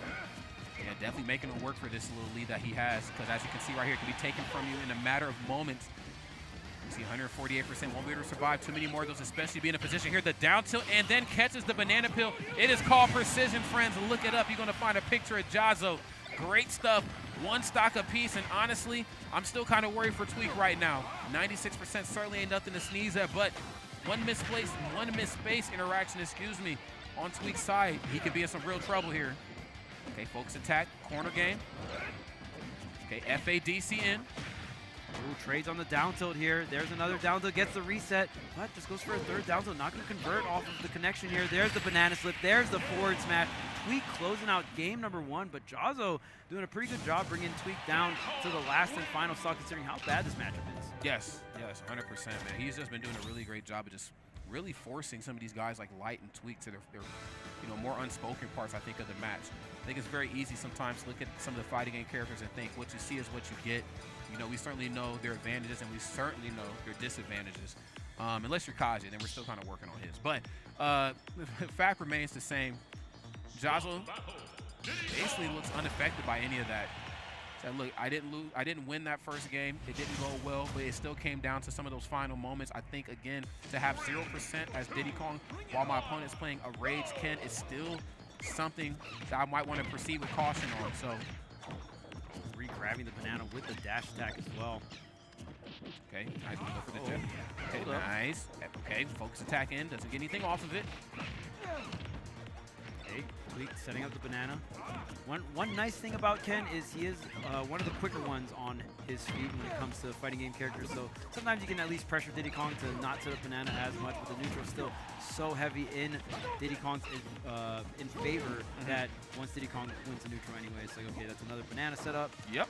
And the monkey flip just so hard. I mean, that much amount of raw mobility going to be difficult for the fighting game characters. But the parry, okay, one parry at a time. That's right. Starts with one, bro. Gets one right into the Hadouken, so playing this one safe. One up tilt. Okay, knowing that he's going to spend a lot of time in the air. Whoa, okay, actually should have probably let it rip right there, but unfortunately meeting the opposite end. Diddy Kong up smash. Loving this music too, by the way. Ooh, yeah. Taking it back. Down, bro. Up air. It's a double one. Nice. Great anti-air. Definitely lean into the fighting game roots. Watch your shield. I'm out. Okay, the wave bounce back to center stage here. All that tricky movement we were talking about that Tweek loves to do on the Diddy Kong. I'd like to see some safer options maybe tossed out too on Ken's side. I know like most of what he does is pretty hard to contest, but that Nair, when I seen it utilized versus Light yesterday, I was like, wow, this is the stuff of nightmares. Frame 6, -2 on hit. I mean, this is a move right here that you just don't want no business with. Whoa! Okay, sending them sky high, still not enough. There's the monkey flip after the banana slip. Ooh, try to get that follow-up, but to the ledge. Tweek goes here, still sitting at 3 stocks right now. And gonna shield that, tries to get the downer punish again. He said, shore you again and see what happens, bro. Dang, doesn't even cost the bar. Right. Just toss it out again if it misses. Okay. Looking for true shore you as well. Nice. Looking good. Okay. Tweek right now up in a big way. 128%. No banana peel, but honestly, it don't even really seem to matter. He's going to run up and do it. Finally gets one there that time. Another true shoryu. I think, again, whether it's regular shoryu, true shoryu, I mean, I think that move's certainly something always to keep in the back of your mind. Very, very scary to have to work on, especially for a character like Diddy Kong that's going to spend a lot of time in the air, monkey flipping and jumping around. Don't get yourself anti-air. Okay, wait for the opening. Even the directional air dodge getting covered there. Coming out from Jazzo. Jazzo standing his ground here. Still down a stock, but wants to find his opening, find some way to make this happen. But offstage situation, the banana is set up at the ledge here. Ooh, another slip. Yeah, right back to the offstage. That's right. That's exactly where he does not want to be. Has to Tatsu his way back. Folks attack to the top platform. Let him off the hook, but again, the banana peel, the stuff of nightmares in this matchup. Has to figure out a way to fight his way out this corner. And Tweek, instead of going for some of these falling backers, just drifting back, going right into a monkey flip, which goes into the command grab here. I love the timing mix up the down smash. And right after that banana slip, great job coming out from Tweek here. And we saw Jazzo get hit to the right, and he stayed to the right. You know what I think the issue is here? I think, you know, when he played against Light, And when he played against, who else did he beat earlier? I think he beat Raph. I think those are two players, you know, and say what you want about Sonix. Raph definitely has an aggressive side to him. We've seen it at the big house just a few months ago. You know, characters that do have Ken's number, but who hold forward in a lot of their interactions, he's actually okay with, because again, he's a fighting game character. He always has that. What's he putting on the screen there? Hold on, bro. I can't. Yeah, this matchup sucks. Yes, yeah. it's not great. We know, bro. We know it's not pleasant. I feel bad for Jazzo because he just had to play a bunch of bad matchups this weekend. He did, and you know, he's been rising to the occasion, but I think what makes this one even tougher for him is that there's going to be a lot of times where Tweek just dials it back. He said, look, I got banana peel, bro. Come get me. I'm playing just, again, out of shield. What are you going to do about that? I like the switch, though. I do like the switch. You know, somebody a little bit more powerful. Yeah, I mean, not powerful, but a little bit more, you know, stationary and streamlined. I think, you know, we were Right. talking about it earlier when he played on stream. we love streamlined characters. Yeah, we love streamlined characters. You know, I think when it's Ken, you know, you have that mix-up. You know, of course, you have that faster footwork, but I think you need somebody kind of cut and dry, concise, and to the point. I think that's Mr. Ryu. Yeah, and more consistent as well, right? Because Yes. Ryu doesn't have some of these multi-hit Tatsus and stuff like that where you get a reset or you could get more afterwards. Ryu, it's just 3-hit combos, boom, we're Boom, done, boom. and then we get the reset, we set up the fireball. Ram bam, thank you, ma'am. Okay. Back to let we go, though. That's not going to be enough to do it. Ryu's pretty large and in charge right here. Nice, the delay. Oh, okay. Okay, wait a second. Situation reset. Let's see what he's going to turn it into. Wow. And again, just monkey flipping through the chaos right here. I mean, this is right here is the sign of a very confident Tweek. You know, knowing that whatever it is you're going to toss out, you're not going to toss it out right here. I should be able to monkey flip around for free and really just increase my mobility and keep you on your toes. Okay. Whoa. Now we're chilling. Oh, no, we're not chilling. Dang, the spike was enough. Maybe Tweek not having the access to the double jump in that scenario there. So going to even things right back up. Looks like the switch doing wonders here for Jazzo. One thing I really want to say that Tweek is doing extremely well is just the timing on the attacks on the focus. So either goes for the attack right as focus is coming out, but once he sees the focus, he'll just wait a little bit, delay the option a little bit, and be like, okay, now you have to choose either to attack or dash out. And if the opponent hasn't committed to anything, it's pretty risky to go for the attack, right? So they'll usually just time the attack to when they're going to dash out of the focus, essentially. 100%, bro. We're seeing a lot of perfectly timed attacks right here on Tweek's side. Again, knowing how to find that opening with down air, popping them back up just to knock them back down. And of course, banana peel on lock. We should see either that or down tilt try to lock Ryu down in this corner. Oh, yeah, anti-air. Priest are like, his whole half of his body is like invincible during that, and it's crazy. Just like fighting games. Yeah, facts. Tried to get and not gonna hit with that directional air dodge onto the ledge there. But it looks like I think Jazzo wanted to go for the up airs into the up B, the Shoryuken, but got the Tatsu instead. Unfortunate, but you know what? Cleaning it back up, it's still not enough though. One hit right into the Shoryu, 120%. Won't be able to survive to me more of those, and I'll definitely take that trade. Again, this is one of the things I really like about Jazzo, knowing when it's time to go for something a little bit more stylized, something uncontested, and when it's time to throw my weight around and go for some trades. Okay, focus attack eating some of that damage, but okay, wait, backs up a little bit. Loving these inputs, and man, again, the precision is definitely there on Jazzo's side. He might actually be able to push this to another game. Yeah, the Shoryuken in reaction to the monkey flip was insane. Yes, it was. Getting the trade, totally worth it here for Ryu. Now going for some guesses, but now finally Jazzo getting the first opening right into the fireballs. Ooh, into the bagger. Whoa, that was a ton of damage. He said it's all fundies on Sunday, my boy. Jeez. There's the dash attack bursting in here. I think Tweek certainly knows what's at stake right now. He can smell it cooking.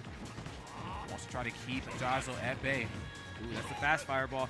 Ryu can alter the speeds of the fireball depending on the input. Okay. That light down tilt. Not getting anything off of it. Nice. Catching him falling off that top platform. Still not enough. Ryu a big guy, but not big enough because forward air closes it out off stage. Great stuff. Oh, he's hot. Okay. So yeah, maybe I need to take a lap. Bro said, get off the stage. Oh, okay, there we go. Going for the hug. Okay. He mixed me up because he walked off the screen. I was like, where's my boy going? All right, good set and great run, honestly, coming out from Jazzo, getting 5th place, running into a bunch of bad matchups, but still persevering and really showcasing that even though you know, a character has a bad matchup, you can still take the W. Did not get it over Tweek's Diddy Kong, but was able to defeat Chase's Palutena / Steve, and was also able to defeat Wrath's Sonic as well. So, I mean, especially Sonic, a really, really tough matchup for Ken. So, shout out to Jazzo doing an incredible job in the bracket, and shout out to Tweek staying in the bracket on the loser side of things. We'll see him later on in loser semis. Yeah, 100%. I think this is, just Jazzo, he's always grinding. He stays in the lab. We see it on Twitter. We see the antics. He's always practicing this game. And I think this tournament, more importantly, taught him where the line was. Okay, this is where I stand. Now I know what to work towards. And that's something that a lot of players in the community don't have anymore. Jazzo most certainly has it. So big shout out, of course, to him. Again, had a lot of matchups just not in his favor, was still able to persevere. I still don't know how he did that Wrath match, but damn it, that young man found it out. And if there's a will, there's most certainly always a way. So great stuff to him. Tweek, of course, still in this bracket right there for all of us Tweek fans out there. He ain't going nowhere no time soon. He's on the loser side of things. Has a couple more matches to play, but he's still cooking. Damn, just like Sonix, which is pretty crazy. If you guys are just tuning in, MuteAce was able to take it over Sonix 3-1, if I'm not mistaken. So incredible upset coming out from MuteAce. That's a big win to have nowadays. I mean, it has always been a big win in the past. I mean, Sonix really rose up in terms of ranking just after quarantine, right? So, yes, absolutely. I mean, huge win for anyone to take it over Sonix. But, yeah, I mean, especially at this event. Like I said, this event, Sonix is the top seed, but there's so many players that could take him out, right? So, I mean, I think even for Sonix, getting a W here would mean a ton to him. Still very possible, still could make the losers run, right? So, we'll see if Sonix can do that. I believe Sonix is the next match, and dang, no way. DR on DR blood is about to be shed right here. This is messed up. Yes, I think. Now, I believe one of the last times I had the pleasure of commentating these two play together was actually at Blink and Respawn, man. Big shout out, of course, to my people down there, Damaso, Nicole, and Ezra. Ooh, okay, you got the inside scoop, my boy. You know what I'm saying? I was there on the mic. I was there for that Dominican Magic, okay? And I got to tell y'all, they did a wonderful job at putting on a great show. And, of course, the matches were fire from start to finish. But it really hurt to see those two play. But then I had to switch my mindset and say, hey, you know what, man? I'm actually more excited that two people from the same region have been able to persevere and make it this far together. It does suck we got to play against each other, but it's a W for the region no matter what. So this is going to be a great match. Of course, Capitancito, best meat gunner in the world. And, of course, we have, you guessed it, Mr. Vibes himself, Mr. Sonix, of course, coming through with the Sonic gameplay. There's a way I think this match might go, but it really just all depends. I mean, these two, of course, I'd imagine have a little bit of history with each other. I don't know how often they get to play, but being two strong players from the same region, I'd imagine they've crossed paths multiple times. Curious to see how this one is all going to unfold. Yeah, and I feel like Meat Gunner definitely has the tools to force Sonic out of spin dash. That's going to be one of the main things you are looking for in the Sonic matchup. And the fact that forward air also drifts Meat Gunner backwards, so it's like, okay, even if you use the spin dash, you use your intangibility to go through the forward air shot. I still drifted backwards in time to be able to create enough space, go for the shield and stuff like that. So, I mean, I know that Capitancito and Sonix have gone back and forth many times. So the fact that Capitancito can make Meat Gunner work in so many crazy matchups. I mean, we saw Capitancito take it over Luis to get into this position, right? Yeah. So Capitancito definitely knowing how to make Meat Gunner work, and I believe Capitancito uses the laser in this matchup, and this, I mean, Sonic stops definitely him from spinning, doesn't it? Right. So we'll see what moveset Capitancito uses. I think that's one of the more interesting things when we talk about any Mii player. What kind of moveset are you going to use depending on the matchup, right? That's right. 100%. I don't believe they are locked into that sort of moveset either. They can switch it up no matter what. So, we've seen the importance of the charge shot and just having that ability to like charge cancel into something and keeping it kind of funky, fresh up close and personal. Right. But I do like the idea of this laser shot. I play a little Meat Gunner too, and I see the importance of it versus Min Min, when she's swinging. If I hit her with it, it just, she's just getting clipped. She's done in place. So I'd imagine looking for a very similar sort of situation going up against Sonic here. Of course, you're going to need all of that and then some to really, kind of mount this victory. But it starts with that, and hopefully it can snowball into something great for Capitancito. Maybe we can make him the big captain. He's a little captain right now. So we'll see how it all goes, man. This is going to be a great one. Of course, this is Las Vegas Classic right here, having Sonix in one of these later portions of bracket, really trying to hold it down and become the champion and snatch it from the Con King himself, Mr. Moist Critical Gaming Light. He just knows how to win con events. I don't get it. But it's crazy. Hey, man, what's going on here? Bling. Collecting some rewards, man. Oh, he's trying to get his costume together. Oh, okay. Snap. Let's go. Capitancito's going on a shopping spree right now. Capitancito, what you doing, bro? I said, what you doing? going on a shopping spree, getting the hats. That's right. That's what I'm talking about. Mr. Fly Guy. He said, look, if I'm going to get my me up here, she's going to be fly, all right? It's going to be a great one, yeah. Man, the DR Showdown, this is crazy. This is great. But, you know, this is the representation I think we need in the Smash space. Not to say that it just we're sucks that they have lacking. to see each other Yeah.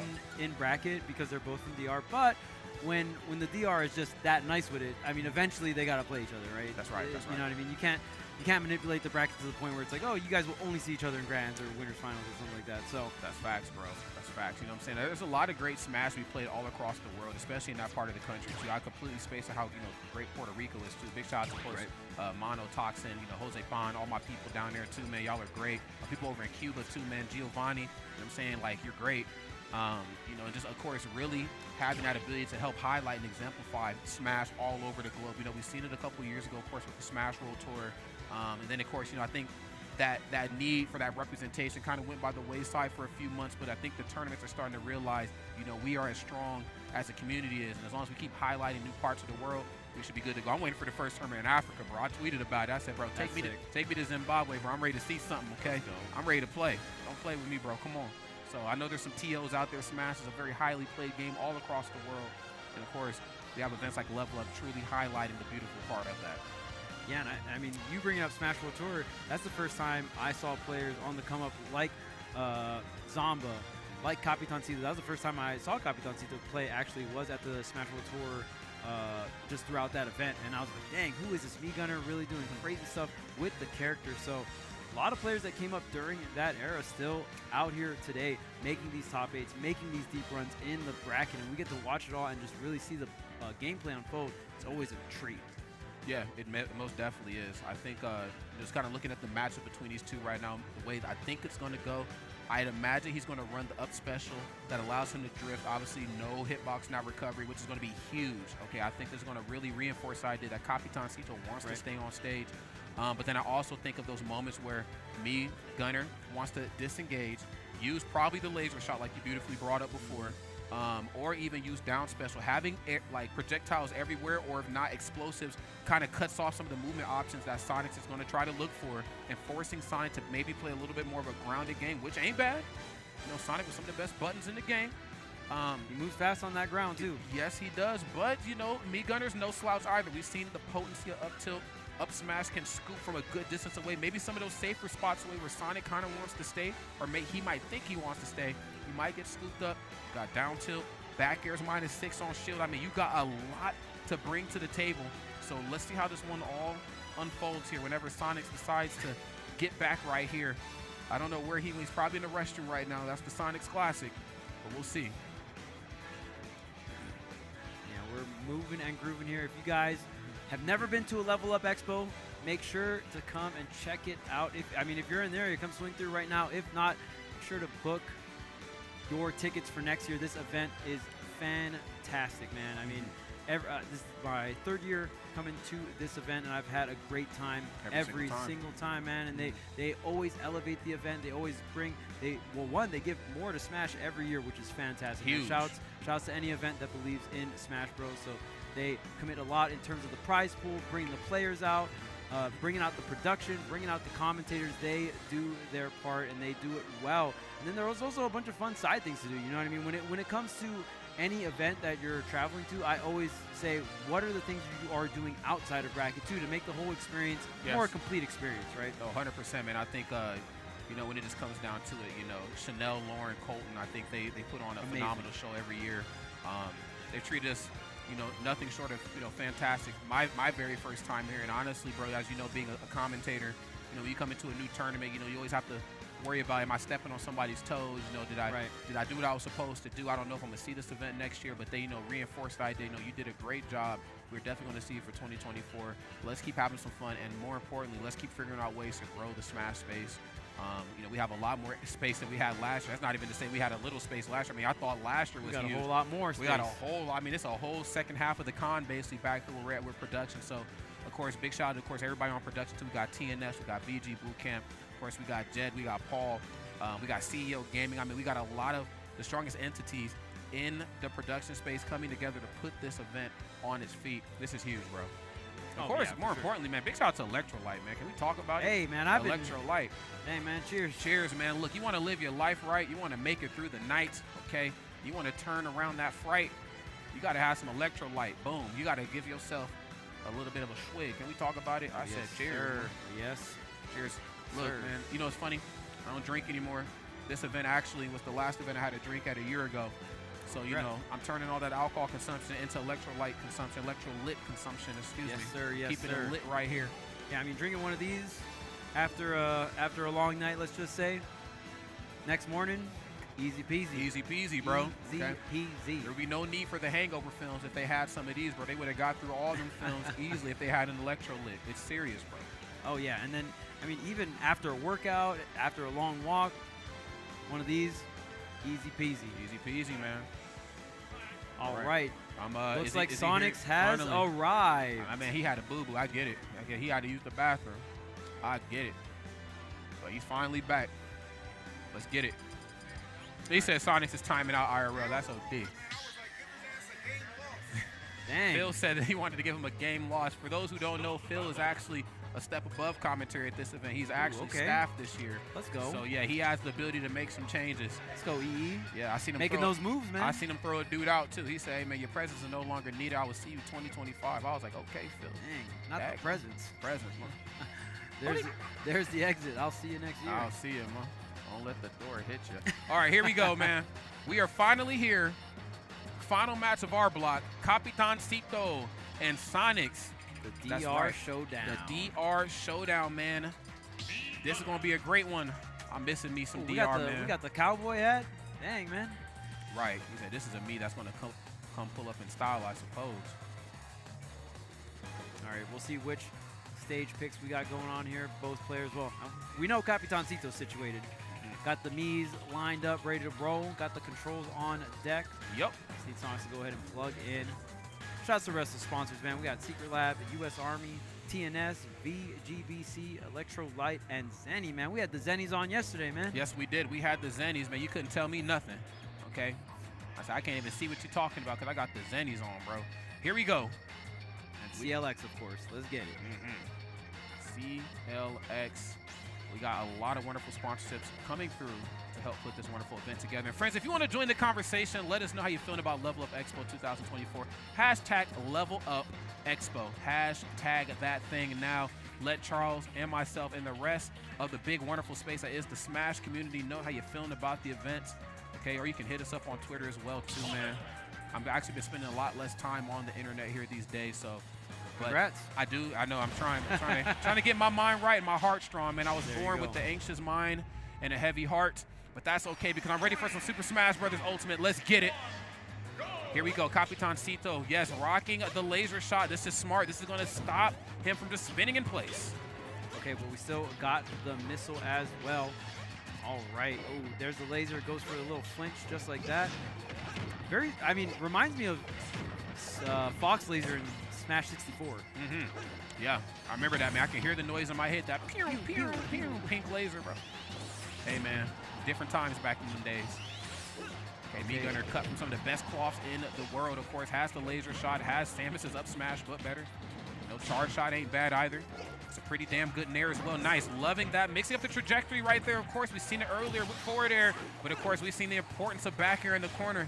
Sonix taking no prisoner. Forward air backer kind of his calling when it comes to the corner. Okay, damn, bro. Fight back. Boom, boom. Fight back, man. Damn. Yeah, and I mean, this time a very different pacing in terms of the last Sonix sets that we saw, right? With MuteAce and Sonix. A little bit of a slower, kind of slowed down to a crawl at certain points, right? But I think for Sonix just going to go ahead and utilize the speed to really get up in Mii Gunner's face. And we talked about it before, right? Mii Gunner going to struggle against characters that can just get right up and close and personal. Mii Gunner not having the best options up close. No, absolutely not. I don't even know what their best option. I'd imagine it's probably Nair out of shield. I think it's probably the best, but yeah. I mean, even that pales in comparison to what Sonix is definitely bringing to the table. However, you can certainly set the scene with, oh my goodness, with your grenade, with your projectiles, but it doesn't even seem to matter because a lot of that stuff is really pointless if you can't get back onto the ground. Sonix, of course, making him pay for it. Drop down back air, no hitbox, not recovery. We talked about it coming into the match, how important it is to get back to the ledge as quickly and safely as possible. Put the gun away, put it up. Okay, there's back air though. And this, this laser choice, it doesn't even seem that Capitancito can really utilize the laser choice. I mean, we're getting some chip damage here and there. Kind of holds the momentum, but still 145% here. Sonix still got 3 stocks in the tank here. Directional air dodge gonna get punished with the forward air, and Capitancito gonna finally get a stock on the board here. That's right.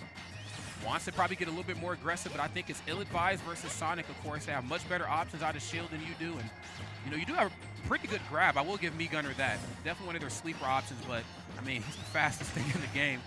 Very difficult to do, just walk right up and do it. But whoa, back air to dash attack, big damage, and then of course, using the laser to reset the recovery, or if not reset the recovery, maybe mess up the timing on going for up B. Obviously using that move, anticipating maybe Sonix going for an overshoot on the ledge with up B after the second laser shot. Doesn't give it to him though. Come here, bro. Ugh. Trying to line up that sour hit of Nair into either the forward smash or the back air, right? We saw that on the first stock for Sonix taking it against Capitancito. Capitancito taking a bit of damage here, has some rage, but we're gonna have to see some kind of big play here, maybe some kind of up smash setup or something of the sort, because this second stock has got to go if Capitancito wants to try and attempt to take this game #1. Yes, the range bros right now, bro, but it's just not working. It's with the Nair, and yes, there's that back air again too. Still not enough to do it, but off stage, forward air, nice, pushing himself back up underneath the ledge. No back throw there that time. And again, finding all the right options just on the wrong parts of the stage is Sonix, giving Capitancito a second chance of life here. No regrab. Okay, off-stage situation. Oh, I love that laser. He's just precise. He's hit precise. him with the double laser. Double laser, bro. He's precise with that gap, bro. I'm telling you. Okay, fading back, attacking on more damage. Sonix eventually gonna get in, get this forward air, the offstage situation.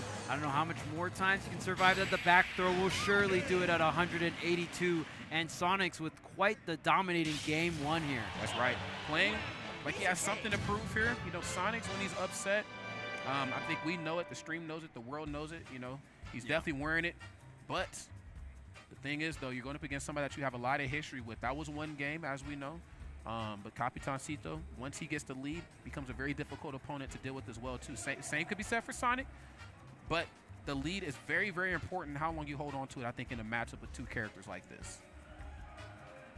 Both players really thinking on this counter pick here. Obviously, Me Gunner and Sonic really gonna be affected by which stage we're going to.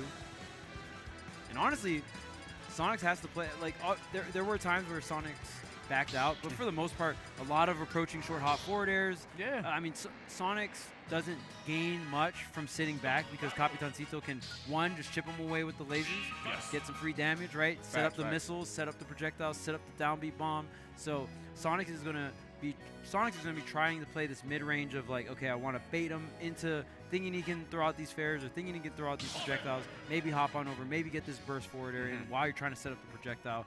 It's a lot of that tug of war in the neutral. Yes, it's definitely a game of give and take, I think. And I think Sonic took a lot more than he gave right there in that last game, which is why he has the W. Capitancito on the opposite end took a lot more percents. Of course, you see how that one all wrapped up. But let's see. We can turn this into, I mean, again, this is a game of range. I mean, as it stands right now, coming into a match like this with a lot of projectiles could, you know, do something good for you. But I think, you know, when you have that laser shot and it's only really just resetting Sonic off stage, not really putting on a lot of percent, you're not really getting any jab locks with it. I mean, what exactly are you to do? Oh, that up air, very safe on shield coming out from Sonix. Not really much Capitancito can do out of shield, and we even kind of mentioned the Gunner kind of lacking in that department as well, right? Maybe just a little bit. I mean, let's be honest, it's a lot of it. Okay, but if there's a will, there's most certainly a way. I like that. I think he was actually going to for turnaround grab and hit him with the up tilt. And the quicker options, of course, no back hitbox on the up tilt, so you got to make sure you're faced correctly when you toss that move out. Nice. Trying to go for the dash attack to stuff that out, but not going to end up working out in Capitancito's favor. There's the frame trap, catching the air dodge, trying to avoid the up air, goes for the 1-2-3 here, the high recovery. Not going to get snatched up, though, from Sonix. That's right. A little off the mark right there. I love the drift with that up special, of course. Capitancito knowing how to pilot that to efficiency. Nothing off the up air. He's actually just looking for the damage here this time. I think in some of the earlier matches, they were either getting dragged down up here or just letting the upper cancel as quickly as possible on the platform for the next follow-up. See right now, damn! Dang, not the missile to the face. Okay, I tell you, he ate that. And now, I mean, that was right after the punish on the air dodge to the platform. Great setup from Capitancito. And we saw this counter pick earlier as well, Town City. So it looks like Capitancito really favoring the space here, and maybe even some of these platforms getting him out of some sticky situations. Yes, you have that second chance of recovering carefully here, especially those times where you have to overshoot the ledge and you have to try to aim high. Okay, the B button's getting pressed. We'll put it that way in the corner, Yes. bro. It is getting worn out. That red button is doing work. Oh, waits for the roll. I love that. Just kind of jumping, fading back, then delaying, and with the delayed forward air, can you get the stock up and over? The air dodge gets used, and the tracking is on here for Sonix. The back air connects. One stock or two stocks apiece here. Yes. Looking for another up air. Can't ignore the importance here of this two stock. Yo, these dash attacks, though. Yeah, the dash attacks are crisp. And again, you know, the percentage is not really speaking into the favor of Sonix. He has evened it up in terms of the stock count, but I can't help but just like, you know, you've allowed Capitancito the lead, and, you know, fighting out of a deficit, maybe not so much, you know, in Me Gunner's wheelhouse, but when you have the lead, milking the lead, though, that's a completely different story. Yeah, I mean, it's just impossible here. Does so much, and just usually we see Sonic want to approach and come in with some type of spin move, but that green laser kind of stopping and halting that strategy here. So Sonic's gonna have to do it the old-fashioned way, if you will. Yeah. No, it's not working out here for him. Okay, another down special. Nice to go for the back throw. That should be enough to do it at 193%, I hope. Jeez, man. I mean, you At some point, you just got to get the KO, right? Right, you always have to wonder, like, ooh, 190-something%. You know, not every throw has the luxury of killing. True. You know, at least not at percents like that. So, Entire stock lead, man. It is. I know Capitancito playing completely out of his mind right now. Nothing off that up tilt, of course. Not really swinging from behind there, but that's what the up smash is for. If you can find that moment, Sonix, of course, has to figure out a way to push his advantage stage, not just on stage, not just center stage, but off stage. That's, of course, where Sonix has really shown a lot of promise. Again, you have that back air. You have that frame 5 forward air, the first hit at least. You know, you have a lot of options, and of course, all in conjunction with that cherry on top, that is no hitbox on Capitancito's recovery. Can't help but feel like it's around the corner, but wait a minute. There's dash attack. Down B getting the work in the corner. Whoa, another dash attack. Man, this dash attack has been doing mad work, and even the laser for the damage here. The laser off the back throw, bang, bang. Nope, not going to connect here, but the bomb is set up, and second bomb set up as well. Trying to find this back here. Capitancito just needs one more solid hit, one more down tilt, up tilt. Could do the trick here. That's it. All it takes is just one. And I think this is where, you know, things maybe get a little bit more difficult for Capitancito. Really just Me Gunner in general, just trying to find that final hit. Okay, because the longer you let Sonic kind of rip and run on this stage, the easier it is for him to try to figure out what your game plan is and, you know, find that hole in there. But I mean, you got a whole entire stock to work with.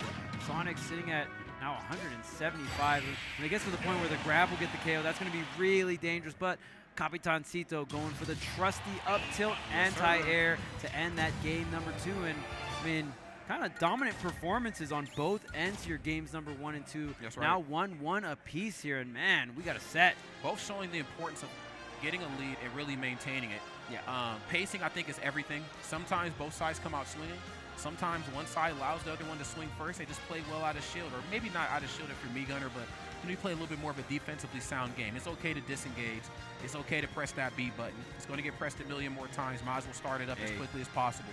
But I can't ignore the fact that Sonix just did not force Capitancito off stage. I think all the times where the situations were in reverse, you know, you've seen Sonix eat a lot of lasers, a lot of chip damage. You know, you're eating them on stage, stopping you from spinning. You're eating them off stage, stopping you from up being comfortably. Now you're overshooting the ledge. You can't snap right away. You're dealing with down B now. You're dealing with a lot of things that are really going to make it difficult for you to come back onto that stage safely. I think we even seen down tilt, bro. I think you've seen down tilt. He wasn't even at the ledge yet, and it was enough to reach out and kill him. So, yeah. What are you going to do here? And I wonder what Sonic's options are against bomb at ledge, because we saw Luis going for like ledge drop forward air to go ahead and hit the bomb back. I don't know the exact damage threshold on what knocks the bomb back. I would assume multi-hits are bad, So Sonic's main ledge drop double jump option is going to be ledge drop double jump fair, but that's a multi-hit, right? That's right. So maybe Sonix has to do like turn around back air or up air. Not sure what the case is, but all I know is that bomb ledge trapping is doing some damage. Bro, it is getting busy in a big way. Sonix will have to figure something out here quick, because just as much as I talk about Capitancito not having a hitbox snap recovery and how easy it is to smack him around, the same can be said for Sonix too. I mean, again, you don't quite get that same luxury going for a drop-off back here or a very strong forwarder with Me Gunner, but you do have that option for positional advantage with down B in the corner. So as you can see, trying to start it up. Can't get anything off of it though. Man, if I'm not mistaken, does that neutral beat laser do 5 damage? I saw 2 connect and it was Sonix was at 11. That would be great. Does it really? I'm not 100% sure, but now I'm looking for it. Like I just want to see the next laser connection to see how much damage it does. I'm on the lookout, chat. Okay. Yeah, I'm on the lookout too. Somebody let us know, because if it does 5 damage, that's actually huge. That's great. That's a lot for a laser.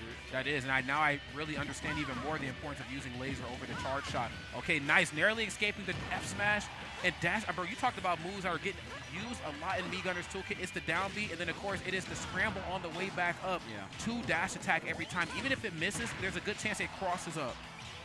It looks like, wow, 115% here, trying to catch the landing with the forward air. Both players kind of reaching up to that triple-digit mark, with Sonix already there. The up air with the shark here. Now Capitancito back on the stage. Uh-oh, okay. Back Really row. safe to grab. That's right. Back row. Lasers. Lupe fiasco, bro. Hold on. Man, and the bomb at ledge is just, it's so good. It really is, man. Again, just forcing Sonix to have to think even more on his way back, because it's so easy, I think, for Sonic players to think, I have a great recovery. And in a lot of ways, it's pretty hard to contest. You know what I'm saying? Like, it's very quick, frame for spring. I can cover some great distance. I also have that third-party air dodge that kind of serves as an extra safe jump back to the corner. What are you really going to do? Capitancito, I'm going to press down B, bro. It's that simple. Okay, navigating around the spring as well. That down B doing so much work on the ledge here. Yeah, I agree, Rod. Just getting so much mileage in terms of percent, and then it seems like Capitancito can't really get the KO until later with down tilt or up tilt, so all this damage really does matter, right? Yeah, it does. I mean, really how you just stack it up is going to matter in the long run. He doesn't quite have those explosive options. I mean, you do have up smash that can help you kind of sneak away a stock up close, but again, that of course comes with the unfortunate, option of having to be up close and personal on Sonix, which again is not the easiest thing in the world to do. And just emptied the clip on him. Jeez, man. Turn around F smash, knocking him out. Capitancito going up right here. 3 stocks to Sonix 1. Is it this the big captain today? This ain't little captain no more. Gotta be, man. No reload required on that F smash either. Right back into it. Finally answering back. Sonix is able to take a stock, but he's got to take 2 more to get this game 3. And right now, Capitancito just playing so well. And we're talking about, man, Capitancito doing a really good job, getting about 150 damage, gets the up tilt, dash attack, or the down tilt, right? And then right as we say it, Capitancito's like, I can get the hard reads too. Check out this F smash. That's right. Please, spot dodge in front of me. I think that's the Sonix classic. It's okay to spot dodge versus a lot of characters. My forward smash, lasts quite a bit of time. Hell, up smash does too, but specifically forward smash. Oh, double up. Okay, tries to get the forward tilt, but still trapping that spot dodge. Oh man, another down B setup, forcing the jump into the spin charge here, finally getting an opening, but Capitancito just simply jumping out and defusing so much of this pressure. That's right. Okay, another down special in the corner. Okay, nice. A little off the mark with the grab. Dash grab, of course, a lot laggier than regular grab, and nice. The drop down forward air. He said it ain't done just yet. Yeah, you talked about the offstage, right, Rod? It's going to be so important to really take advantage of Capitancito when offstage, because not going to have a hitbox on that up. You got a lot of maneuverability, but you are very, very vulnerable. Yes, you are. Off stage here, going high. Oh, getting that neutral air 3-piece. Man, look at all the damage output coming out from Sonix. This is a very winnable game here for Sonix. You got to watch it. Definitely is, man. Sonix with a little bit of rage. It's definitely scary hours, but Capitancito, the biggest and the baddest right there in that game. Going up here in the set, in the mini pop-off, it's worth it, bro. It's okay to pop off right there. You deserve it. Oh, yeah. I mean, it's getting a set win here. I mean, hell, even getting a game win against Sonix is so, so difficult. So the fact that Capitancito now up 2-1 here versus Sonix. Sonix is on the ropes. has to get these edge guards, and really these neutral interactions, all this chip damage that Capitancito is racking up has been quite troublesome here for Sonix. It really has been, man, and we prophesized and we talked about it coming into this match, the importance of, you know, your projectiles and, you know, not really just having them, but making sure you're placing them properly. I was a little off the mark with laser. He's using it in a way that I didn't expect coming into this, but down special being used as a way to stop those crazy movement options, especially when we're face-to-face on stage, and then also using them in the corner, being able to, dare I say, kind of pin Sonic down. If there even is such a thing in gaming lore, can you pin the blue blur down? Is he doing it? I guess the Me Gunner can. The legendary. The legendary, the Wild Wild West, the Django Me Gunner. This is Jenga, I guess. Oh, man. I tell you what, man, Capitancito wins this. He's the big captain. What would his name be in Spanish if it was big? Capitan Grande. He'd be the big captain. I don't know how you'd say it, but it'd be the big damn captain, okay? You know how to say it in American. There you go. That's right, man. All right, back to it. And as we were saying it, Sonix said, hey, I need to make some adjustments. You got it already 117% here on Capitancito, but can you take the stock? That is the main thing, because the damage comes easy with the Capitancito moveset here. The directional air dodge not going to be able to get punished here from Capitancito. Now setting up shop here and disengaging, but this is where the chip damage comes through. Okay, chiseling away here, nickel and diming in the corner. Nice, and again, even if you hit it, because I know you don't want it to obviously, you know, explode in your face. So if you hit it, of course, you are the one now in kind of control of it. You're still using get up attack, which means it puts you in an unfavorable position to have to deal with dash attack. This is so, the normal get up only barely gets away with it with the down tilt. Capitancito really looking for these dash attacks, and I really got to shout out Capitancito's dash attacks once again, really knowing when to use it against the spin moves too, right? Like, okay, you don't have intangibility left, but off stage, this is where, that homing attack, paying the bills, man. That's right, man, and then some, okay? So I got enough left over for bills next month too, man. Capitancito falling victim to that off stage again. We're starting to see Sonic start to come alive a little bit more. The master game plan that was dealing with Capitancito on stage wasn't quite paying off, but having just those correct options to get him off stage is big right now. There's Nair, frame 5 fair. Okay, nice. That turnaround F tilt. He's kind of backing off into the corner, down tilting the grenade. So I'm not afraid of this anymore. Yeah, get those bombs out of my face. Just hit him with the sweep here. Now Sonix does have the lead, so he can kind of fade back, hit some of these bombs back. Not worry too much, maybe just shield and parry some of these projectiles, jump on a platform, relieve some pressure. Forcing Capitancito's offense. And yeah, I mean, Capitancito's still getting the read there. Dash up grab. I love the directional air dodge. And there's the dash attack, catching you charging. That's right, caught him slacking right there. I mean, he actually just walked right up and went for the grab too, which is, again, speaks to the fearlessness that is Capitancito. You have to be just courageous, I think, to play a character like this at this level of play. And Sonix, of course, certainly making a work for his money. There's up throw right into Nair. Another Nair again. Struggling to get back onto solid ground, has kind of cut this deficit here in half, and the laser's getting busy. I can laser in air too, bro. And this is where I wonder if you employ the strategy of like, okay, do I sit back? Do I just play really defensive with Sonic and just hang back? But it's so hard because you can just take all of this chip damage, and then all of a sudden, if you're on the same stock, then the percentage lead is in the favor of Capitancito. You can see just 2% differential between these two talented players. It was a much bigger deficit once upon a time ago, but like you said, the projectile's getting busy here. Has the side special right there to angle up at the top platform. If you land on solid ground, I have down B, and most notably neutral special on stage. Just whittle away right there. Okay, nice. Back there. Not going to connect here for Sonix. There's the directional air dodge, catching the roll in with the forward tilt, but can you get something cooking off stage here? The spring, tries to go for the spin dash, tries to hit the Nair, but catches the roll, and Sonix is continuing this advantage. Take the back air to finish everything off, coast to coast here. That's right, that stock is toast. Sonix right here going up big. Now let's see what he's going to do to milk this stock. This is something that we haven't really had a chance to see him do here in this set, only because, you know, Capitancito knows how to keep it close. If I physically can't do it, my projectiles will get it done for me. But right now, this is a perfect position right here for Sonix to milk this and push this to a game number 5. Homing attack off the mark. No way. Okay, we're chilling. It can miss. It can miss. Believe it or not, he is human. Okay, offstage situation, using the missile to cover the recovery here. Goes into another grab the forward air. Trying to tack on a little bit more damage. Got the side switch coming out from Sonix, up and over with the homing attack. Uh-oh, and then rolls backwards on that top platform, narrowly escaping forward air. Always on the horizon. A lot of what Sonix is going to bring to the table at this point of the match will be enough to push Capitancito far off stage. You can see here he's trying to keep it center stage. Oh, gonna try to catch the landing with the back air. Great directional air dodge coming out from Sonix. Really trying to avoid this down tilt or the up tilt here, trying to set up the missile, but utilizing these platforms, going back and forth.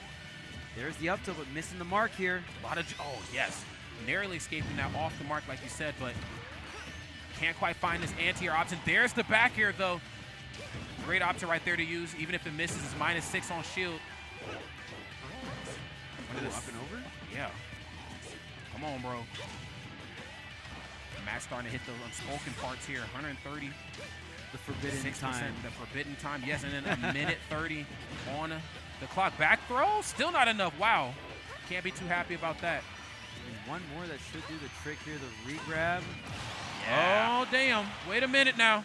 Interesting homing attack there. I mean, Capitancito doing a great job of counterplaying. Still up an entire stock, which means higher risk can be made off stage. The forward air to intercept the up B. Now we got a game 5 situation. Sonix playing down extremely well. Got to shout out the clean advantage state on that second stock there. Really turn the tide and give all the momentum to Sonix. We'll see if Sonix can ride that momentum all the way through and through this game 5. Or, I mean, we've seen Capitancito turn up too.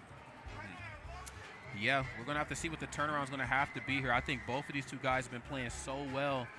We've seen a lot of layers to how they're figuring out the neutral here. Capitancito, of course, had a game plan at hand, and it's definitely been working, but it's starting to kind of fall by the wayside. Sonix, of course, is realizing, wait, you know, the on-stage gameplay, you know, not quite working as much anymore, but I certainly know how to get you off stage.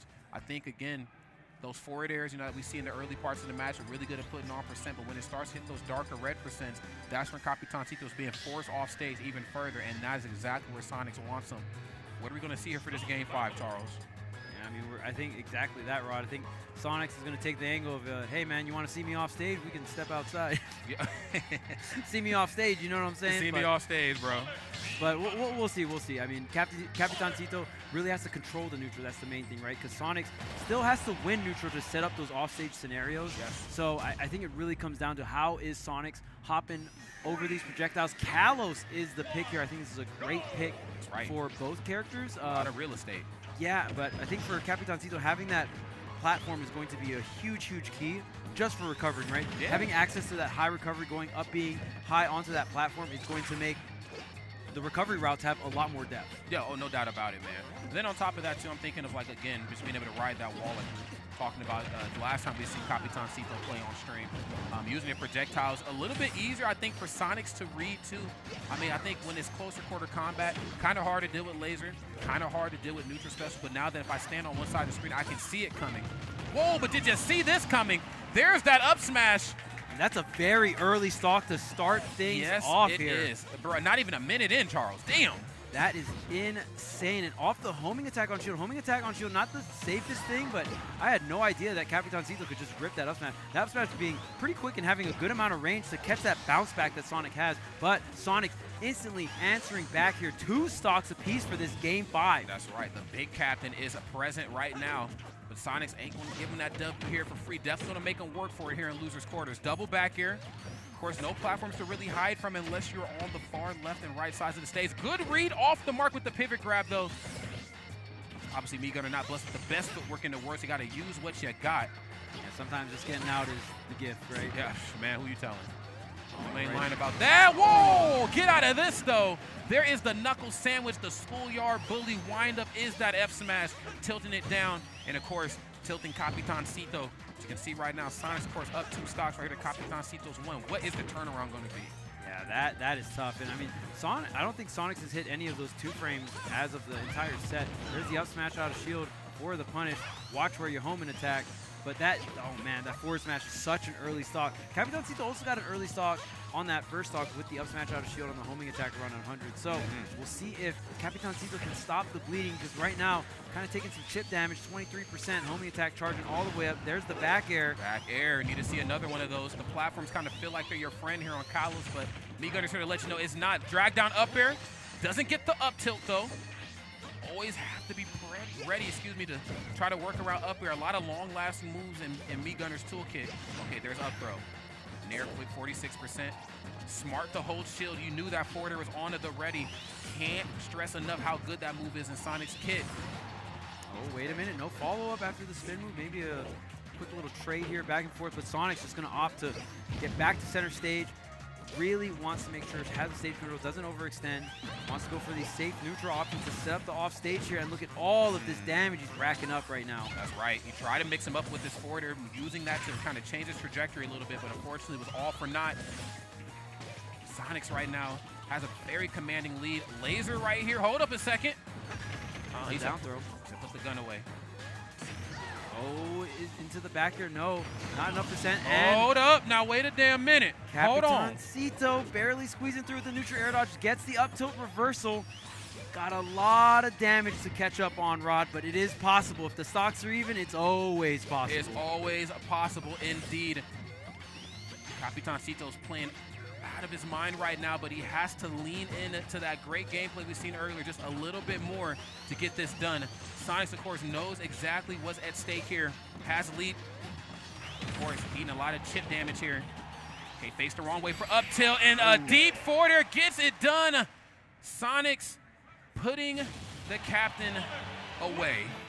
Yeah, what an edge guard there, and Sonix taking the time in neutral, but definitely not taking the time off stage and making the necessary risks to go for that stock, right, Rod? Because if you let Capitancito back on stage, the damage can accumulate over time pretty quick. And honestly, in terms of how much time was left in the match, there was about 3 minutes, 20 seconds left. That's a lot of time for Capitancito to go ahead, chip you over and over again with those projectiles, and then get that up tilt or down tilt, right? Yeah. So I love that Sonix was taking riskier risk-reward decisions off stage and going really, really deep. I mean, that was almost near the bubble blast zone, right? It really was. You know, but you just gave Sonix so much space to run around on that stage. I'm a little afraid. I was coming into that match a little afraid for Capitancito. I'm going to be real. Yeah, space is so key. I've also seen, you know, it happen the other way around, too. You know, a couple years ago, Max and I had the opportunity to commentate, you know, a collegiate circuit, and we got to see a lot of Min-Min. We got to see a lot of Meat Gunner, and just it really reinforced the importance of sometimes wider open, you know, stages for those types of characters. You know, I didn't really see that sort of set on Meat Gunner that would really help kind of exemplify that. But, you know, I think on stages like Kalos, you have laser, which we did see Capitancito use. That was great. We got to see the grenade. But I also seen on Kalos the importance of, I don't know what the other neutral special is called, the one where he kind of leans back and it shoots the thing. Yeah, like the tube grenade or whatever. Yeah, that one is also really big on a stage like that, especially for locking opponents down in the corner. Covers a pretty decent distance away from Meat Gunner. Move's good. But then, of course, once I have you in the corner, which we've seen Capitancito show a lot of promise in, that's when you really get to see Meat Gunner come alive. But he had a different game plan at hand, and honestly, whatever the hell I just said didn't even matter to me because he got a lot farther than I would have did for sure. But the fact remains the same. Sonix is going to be able to move on to that next portion of top 8 here. And unfortunately, Capitancito is going to take that seat out into the audience. Still want some cheddar, though. Want a little bit of money. Hey, that's what I'm talking about. Right.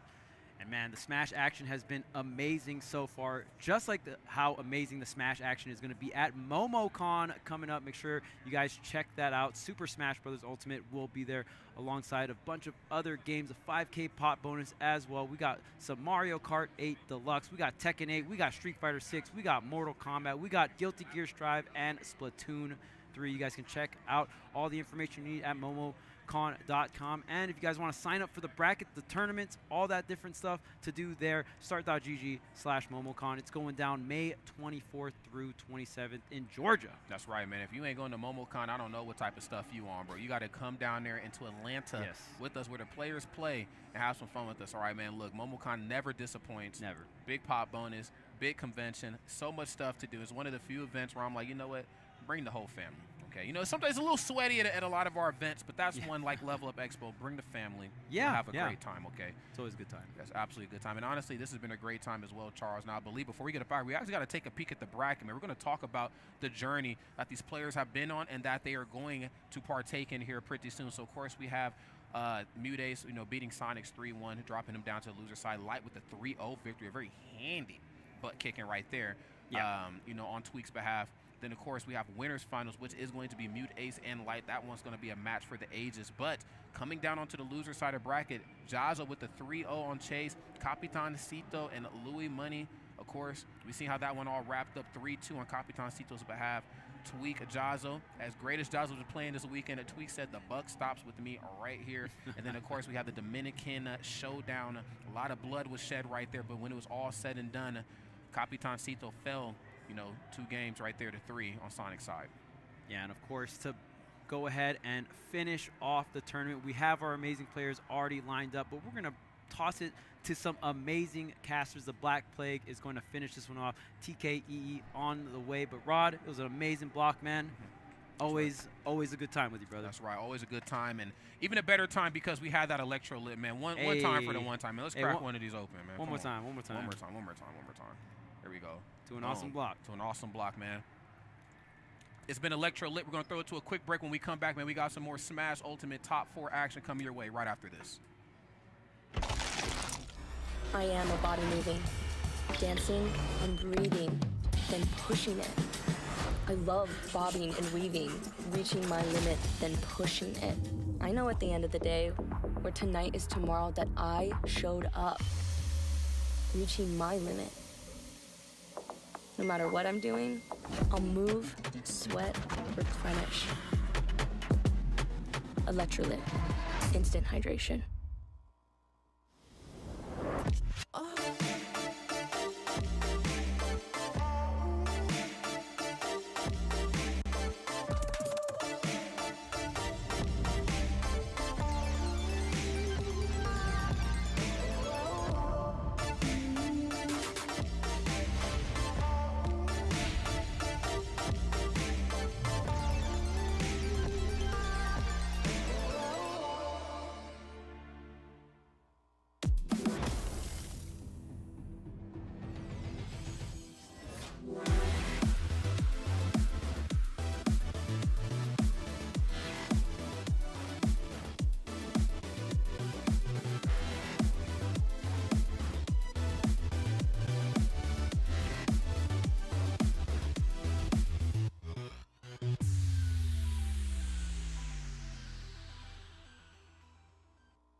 What time it is. The Black Plague is in the building. We're about to get through another top 4 here as we finish out this here tournament at LVL UP EXPO 2024. Hold up.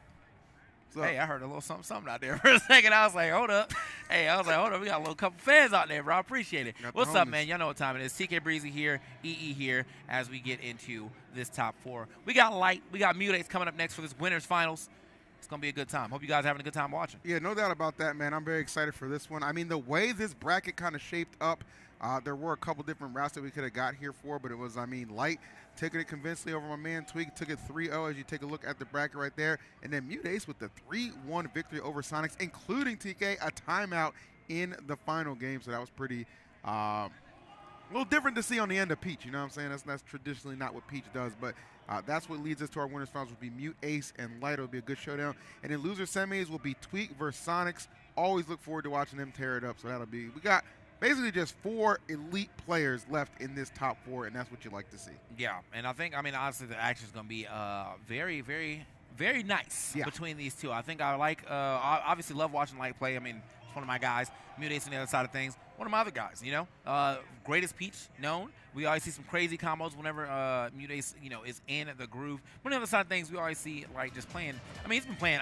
absolutely optimally here today. Yeah. And I don't expect this to be an easy match for either side. No, not at all, man. And, you know, anytime these two do tear it up, they always put on a show. So expecting this to be no different. Guys, if you're in the Twitch chat, make sure you run up those points. I better have a mod in there doing predictions so that all these viewers get to get paid. This tournament is in Vegas after all. Let them kids bet with Twitch points. With Twitch points. Twitch points. Yes, yes. So we're clear. Yes, allow the children to bet with imaginary money. Yes, exactly. Cookies and milk. All right, keeping it thorough. Well, yeah, it's going to be a good one for sure, man. This is your winners finals, MuteAce and Light. Keep it in mind, guys, Light being the defending LVL UP champion of last year. You know he wants to hold on to that title. Rod actually crowned him the king of cons because he always tends to win these con tournaments. Multiple MomoCon tournaments. Got a LVL UP one under his belt, trying to get another one. So let's see if we can get past MuteAce for game number 1 of winners finals. Yeah. All right, here we go. Already starting off, we got more of the pressure here on the side of Light as he's been able to kind of keep this stage control on his side. Not too much of a percent lead, but, you know, already got my man stuck at the ledge. Oh, what a trade-off. Okay, couldn't get a crazy turnip combo there, but that would have been a crazy start if Mute was able to get probably a stronger back air there. Oh, okay, interesting. It was like kind of floating around the ledge, but Light able to make it happen. Light has been, and through multiple matches, TK, today, Light has been so efficient with that dash attack into back air at those ledges, getting those quick conversions, kind of dispelling that old myth that back air doesn't kill on the first hit. No, Light making it happen very efficiently. Yeah, Light is, I mean, he's definitely been very good at doing that combination quite a bit in general. Like that late hit dash attack into the back air. Yeah, he knows how to find those stocks as soon as they come. So you know, that's the Fox Classic, though. You do have to kind of find them as you can get them. So you got to keep trying all your B and Bs. You don't really have a throw KO, so it's almost always going to be a hit. Correct. You know? So sometimes you got to go for the neutral layer up smash. Sometimes you got to find them a little earlier with the late dash attack back air. He's always doing a good job of doing it. That he is, man. Doing an excellent job here of actually just keeping MuteAce under control. This stock lead only continuing to grow, has lapped him in percentage as well. So this game number 1 looking really good for Light. Let's see if he can close this one out before it ends up dropping the stock. MuteAce trying to at the very least even things out, but just not finding those openings. Light not giving up any panic options. Out of shield. Little reckless with that side B, but doesn't get punished for it. Yeah, living to see another day. Looking for the back air. Nope, we're going to get that air dodge out. Still, though, this is a stock lead fully from Light, and MuteAce has not been able to dig into the second one yet. Looks for the back air. Can't line it up perfectly. Still, though, putting the pressure on with that up air as well. Hold on. Yeah, this is a lot of pressure really coming out from MuteAce, but unfortunately not amounting to anything. A good recognition to get that grab from Light. This would be tremendous to get this 2-stock lead. He's right on the doorstep of doing it. Nothing giving up though. Okay, nice out of shield. Yeah, Mute, you know, content to hold that shield, use some good out of shield options that Peach does possess. And right here, this is where things can get a little reckless. That quick combo honestly making it a little bit more even and doable. And you see Light kind of grimacing a little bit like, damn, I'm letting this one get away from me. Yes, you certainly are, my man. You got to pick it up and close this stock out.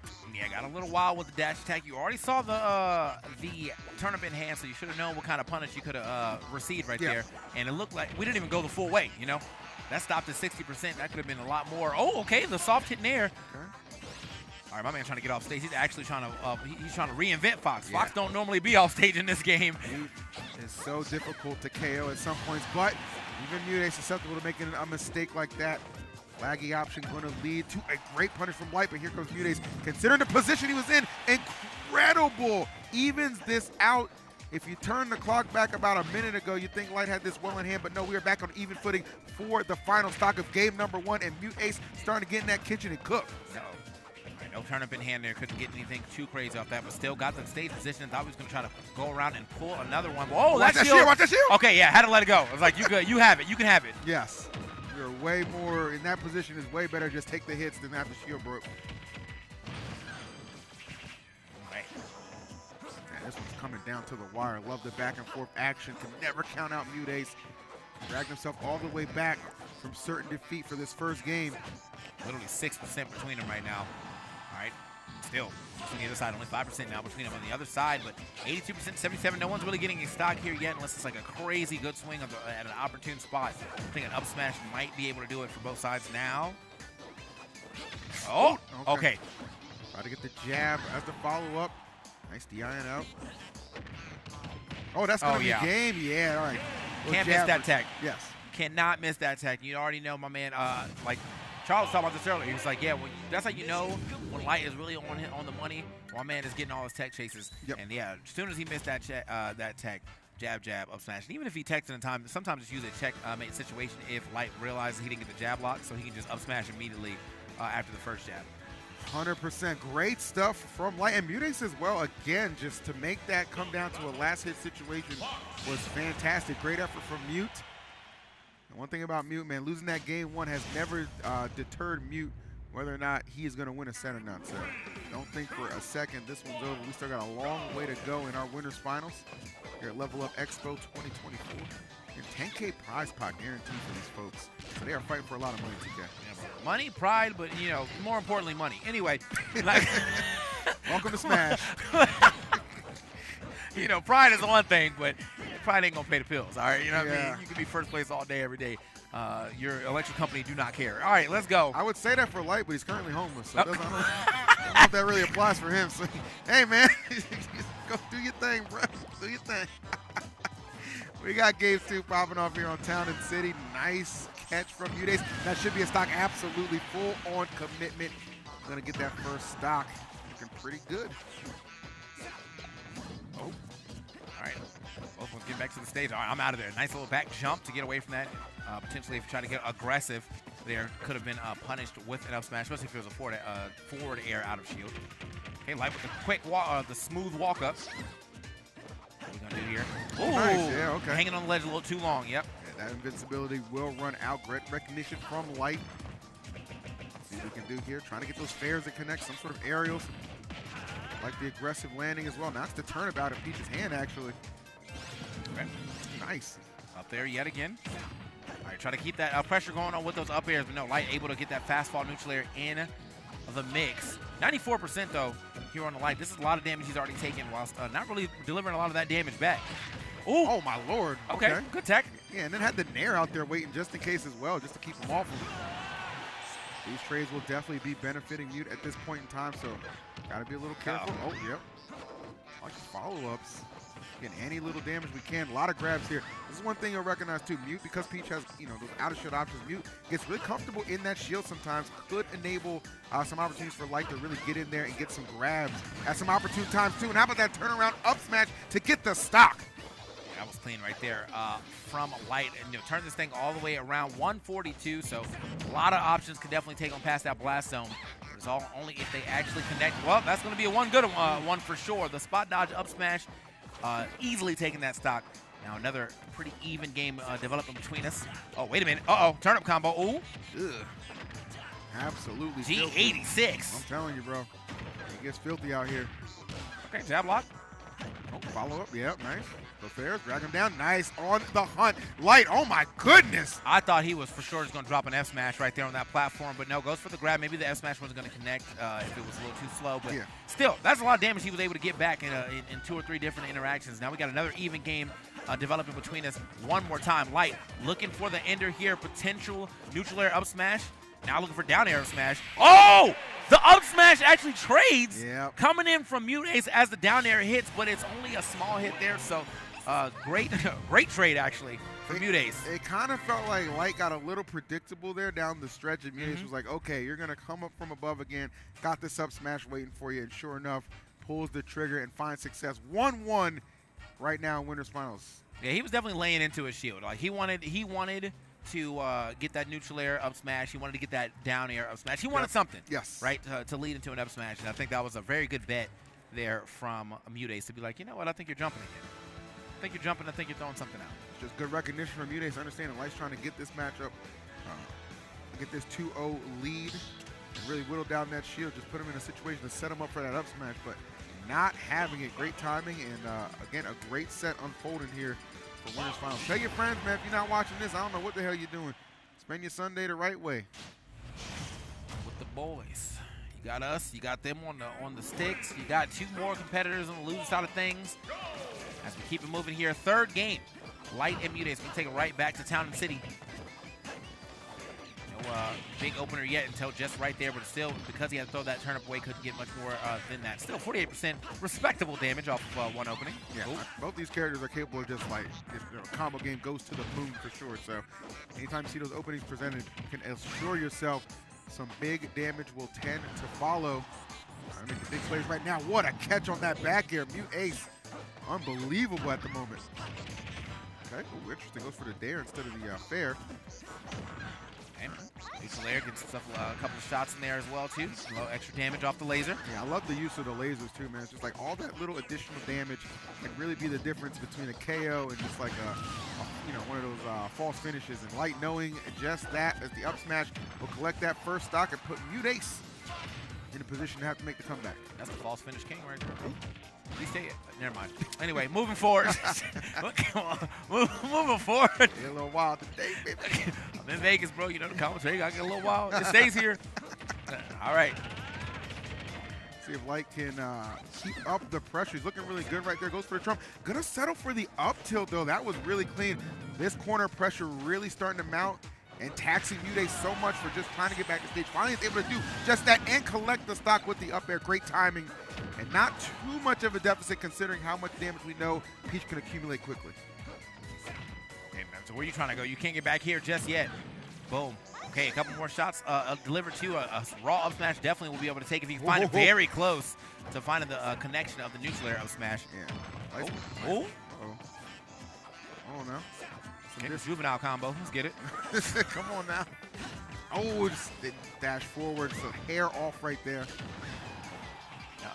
See what we can do. Okay, Light, that's the thing I like about Light, though, is he's definitely willing to go where most people will not go. Like, I will go further beyond. My man's down there trying to put a back air up near the blast zone just to make sure he gets that stock. You got to be fearless in some of these situations, man, because, you know, if you blink and the other person doesn't, it can be disastrous.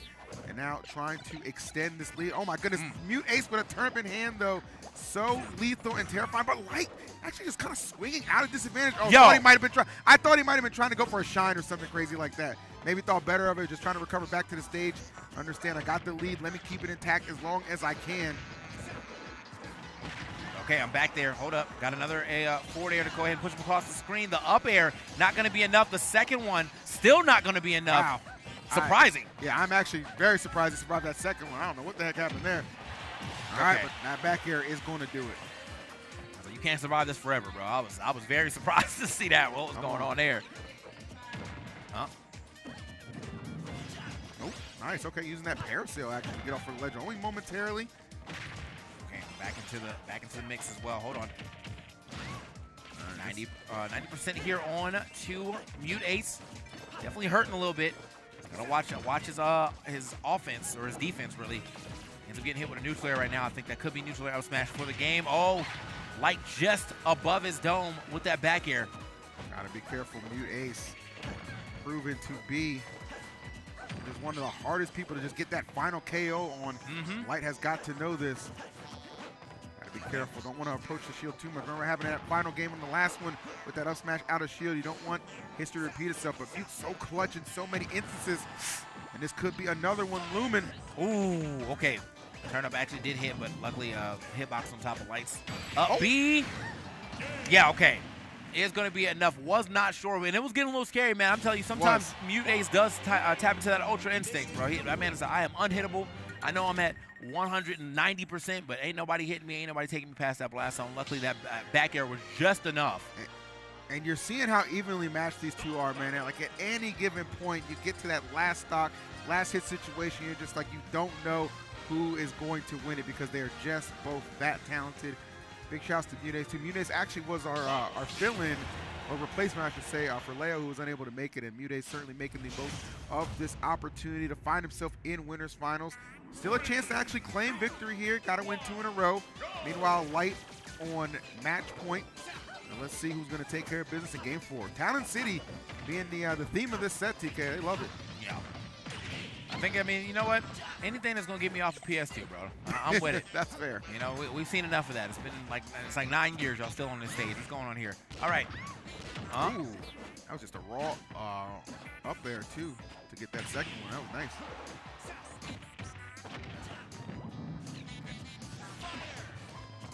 I got to be careful here. Light already 116. Watch those approaches. MuteAce maybe trying to bait something, but Light fearless in that dash attack, but still going to find himself off stage regardless as the Terms come in to put some work in. And it's to the other side of the stage we go. Run and gun. Steps it back real quick. Okay, neutral air. Here to the side, got a little down air action as well too. Oh, you know, he has been calling those out so well. Oh, all right, Light, let's go. Oh, wow, not enough, okay. That was wild to see him just go for the, like, you know, let me just reflect this real quick. Okay, but fearless. Yeah, absolutely. Okay, that one's definitely going to do it. Still, though, I mean, I'm definitely liking these call-outs from MuteAce to just go for that raw up smash. Light, and just Fox in general, does have to do a lot of full hop in or short hop approaches to get his pressure started. So smart for, oh, man. He was thinking stock ender early on that one. Love the fact that MuteAce is willing to pull the trigger and be aggressive on some of those options. Going to make Light think twice. Parasail again, nice, coming through. Okay. All right, gonna get a little extra damage there. Down tilt into the up air. 103 right now on the side of MuteAce. Again, still has to figure out how to get these stocks off. And both of them, as you said earlier, you know, this is definitely a back and forth game of how the damage can be delivered. Definitely. So it's you know, it feels like even though normally MuteAce has a bigger chance of getting like a 0 to 80, Light can do the same thing just with a couple tech chases. Sure. He's been really on point with those as well all throughout this tournament. A lot of these big wins have not come easy, and nor will this one if he's able to get the job done. But MuteAce going up a stock pretty modest at that, 76%. That's nothing for Peach right now. Okay. Doesn't get a crazy amount off that, but at least gets back to the stage. Is able to pick up another turn up. I let that, yeah, you gotta let that shit go, man. The lasers do some tail damage, I'll tell you that. Man, they may not do no knockback, but they got something going for them. Ooh, this is a little precarious for Light as his percent continues to climb. Meanwhile, MuteAce holding it down. Very solid lead, not trying to let it go. Okay. A little pressure here on Light as we're trying to make it back down to the stage, but it is still rough for this current stock. 125, that is an up smash waiting to happen. 132, definitely even more. Light, again, willing to go out there, willing to make plays. This time, though, unfortunately, getting sent back to the stage. It would have been a crazy nair if he got it sent out. But the up smash is going to do it. 67% here on Light's last stock. Could be definitely mounting a comeback here. Yeah, this is still very doable for Fox. I mean, essentially right now what you're seeing, putting Peach in that blender, and look at that, just accumulating all of that damage, 67 before I can even finish the sentence. And just like that, we are even. And here we go. Light very much so aware he can still get the job done, but MuteAce has proven time and time again through multiple moments, can be extremely clutch himself, just needs to be able to close the game out, force this game number 5, and go the distance against last year's champion. Light right now, 100% playing this a little safer. He's got to watch it the way he's hopping. Oh, that was an up smash that started right there. Yeah, but he's definitely got to watch his approaches. He's still living.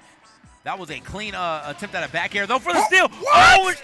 What? That's so unfortunate. You got crossed up on your counter, and you know she drops like a rock on the counter. What a bet.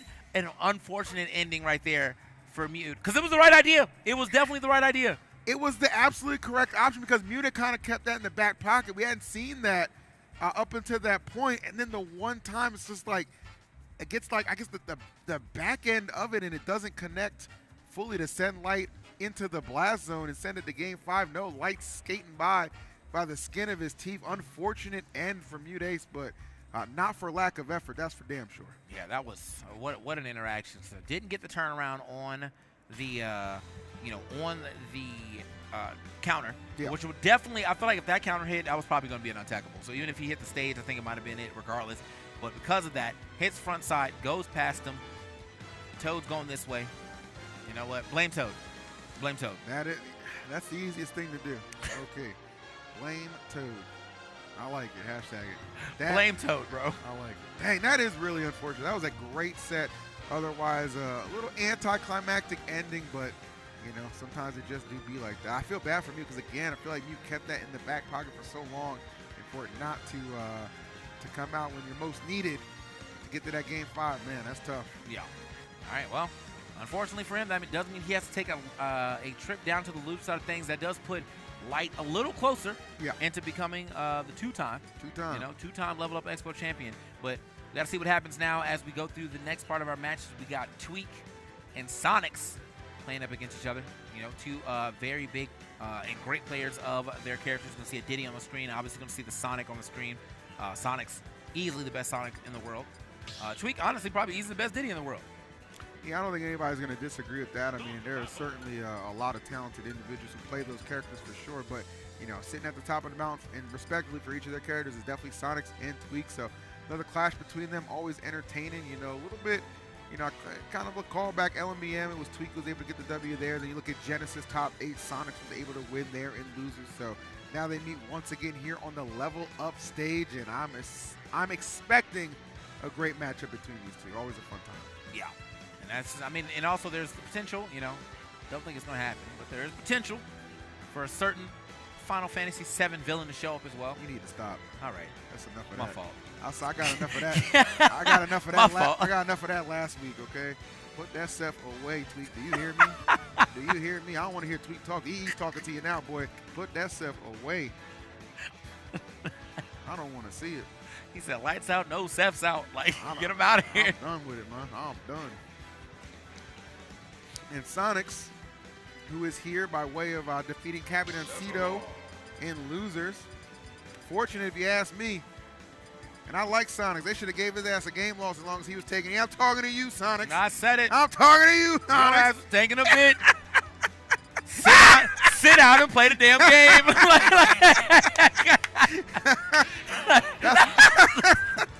That's my guy, man. That's my guy. Oh, man. He knows it's all love. It's all love, man. These are two of my favorite players, so I know it's going to be a great showdown. Man, this could be grand finals at any tournament across the world, man, but it's going to be loser semis here for Level Up Expo. A lot of talented people in this bracket, so nothing coming easy. Okay. We got the LG boys definitely playing it up too. Got the jersey on, man. Tweek said I don't need that. You probably got the jersey under that, to be honest. I feel like there's a little blue peeking. I see it. I'm going to believe. Maybe. 100%. Right, LG? He's got that jersey on. He got that on.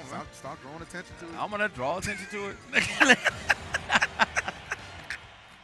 I don't know what's going on. I just know we about to get a good match. Here we go, guys. Loser semis. Winner of this will advance to take on MuteAce. We got Sonix and Tweek, both, as TK said, members of LG, so let's get it on.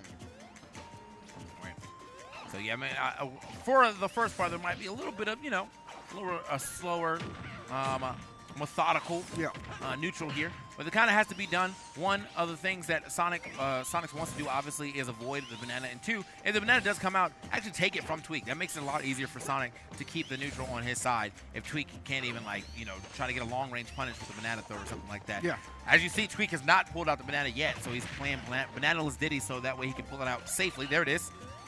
You're kind of taking your time. I mean, this is one of those matches that demands that you just be aware of exactly how you're doing your approaches. You don't want to get reckless at any given point. Both these characters are hard-hitting and can punish, equally as deadly in Sonix.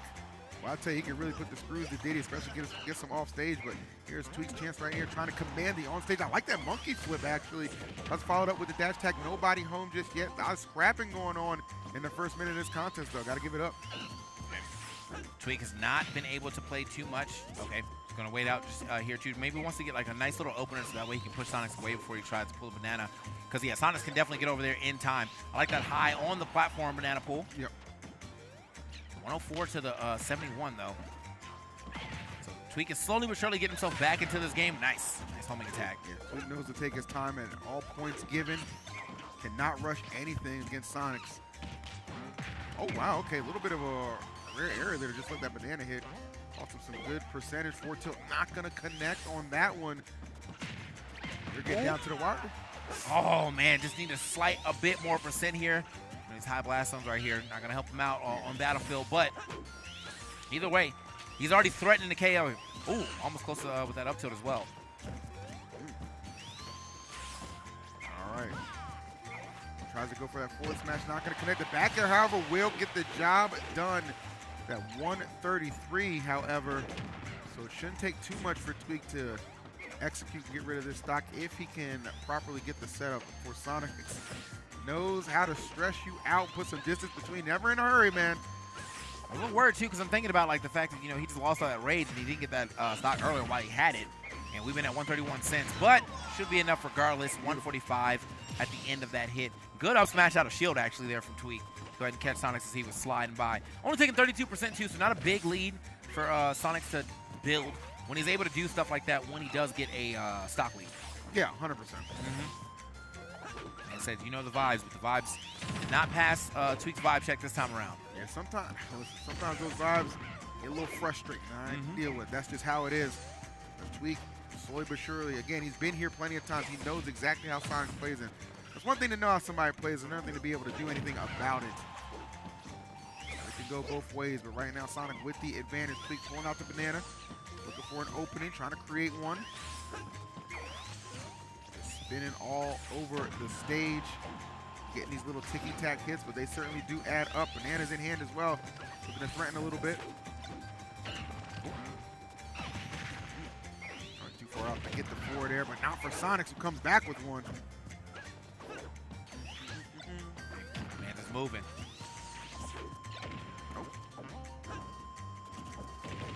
All right. Yeah, forward air out the corner. Let me go ahead and get away. Puts him off the stage too.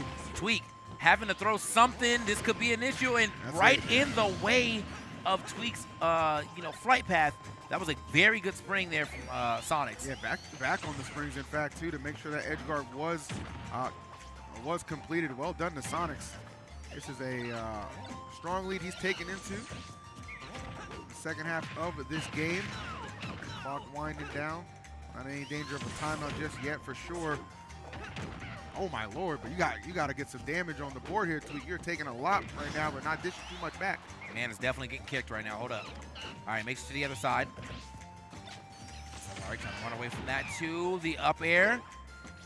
Coming in from Sonix. Doesn't try to go up for the second up air, though. Just kind of waste it out real quick. And Tweek has got to get this stock off sooner than later. 77 is already a lot. 82 even more now on this stock if you're trying to make some type of comeback.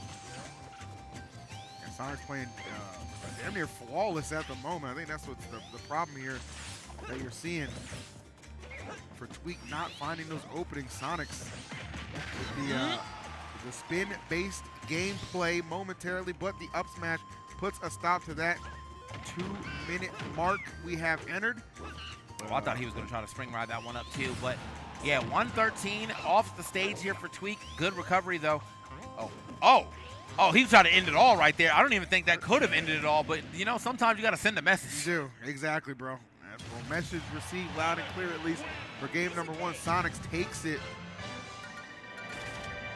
We'll see what Tweek does for game number 2. You know, these two, it's always interesting whenever I watch them play. And Tweek, even by his own admission, has said sometimes it kind of comes down to not necessarily what I'm doing, but what Sonix isn't doing. Like if he makes some errors, he makes some mistakes, and those small openings do present themselves, and I can take advantage of that. But, you know, against Sonix, I'll be honest, it's few and far between. So he's on his game. He is one of the hardest to beat on the planet for sure, as Tweek knows all too well. But same can be said for Tweek, man. This guy's a champion, of course, in his own right, man. Top 10 for a reason. They both are. So it's always good to have a clash between the two. I think straight up, like, I mean, you saw the up smash out of shield really working for Tweek as far as getting these stocks. So whenever Sonix is running into a shield at the higher percent, so something that he definitely can look into as his stock take. As a stock taker, normally, you know, Tweek is the one he likes to try to set up into his stocks. Sometimes you got to just throw it out, man. Sometimes you just got to throw it out. Yeah. Throwing out has worked for you for 2 stocks in that last game. Might continuously be able to work for you in some of these other games as well. Good monkey flipped. 70% here on Tweek, on to Sonix, sorry. That Tweek has already been able to add up. 94 now. Man is doing a very good job of starting this thing up. Couldn't get that stock, though, at 109, but that would have been a very early stock take for Tweek and just Diddy in general. Yeah, I'm loving what I'm seeing from Tweek. This change of scenery, doing him some super sweet justice at the moment. Smashville, he is completely owning this stage, and Sonic at that. What he has to do right now, he's got to close out that stock. Do not allow Sonix to nickel and dime his way back into this first stock, man. You got to close this one out.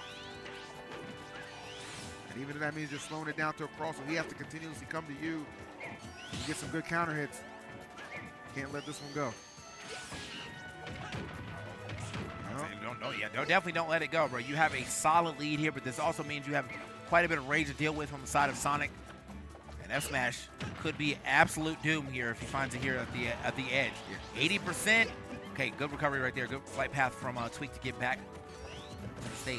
This is what I was kind of worried about, man. Letting Sonix hang around too long. And just like that, he's going to take the first stock. I mean, that, you know, I don't want to say I said it, but like you can't let this guy hang around that long. And it's easier said than done because those opportunities to close out those stocks aren't always readily available. But I definitely want to say you said it. You said it and you meant it anyway. Man, he sent it, boys. It's tough right now, man. It really is. So Tweek going to have to once again fight from behind, and that fair nice going to be enough to put him away. That percentage certainly high enough. Let's see what we got. Okay, there you go. See the edge guard option is. I'm trying to put some pressure out there. Any chance to interrupt the barrels could be so deadly for Diddy. Dang, his back airs have been on point, man. Fairs. It is leading to some despair right now. Good grief. See you later, alligator. That's it. That is it. Wow. What a 180 this has taken from how things started off for Tweek.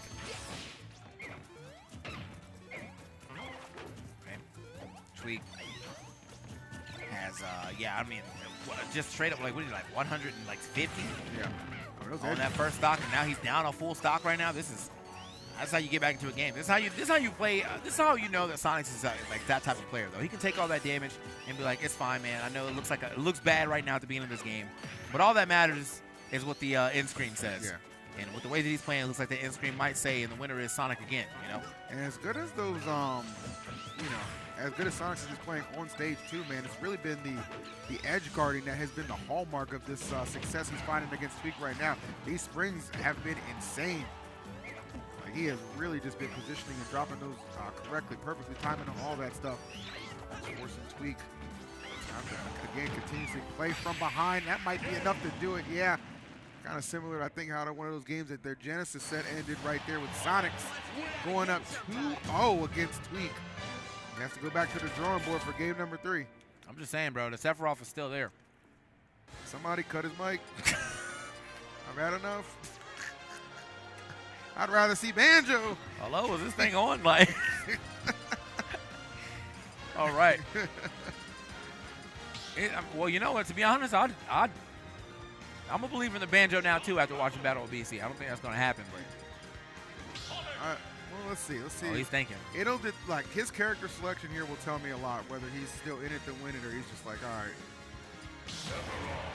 Yep. All right. Well. Can y'all hear that? Y'all hear that, chat? Let me just clap it up for y'all, bro. The Sephiroth is out. It is out. All right. Well, let's see. Snap your fingers, do your step. You can do it all by yourself. That's what I'm saying. What the heck is going on? Somebody make it stop. All right, well, Tweek has elected to bring out the Sephiroth, so let's see if maybe this can kind of turn the tides. I mean, on the plus side, you're giving Sonix a different look. The character is not too familiar with right off the bat, so that could be enough to surprise, for sure.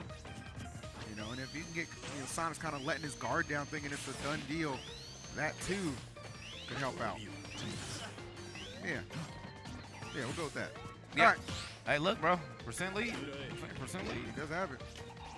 For how long, though? How long can he maintain it, though? I've seen some crazy things in matches before. You think something's a done deal and a guarantee, and it's never like that. I mean, look at the Lakers, bro. They actually snapped an 11-game losing streak to the Nuggets and keep the playoff matchup alive. It does happen. You know, crazier things have happened, you know. Ripley's, believe it or not, bro, the Sephiroth is here.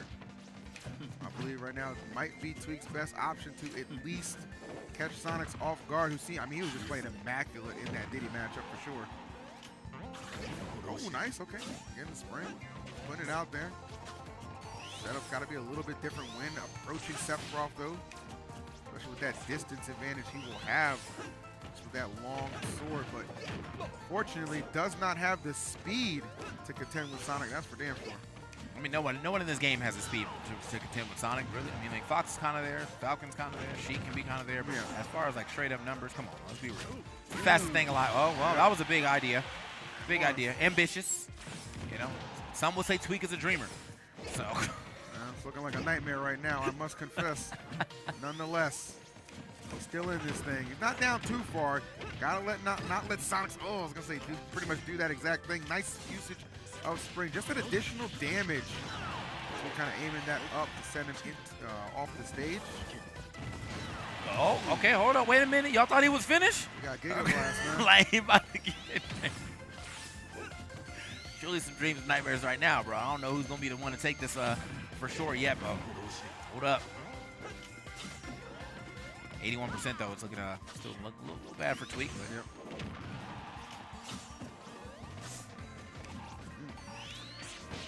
Man, he is moving. Okay. Sonic's looking exceptional as Tweek is trying to close the percentage gap any way he can. They're not getting there. None of those aerials of Seth connecting either. Oh, okay, neutral air. Trying to get him off the top there. The down air to maybe try to get a aggressive landing, but luckily Sonic's not there and also wasn't there for the punish. Nice. Okay, look, man, he's snapping. Shawty's snapping on. That's all I'm saying, bro. He's getting some damage back. He is doing that. Let's see if maybe he can catch him. Yeah, I like what he's trying to do. Maybe crack the shield. But Sonic's really just never there to take the hit, so it doesn't really matter at the moment. Up air finds its mark, but not quite good enough. Oh, I love it. Okay, Tweek, nicely done. Just kept up that pressure, unrelenting. And he's still got a chance to do this, man. The Sephiroth pick, a little bit unexpected for my money, a little ill-advised, but you know what? He's here for a reason. He's making it happen. And maybe just getting on the board is all he's trying to see. Oh, you know what? That was actually a really good air dodge to get through. I get hit right there on the way back, and they also managed to make it back to the ledge. Oh! Ooh. Oh, okay. Tweek actually having to fight his way back in there. That was, you saw Sonix trying to get himself a clean little setup. I think he even turned that around so he can line up a back air. I think that was a smarter play to do, too, right there. Yeah, you know, straight away from the defensive option. Striking hard and fast. Looks like this is either going to come down to Sonix cheesing this last stock or Tweek just doing that SD suicide type final KO. I don't know what to expect right now, but it is getting down to the wire, and the Seth, truly TK, may make us all believers. I was already a believer. Don't put me in that. Okay, truly. Don't put me in that. Make me a believer? Yes, the hell it does. Sephiroth gets the job done, and Tweek almost looking like he's surprising himself. Like, I mean, I was just trying to get it over with to go order some canes, but actually, I got myself on the board. It's a tacos or Gordo night. What is he talking about? Tweek gets the job done with the Seth. Nicely done. But he's still got 2 games to go if he has any hope of pulling off this reverse 3-0. And I'll tell you what, there ain't too many people on the planet that can reverse 3-0 Sonix, and he knows it. He'll have counter pick advantage right now. Sure, he'll feel a little bit more settled in if he does stick with the Seth and give it his best shot. Look, I'm just saying, man, keep going down the list. Show that banjo. Bring the wolf back. Bring the wolf back. How about that PT, man? Where's the Wario? Come on now. I heard that Roy is still cooking. He got a Rolodex of characters. I'm trying to see it. Oh, man. Alrighty. Here we are, game number 4, excuse me. Who would have thought we'd get here with the Seth, man? Played exceptional in that previous game. See if he can keep up that momentum. Sonix jumping out the gate, though, with an early lead, tacking on a quick 48%. See if Sonix is starting to find some of these answers here, man. That was like a slow burn there for Tweek for sure to get back into that game, but now it's looking like the fire's all on the side of Sonix. He's taking 36 right there, but 86 already delivered to Tweek. You know, again, Sephiroth's definitely a much lighter character than one would expect. Yeah. Such a big frame. Yeah, he definitely does not have a lot of weight to complement that. That is for sure. Off of the side. It's getting hit by the spring, but luckily he's got wing. Let's recover a little high, manages to do it. He's pretty fortunate Sonix wasn't there in time to just hit like a down tilt or something. And the springs are on point. Good grief. Oh, wow. Geez, now untackable too. Break it back, all of that. Come on now. See my man packing for sure. Yeah, I think the thing I noticed too, even after that game 3 was complete, you know, Sonix didn't seem concerned even though he did lose it, man. He was kind of like nodded his head like, okay, yeah, you got that one.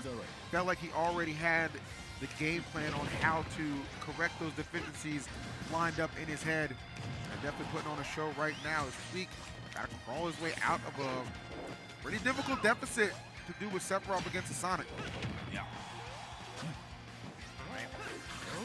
Yes, this deficit is definitely climbing to 79 now to the 103. But again, you know, very light character. If a back air finds him off this stage, that could be it. Speaking of back airs from off stage, Gavin's going to be the one to deliver that. Let's see if Tweek can try to find the stock sooner than later.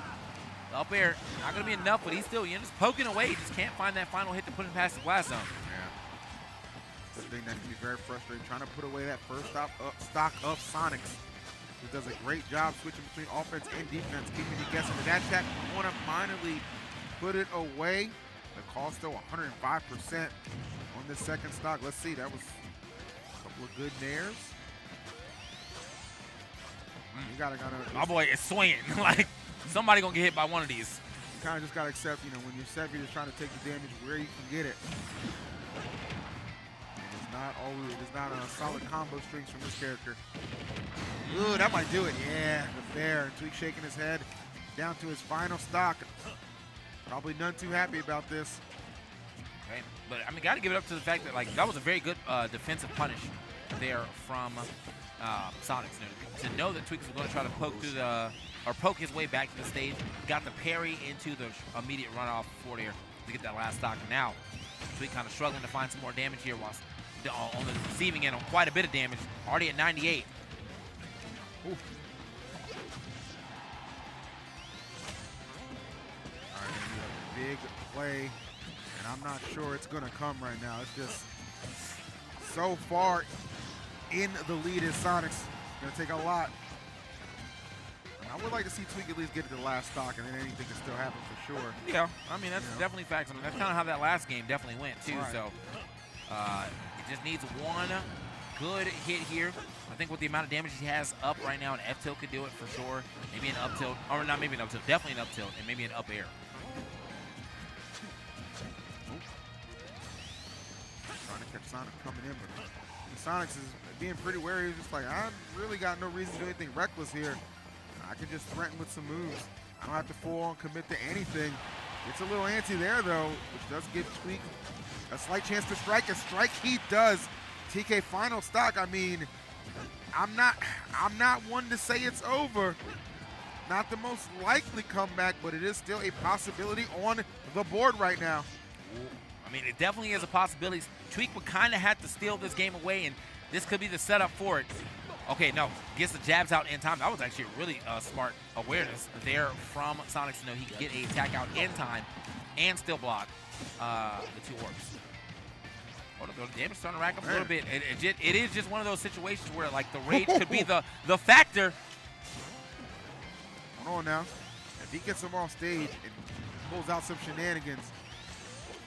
Oh, that was actually, oh my God, it was so good. Oh my God, it's oh, we out, I gotta go. He's dipping.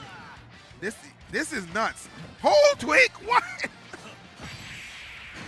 The neutral air? What the heck? I thought he up smashed for a second. Bro, the neutral, okay, the neutral air from the ground, let's go. Why is Sephiroth so damn light? Man was at like 190, bro. Like, what do you what do you want? Hey, man. I don't get. You telling me that would have KO'd Ganon? I mean, I'm not a stats guy, a numbers guy, but I'm just saying. Make him heavier. Make him. I mean, I don't know if we really want that. Let's think about it. Let's think about it in the grand scheme of things. How many Sephiroths do you want to see? You don't even want to see that one. I mean, I actually did. Once I was like, oh, he's actually cooking right now. I was like, is this the surrender off or is this the Sephiroth? He was still fighting. I liked it. It was good. It was good. Good effort from Tweek. Falls a little bit short. Could have been anybody's game if it did go to game 5, but Sonix closed it out in 3-1 fashion. So well done to him. He'll move on to losers finals and get a rematch against MuteAce, who sent him to losers bracket earlier to begin with. So I'm sure he's itching to get that run back for sure. Yeah, you said the last game was a timeout? Yeah, it was 3-1 in MuteAce's favor, and I think the 4th game he timed him out. Or like it was like, 5 seconds left and Sonix just jumped off like, all right, it's over. All right, you got it. All right, so yeah, and he's definitely going to want that run back here. And then if he does get that W, that means he does go up to play against Light, who I think, historically, Light is definitely giving him a hard time as far as anybody else in this universe, the Smash universe that he plays. Yeah. I think Light is always kind of giving him a hard time. Yeah, Light's my guy. That's my man, 100 grand. But they haven't fought in a long time. Okay. There's been a lot of changes since the last time Light and Sonix have fought in a tournament setting. So if they do end up matching up in grand finals, it's going to be interesting to see how that one does unfold for sure. I will be looking forward to it, but don't want to get too far ahead of myself, because for that matchup to even occur, Sonix has to take out MuteAce, who's playing out of his mind. Yeah. So nothing is guaranteed right now except some good Smash action. Yeah, man. And obviously, the end of this tournament at some point in time, as we wind this thing down, we're in losers finals. We got 3 people left in this tournament. We got Mute, we got Sonix, and then the winner side of things is waiting things out. We got Light. There it is. Where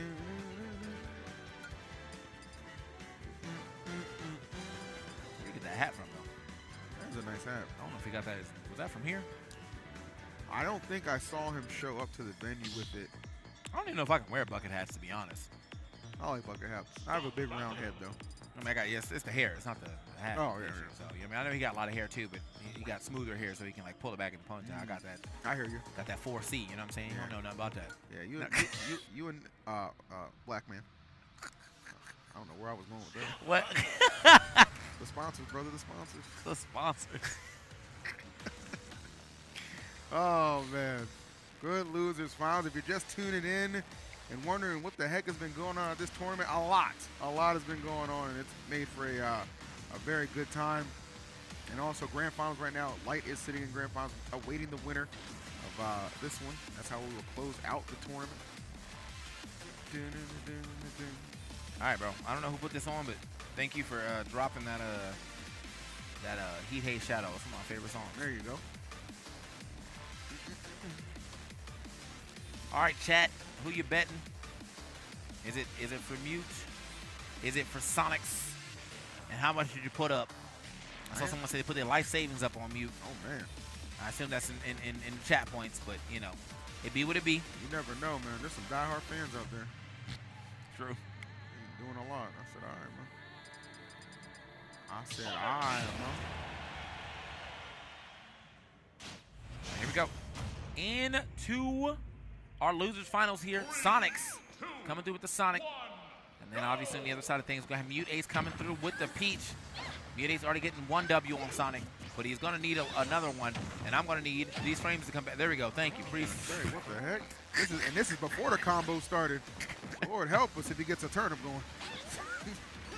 All right, well, it looks like we have returned to some smooth sailings right here. Nice, okay, run up and just get the grab, easy money. Out of there, good offense, a quick neutral air too. Got him at the side, hold on. It takes a lot to overcome Sonix too, for sure, so the fact that MuteAce was able to do it already shows a lot to me. Oh my goodness, great follow from Sonix. Still chasing him down too, had that second spring, so, okay. Nice. Okay. Yeah. That was good pressure off the side, man. You know, he actually, because of the second spring jump, he was able to just mark MuteAce the entire time. So MuteAce had to kind of delay his recovery, and that allowed Sonix to set up a second edge guard. Very smart usage of the spring already on the ground. Man, did it up. Yep. Now gets to enjoy a bit of a lead. See if he can do anything with it.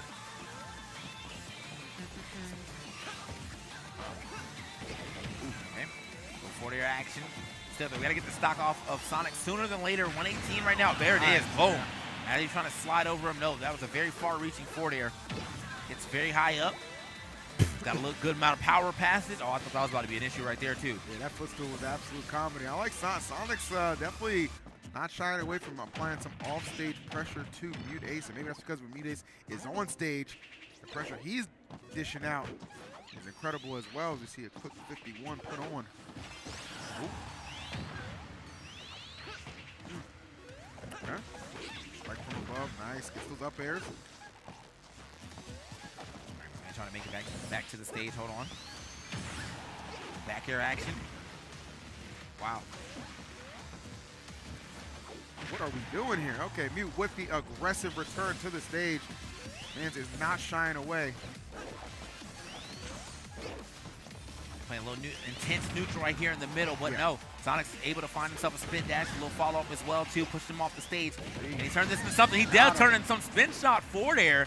All right. Every stock has been because they're going, he's going off the stage, man. That is the go-to right now for Sonix against MuteAce, at least for game number 1. Okay, back to the stage again. Another trick, man. Wow. At back-to-back with it. Got a forward air on the right side, got a forward air on the left side. Not allowing this game to get too far. Whoa. Dude, it's hard to like. Whoa. Oh, no. Oh, you're gone. Oh, no. And look at MuteAce looks disgusted. Like, I mean, that was disgusting. That was a disgusting game for sure, bro. That was a disgusting play on the side. He's like, you know what? You can't get past this this spin dash off the side. Sometimes it hits multiple times. Even if you do tech it, I got another follow-up for you. Yeah, that was good. Dude, Sonix really took care of business, especially off of the stage. That was what just got him every single thing, at least for that game number 1. Mute's still sitting there looking a little shocked, a bit in shambles, if you will, as we are about to go to game number 2. Shake it off. Shake it off. All right, Taylor Swift. Chill out. Back when she was actually making good music. Hey, whoa, I didn't say that. He said that. That's right. Come for me, Swifties. I said pull up on me. I'm not a torture poet. I'm sorry. Come on now.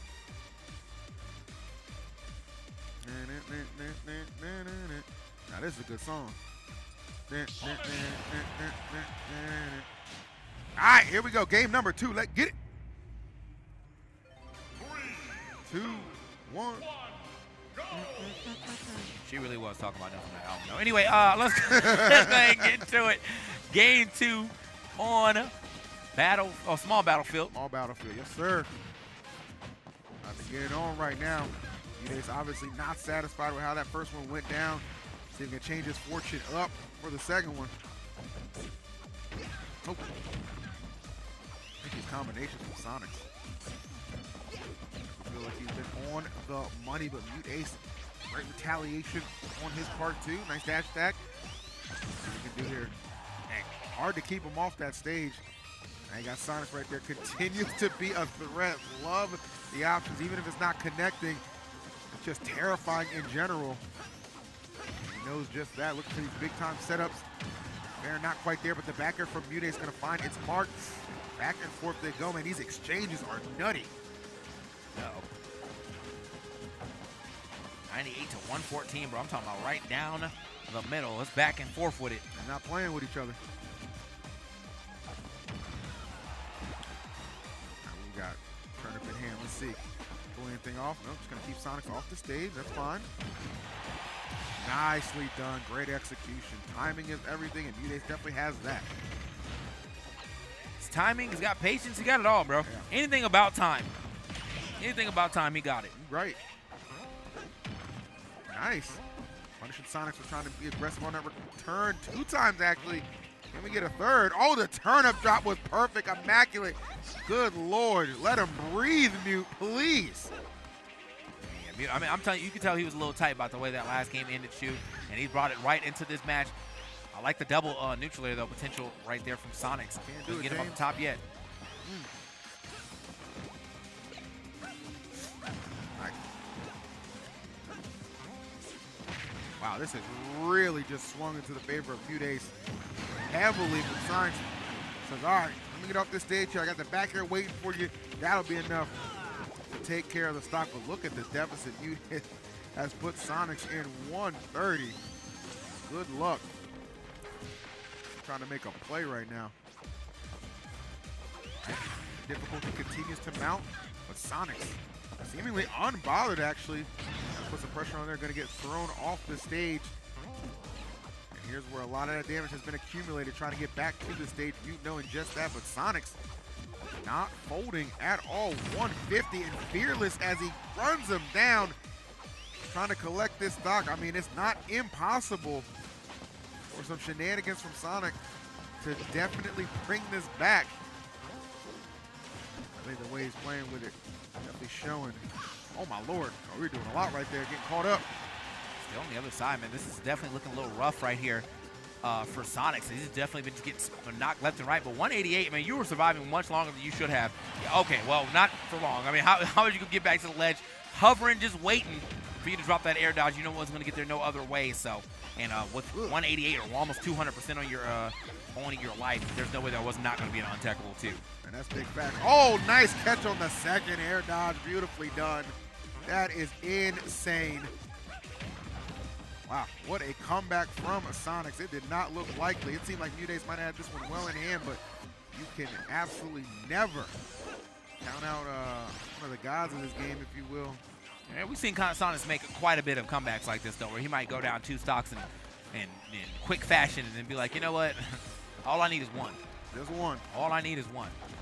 All right, well, 1 stock apiece for both of these guys. Creating some openings. Nicely done. MuteAce continue to pile on that damage. Love that grab in that situation. Things starting to snowball in the favor of Mute. Ooh. Gonna result in victory, though. The up smash, nobody home for it. What a scare.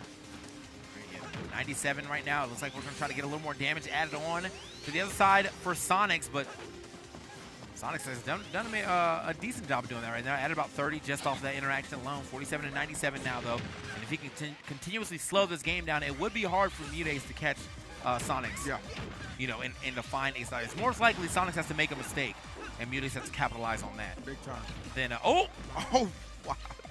Speaking of mistakes, wait a minute. There it is. The back air seals the deal. That's going to put MuteAce on the board.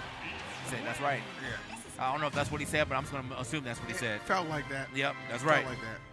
MuteAce was incredible in that game number 2. Again, a huge lead, whittled down by Sonix to a last stock situation, but was able to overcome it. Be victorious, knot us up 1 apiece. Again, losers finals, man. Winner of this looking to advance to face Light for the chance to become Level Up Expo 2024 champion.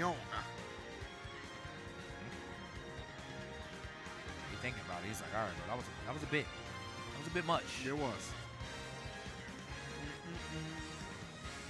Still, though, got to give it up to Sonix, though. I mean, he always manages to stay pretty resilient when it comes to, like, all right, bro, like, I might have got body for that first stock, maybe even the second stock.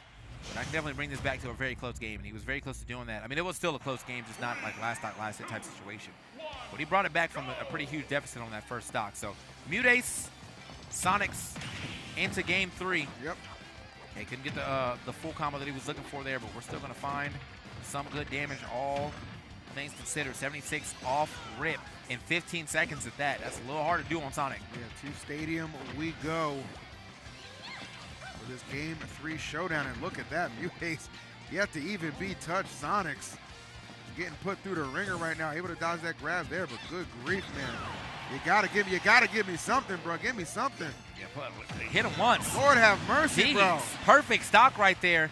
40-second perfect stock coming in from MuteAce. My man said, I'm done with these shenanigans. I hate this hedgehog. Hey, man. What MuteAce and Milk got in common, bro? 3%. Come on now. What the hell is this? I don't know what milk you've been drinking, but 3% milk. It's not a thing. It is. It's 2. Damn. Should have checked the notebook on that one. I'll tell you what, though.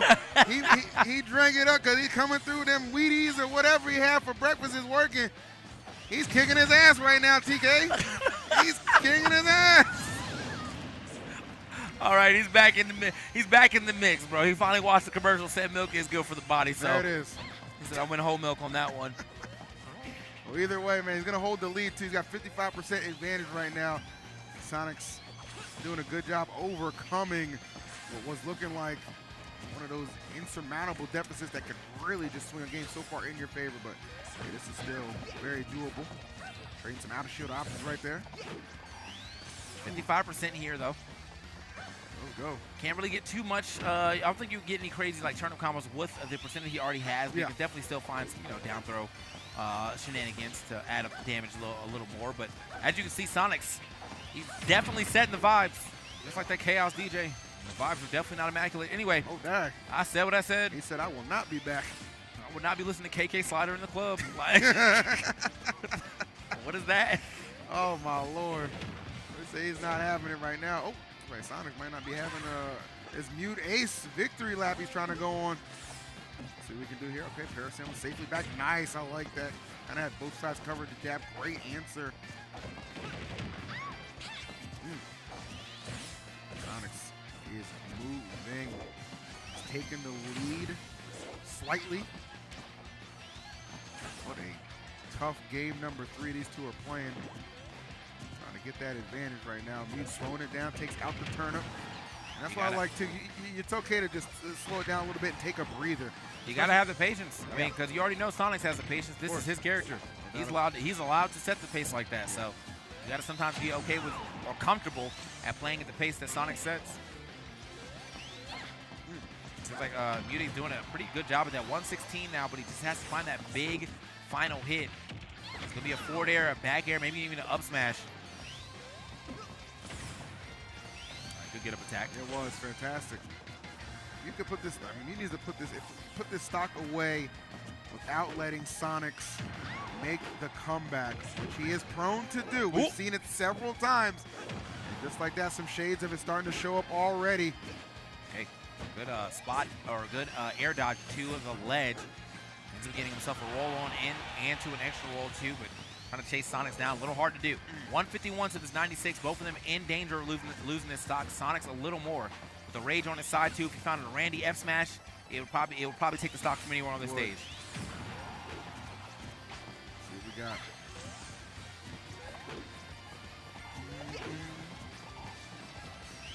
Down to the wire, man. Nobody trying to give up anything. I don't blame them for taking their time, especially Sonix. He's sitting at 151. One of those back airs or forward smashes will definitely get him the stock. He can find it. MuteAce probably looking for the counter hit.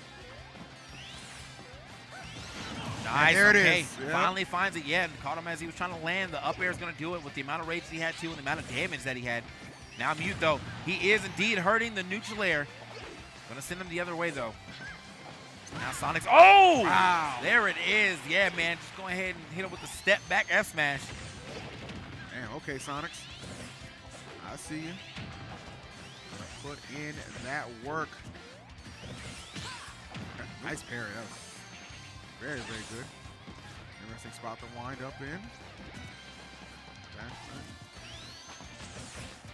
Turn up in hand, MuteAce. Can he make it happen? Sonix trying his damnedest.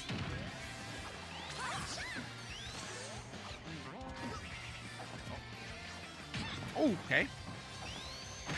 Okay. All right, hold on now. Adding a little damage, push him off the stage here, but no, Sonic's going to fight his way back to the stage real quick. Turn up in hand, too. Can he turn this into something? Oh, okay. Tricks. Slowly but surely, tide shifting a little bit to the favor of Sonix. Trying to put this one away. Oh, dang. Okay. He's fine. He's actually getting quite a bit of usage out of this neutral air. He's scrapping a lot, too, man. He's scrapping a lot. And keep an eye on that clock. Don't think it'll necessarily be a factor, but definitely something to keep your eye on and be aware of. Bro, not going to be enough. That might even matter. He's done so much with the all-stage play. Oh my God, no! Yeah. Are we good? No. Okay. Yeah, I was like, it didn't even matter. I was like, he couldn't make that back regardless. But that was a really decent attempt at trying to get Sonix to whiff and then maybe just go to the blast zone right there from Mute. That move will eternally always give me like a mini heart attack because I always kind of go back to how the ending of LMBM Grand Finals was. So I'm always just like, oh, wait, was this intentional? Okay, but. I mean, Sonix knows it himself. He's always like, man, I got to stop using home and attack off stage. And then he does it again. This time it actually worked out for him, though. He's like no, but I've been labbing it. Oh, you got it, bro. Well, either way, he's in the lab and something's cooking up for sure because he is up 2-1 right now against MuteAce, trying to avenge the loss he took earlier in winner semis, excuse me. And he's one game away from doing just that. Okay. See if MuteAce can collect himself enough to push it to game 5, or will it end here on the 4th game? We are going to find out right now. Halabastion for game 4. Yeah, that is the venue that we have picked. We'll see if this pays off for MuteAce. This is going to be his venue. He is the one who had to get the counter pick. Oh, okay, double neutral air. Platform on deck as well, trying to get another re-grab. Yep. 52 is still good damage to put on after one down tilt. Okay. Ooh. Forward air action too. Yeah, that was nasty.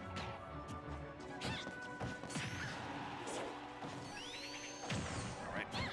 He's looking for his way into. Oh my God. Okay, the back air. Almost got it with the back air. So close to victory. I love it. The commitment with the forward air, and he is going to get on the board first. Okay. Now let's see what he can do actually to get back into this game. That's the real option that we're looking for. That was obviously a very good attempt at an up smash, but just a little too late on the mark. And now, putting some more pressure right here on to, ooh, okay. Big damage actually being delivered off of that. Tries to get a little pressure put onto the side, or at least trying to keep that pressure off of a ledge. Could not do it though. 35, 123. We got to get this stock off sooner than later. You don't want to let this damage add up too much. Yeah, when it gets out of control, man, it is a lot to overcome, especially the fact that you are trailing as well in the game count, man. This could be your last rally. If you're MuteAce, you have got to pick it up quick, fast, and in a hurry. And it's still not enough from the other side. Sonix surviving, man. He is not giving up this stock easily. Oh, okay, I thought he was going to wait it out, but no. Does not wait at that, or maybe I thought he was even going to go off stage and try to put a little more pressure out there onto MuteAce, which is trying to give him. MuteAce, this game is escaping him a lot. He's got 74% already, 175 onto Sonix, and still has not been able to find that stock to get, or that final hit to get him off of his first stock, and the damage is racking up. That means Sonix is at full rage too, So a Randy F smash can do it again. Okay, the trade's going to do it. I think that was a nair, and it definitely worked out in the favor of MuteAce, but now he's got to get this damage back. A much needed one for sure. MuteAce, let's go. Peach capable of comboing so well, but can we find that opening? Okay, Mr. Saturn helping out a little bit, working some overtime. Can I get a triple on that one? Can I get a triple on that one? Let's see. Oh, Sonic said, nah, you got to put that old man away. I'm not having any of it. Still going to be lurking a little bit, though. MuteAce trying his best to utilize. Coming up a little bit short. Oh, nice commitment. Oh. MuteAce now at 160. Yeah, he is just struggling to get back to the stage now, too. Okay, I like that. Get under him this time. Yeah. You know what? Why he's holding up on that spin dash, on that homing attack. You got time to try to get him out of the charge. Does not matter, though. The spring ride up to the forward air. Now Sonix one stock away from getting into this grand final. Yeah, he definitely wants to make it the grand finals, not only to avenge this loss to MuteAce, but get an opportunity at Light as well, an opportunity to win the tournament. One stock between him and that gold. MuteAce, what have you got? Need a big response right now, a huge rally. You're on your counter pick right now, but unfortunately, it is having no positive effects. Sonix completely dominating, controlling the pace of this game forward. You said he needed to rally. It looked like he's kind of going out in a whimper right now, and that was very, very close to taking this game and moving us into this next set. With, 115 now to the 90, but this is a difference in stocks right now. So even if he is able to get this stock very soon, he's still got to play a dynamite second stock. And that's something that, we say that MuteAce is very good at, not getting hit. But can he do it again? That is the question of the hour. 123, Lord have mercy. What have you got? All right, trade. All these trades are just going to benefit Sonix at this point. I mean, he's the one who still has 2 stocks left. He's the one who's lap year percentage. He's the one with control. He's the one who dictates the pace. It's a lot to ask for Mute to bring this back. I believe in Mute to do the impossible.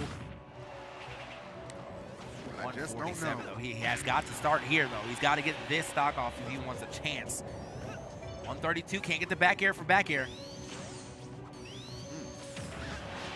Jeez, almost dying just straight up to a spin dash. Right, like, yeah. That's how you know the damage is high, bro. You really not living.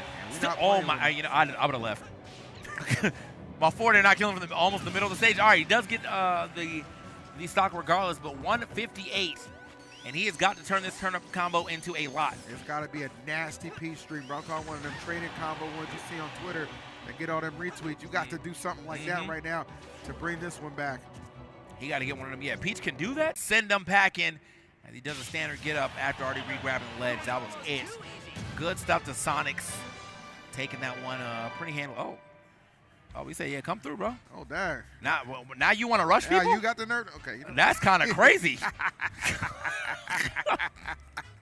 He said, I'm ready to go, man. I don't blame him. That was a great set between MuteAce and Sonix, man. Sonix does get his run back little bit of revenge from his loss earlier to MuteAce in winter semi, so he's got to feel good about that. And Mute, congratulations. Coming out here last minute and having a hell of a performance. 3rd place finish. We certainly do, as per usual, appreciate your presence and your talent that you bring to the stage. But our grand finals, TK, has been set. We are going to see Sonix versus Light in grand finals. Light with the winner's advantage, so Sonix will have to win 2 times to capture that title. There were 2 people that Light told me he was looking forward to playing in this tournament. One of them was Tweek, who he was able to defeat earlier 3-0. The other one was Sonix, who will get a chance at right now in grand finals. So there you go. Hey, you wish for it, you get it granted, baby. That's what we're doing. Yeah, let's see what happens here, man, as we get into our next and final set. It's going to be the grand finals here. Could potentially, as EE said, be 2 sets depending on how well Sonix plays. But with the way that Light has been playing, it does feel like this might not get to go the distance. I feel like, it's anyone's game. But if I'm a betting man, with the way that I've been seeing Light play today, Light's been looking real good. I agree. Real good. He has been exceptional, man. And again, the fact he's in winners, he'll have time to make adjustments should he happen to lose that first one. But, hey, Sonix didn't crawl his way out of losers for no reason, man. Close ones against Capitancito and MuteAce. Those are some scary matchups to go against and losers for sure. So kudos to him to get to this point as we are going to get things set up. Hope you guys are having an outstanding Sunday. Appreciate you spending it with us here at Level Up Expo 2024. What does this make for us, TK? 6? 6? I think it's the 6th one we've 6, done. Yeah, bro. man. And according to Colton, we got like 19 more. Come on, man.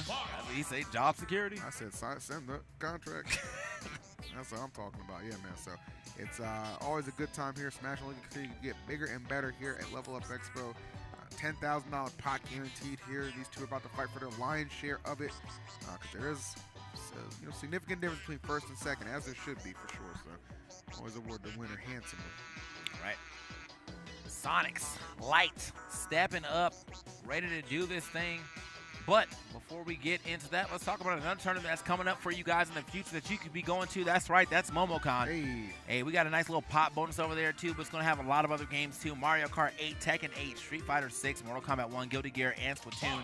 All happening relatively soon, almost about a little less than a month away. May 24th to 27th in Atlanta, Georgia, at the Georgia World Congress Center. If you have not already looked into it, go to momocon.com. And if you want to sign up, go to start.gg/momocon. Get yourself entered. I think you can also sign up day of too. It's a con tournament, so first guy you might play might be some Kirby who just rock drops. It happens. Low key, bro. That's the link who's only there to up B. Like that is the con special, man. So if you want to have a good time, man, and MomoCon is so much more than just obviously like the games tournament that we have which we do love.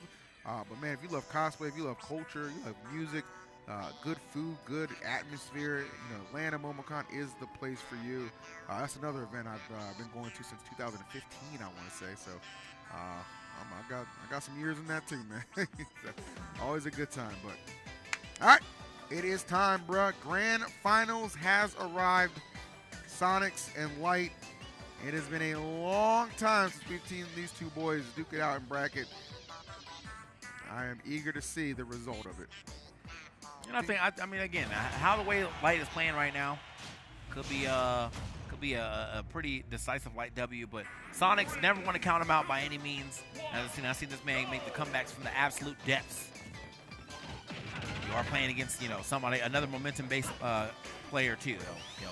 If Light is cooking, he is indeed cooking a 5-course meal. What's good? Oh, 100%, man. But like I said, yeah, been a long time since we've seen these two play. A lot has changed for sure. Sonix has had this meteoric rise to the top, and a lot of people's opinions considered like just the best player, period, on this stage. But is yet to capture this year, TK, notable tournament title, man. He's been bridesmaids a couple times with second place finishes at LMBM, Genesis, and most recently the LG Invitational, man. But right here, he is looking to put all that to rest. He said, give me that first place and level up by any means necessary as he takes that first stock off Light, who doesn't really get the punish I was expecting, but he cleans it up there with the down tilt back air. Yeah, maybe he wasn't expecting to land on that platform, and I also wasn't expecting to land on that platform either, so understandably so why. That was a very weird interaction for that specific homing attack. Yeah. But he was able to clean it up, as you said. Now trying to keep himself a lead here. Getting right back into the lead. Sonix going to be off this ledge right now. Got to find his way back to, using that back platform, but didn't work out. Does anybody else hear that beeping? No, they're literally shutting this thing down right now. Oh, that, okay. I saw the guy with the little trolley. Oh, okay. They're not playing around, Chad. I'm sorry. Chad, y'all hear that? Yeah, bro. Ain't nothing we can do about that. Beep, beep. It's time to go. Who got the keys to the Jeep, man? Let's go. Who got the keys to victory right now? Let's figure that one out. As Light with the percentage lead goes for a back air, nobody home. Okay. Trying to slow it down a little bit. Oh, I love that. He kind of mixed them up too. You weren't really sure what he was going to do out of that full hop. And Light catching Sonix asleep at the wheel momentarily to take the lead. Game number 1. Looking like it could be going in his favor, but still a long way to go for show. Oh, right. Scary on the draw for sure, but okay. Back throw, not going to be enough, but still push him off that stage. Very scary situation. Surprised Light was able to make it through that, but now, okay, couldn't get that down tilt to potentially 2-frame. However, he's going to add up a little damage. Where you going? Can't get that jump out. I'm there with the forward air. Yeah, Light is looking exceptional right now. Sonix came in, obviously, with the hot hand, having to win 2 matches and losers in a row to get to this point, but doesn't look like Light has missed a beat. Love that extension with the dare. What a finish with the forward smash. Light stone-faced as ever. Business as usual as he takes care of that first game with authority. Man, soft nair F smash after the missed tech where, you know, genuinely he probably could have potentially ran up and tried to go for the jab, but it felt like it covered so many options too. Even if he did tech, I think that soft neutral air still would have hit. So he covered so much just by dropping that and knowing exactly what to do right after. Light definitely cooked that last stock. All right now. But can't get ahead of yourself yet. Still a lot of smash left to be played against somebody of the caliber of Sonix. So you know he's not going to let that one game deter him. By taking it to small battlefield. Yep, going to be small battlefield for game number 2. Let's see how this one shapes up, man. Both of these guys are just so important to jump out to the lead early against each other. I feel like they can, you know, both of them have like a kind of a snowball effect against the other ones. Let's see who can make it happen first. All right, as you said, the snowball effect. Who's going to be the first one to actually get the ball fully rolling down that hill? But 46 to 40, looking pretty even. A little tug-of-war action happening right now. Quick laser to add a little something. Yeah, Light loves just kind of throwing out those little those additional ticky-tack lasers just because he knows sometimes it's just the difference between getting the KO and getting the almost. Oh, okay, I like that. Yeah, soccer kick though. Didn't get the strongest hit, but still damage is damage, as I like to say. So he's able to add a little something. That was a bit. What? Okay. Hello? Okay. My man, he wanted the boost springs on a different level or something. That's why I sent him to the side instead. Let me find out he has somewhere to be. I ain't got time for it. Okay, well, that stock ending abruptly. Not going to have any complaints from Light, I'm sure. Who is, wow, going all the way off, man. Doing anything he can to add on additional damage. Trying to remind folks, like, there's a reason Sonix does not want to see me in bracket, and I'm trying to remind everybody right now, it doesn't matter how long it's been since we faced off. Ain't nothing changed, bro. Ain't nothing changed with Sonix. You know what this guy can do, man. Comebacks are not something he is a stranger to. Just got to settle in, find his stride, and nicely done with the falling back air. That'll do it. Light does opt to go low with those Firefox recoveries sometimes. And, you know, a character like Sonic can definitely make him pay. You kind of got to. I mean, you got the distance, obviously, but you want to try to challenge people who maybe not have that distance. Well, Sonix is not one of them. Sonix is definitely can get down there, drop a back air, and then spring back to the stage himself. Also, look at the pressure my man has put on as he has finally got you know, a little extra damage on to Light. Okay. Almost turned this into a stock first. Yep. Not a lot between them, only 10%. Who's getting that? Oh, okay, footstool down here. Footstool there was quick. Oh, okay, nice. I love how Sonix is continually interrupting Light, trying to cut off these recovery routes and make it that much more difficult. And he has made this what was seemingly something that was going to go crazily in the favor of Light to just like that. Big opportunity for Sonix. Sleeves come up, man, but sleeves coming up, but do the stocks fall down? That's what we need to find out. Yeah, that's definitely what we need to find out. You know, the sleeve definitely came up. You know, normally that's the Light power up. But is it enough for him to get this stock? He's just looking for maybe an up smash.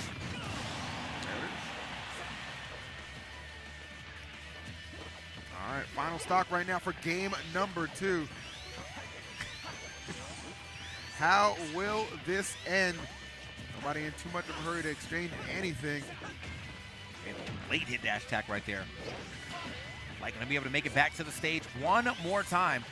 Sonic's gonna pull up to the other side now. Start playing some of that spin-based gameplay, as we say.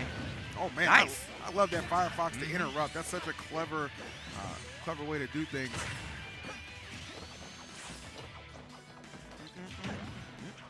Ooh, okay, couldn't get that that up air to hit, but still find a little extra damage. Still, I like the kind of frame shots we get off those up airs. If I don't hit that, I'm still fast enough to get some more damage on the ground with just a quick dash attack. Oh, that could have been a little scary. Okay, actually firing back as he's coming back to the stage. A double back air.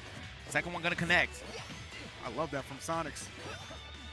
Like, gotta be careful. Don't want to get anti-aired, popped up, sent out with a back air. The last thing he's looking to take. These dash attacks, he has not been using these sparingly, TK. He is in love with that option.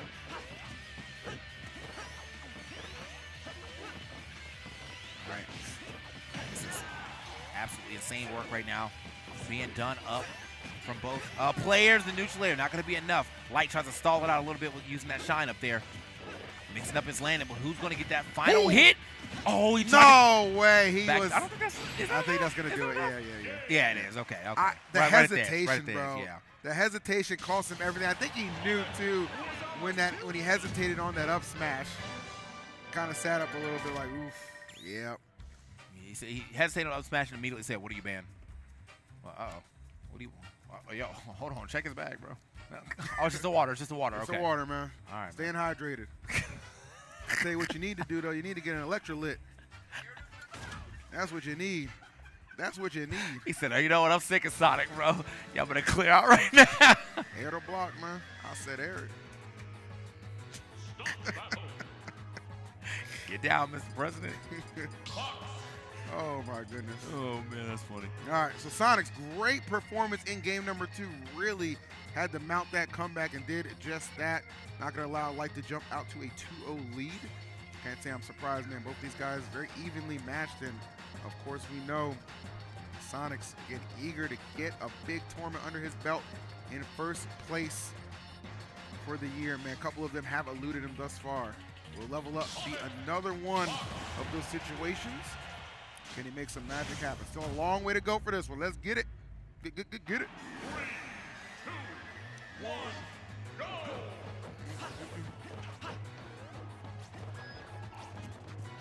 All right, so Stadium going to be the stage right here. It was kind of inevitable we get back to this point. And that's all good. It's all Gucci. These two have had plenty of showdowns right here, I'm sure.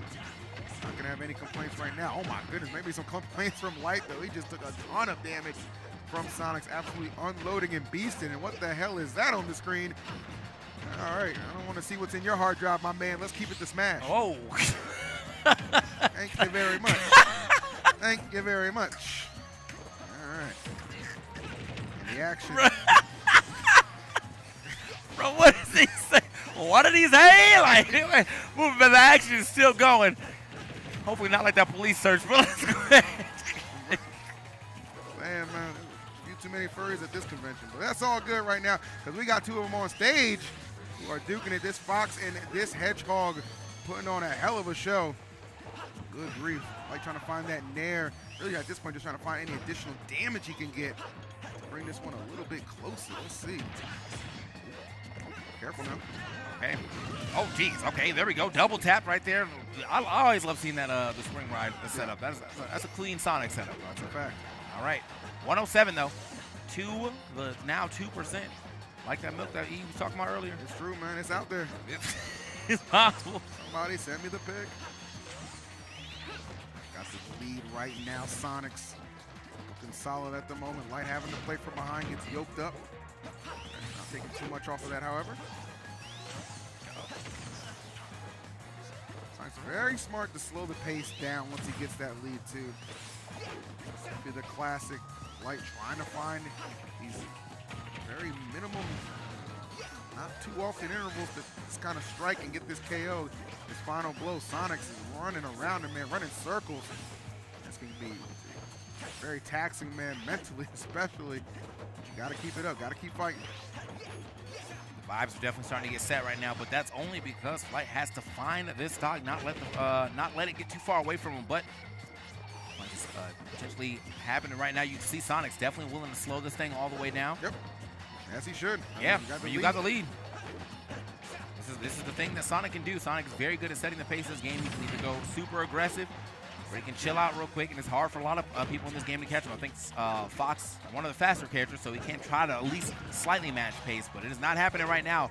Light has not found the answer to get this first stock off, and he's already taken quite a bit on the second. Yeah, kind of I think there was an opportunity a few seconds ago, too, for an up smash, but I think it ended up pulling the trigger on down smash, so Sonic's kind of escaping, and he is making the absolute most of this lead currently.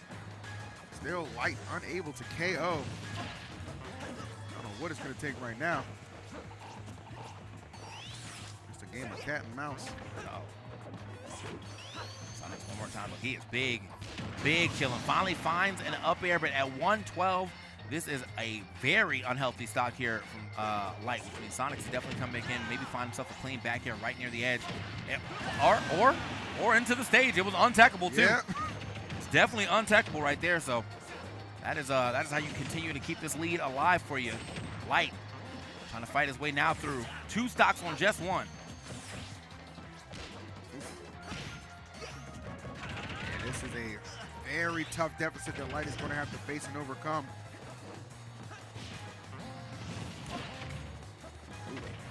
call down there. Oh, nice. Okay. Almost getting him, actually. Good reaction. No hesitation there. That's what I want to see more from Light. Less hesitations, man. Full commitment. Full send on some of these moves. Okay. Nice. Little, I was saying, nice little down air, but wasn't able to get much off of that. Looking for the cross up of that dash attack into the up smash, but no, it actually didn't cross the shield up. So now, let's see another day, 127 to now the 80. We're getting mad damage here from Sonix. Starting to rack it up. Oh, there it is again. The double tap. Damn. The up air, spring up air. Yes, sir. Well, that'll do it. 2-1 lead for Sonix right now. A lot of people are saying this is the guy. He does not want to see him bracket, but I can't tell at the moment. He's looking very, very comfortable, especially after that convincing game number 3. I mean, we might be seeing this reset after all. It's possible. As I said, Light was playing hot, but it seems like Sonix is playing just a little bit hotter right now. So you may be a star, but I am the sun. Come on now. Don't look too close. All right, game number 4. Sonix leading, taking 2 in a row after Light with that first game victory. Back to Stadium we go. Be interested to see if Sonix can close this one out right now and force the reset early. I have to take a breath, but we shall see how this game plays out. Okay, back onto that platform. Ooh. Okay. Nice, and this is what Light wants, right? You want to keep pace with Sonix right from the jump. Doing just that. Tries to land within there. Sonix not having any of that. Like his combinations back, just firing, using that spring just to threaten, but the dare. I thought he was about to hit a triple right there. He got the first 2. Oh my God, that would have been a great catch. Unfortunately, for Sonix, Light gonna fall out. Can't fall out that back throw though. Get him out of here. 89% here on the Sonix after taking that first stock. You know, not too much to be threatened with just yet. All right, we're getting a more threatening area right now. I think a neutral air smash might be able to do it if he's able to find it. Very possible. Uh-oh. Ooh, man, okay. Sonix taking him to the woodshed right now. Good grief, what a beating he's putting on. Nothing too pretty. Sonix here on the other side, just waiting it out. Nice well-timed dash attack to get back into the mix. Still, yeah, no, Light. Wow. Yeah, he is. I mean, these games are just like straight up escaping him right from the beginning. The down smash, Sonix finding every move in the book right now to get a stock. Double up smash is going to do it. Luckily for Light, he came in on that first one with invincibility, so he still had time to get the second one going as well too. Now he's got to find this damage. Okay, 3. Can't get the 4th one though, but that's still 57. Nice homing attack. Yeah, I mean, it's still a doable situation. It's just going to require Light to pretty much, I mean, you want to keep that percent at least sub 80, I want to say. Like, you cannot afford to have that percentage continue to climb, but that's exactly what Sonix is doing. He has been great in a lot of this retaliation that he's thrown out, and Light just kind of getting just tossed around, man. Goodness. What a departure from that game 1 that saw Light take it. This could be a reset, whether he likes it or not.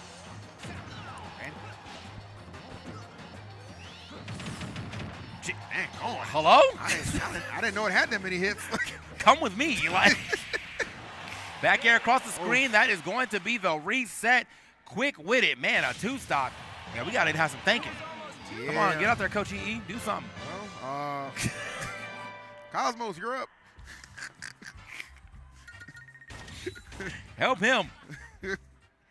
I think really it's just going to be a matter of just recollecting yourself. I mean, the problem is here, you get the reset with in such a convincing fashion, right? So for Sonix, he's at an all-time high right now. Like, he is peaked out of his mind. Like, yeah, this is my tournament, man. I got this. But, you know, it's going to be up to Light to kind of set the precedent right out the gate for this first game of the reset. Like, no, this is not going to be what you think it is. He's got to win game number 1. I personally think whoever wins game number 1 here is going to win the set in the tournament. I genuinely, I mean, I felt that about the first set, and that's definitely not what happened. So, it's time to see, man. Sonix is definitely a player that can go the distance like this.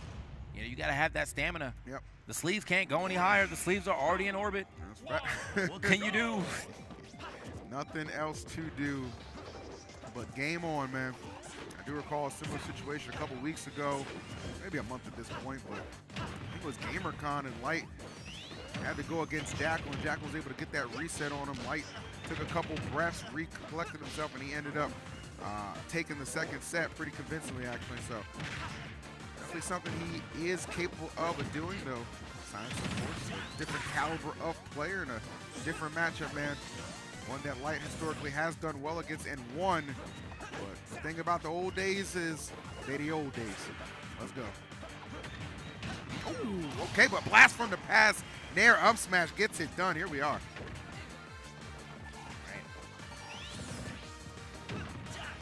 Able to get that first stock, but I mean, again, you know, it's the long game. You can definitely get these stocks here on to Sonix, but it's really about getting these games. Yeah. So my man will definitely change the pace of this game, the course of history, give you a canon event. You gotta understand that you thought you had this game, it's a canon event for you to lose. You never know, man. Oh, I like that, actually. Really impressive on that return. This is the kind of start Light definitely needed big time. See what we got. Oh, okay. Nice punish right there, down tilt to the up air, getting a little extra damage. The recovery option is it here for Sonix, coming down aggressively. Oh, and the read on that. You're jumping, so am I. Hold this back here. That was crazy. All right. Nair finds this mark, but knocking him off stage. No follow-up available. Nicely. He definitely mixed them up a little bit. Sonix picking some defensive options, getting caught out on the right side. But here we are. Oh, nice catch. Might ate up that double jump too, and he is going all the way off Light. The most desperate of air dodges to keep this stock alive. Sonix was out there head hunting. Yeah, that would have been a crazy back air to land, connect that far out too. I'm pretty sure that would have taken the stock. Nothing that Light could have done about it, but I just like the fact that Sonix is willing to push an advantage like that. He's like, you know what? We already out here. Let me just keep it going. Still, though, one whole stock down, so he's got to put a little extra here on to Light if he wants. Chance to get back to this game, the spring. Oh, the neutral air. Okay, not enough to get off of the top just yet. I like the idea, though. Terrifying for sure. Okay. Oh, I like the drag down. Oh, nobody home for the up smash, though. I've seen that up smash whiff at times where I think it's going to hit. I saw him do some crazy things against Tweek earlier. Just hitting the tail with the tippy toes, but right there off of the jab lock. That'll be enough. Impactful game number one for Light. What a good punish, too, there. On the get-up attack from Sonix. Sonix is trying to get off the ledge so he didn't get trumped, and then that was a good drop-off nair to get him as he was stepping back into the mistech. Boom, boom, up smash. What's good?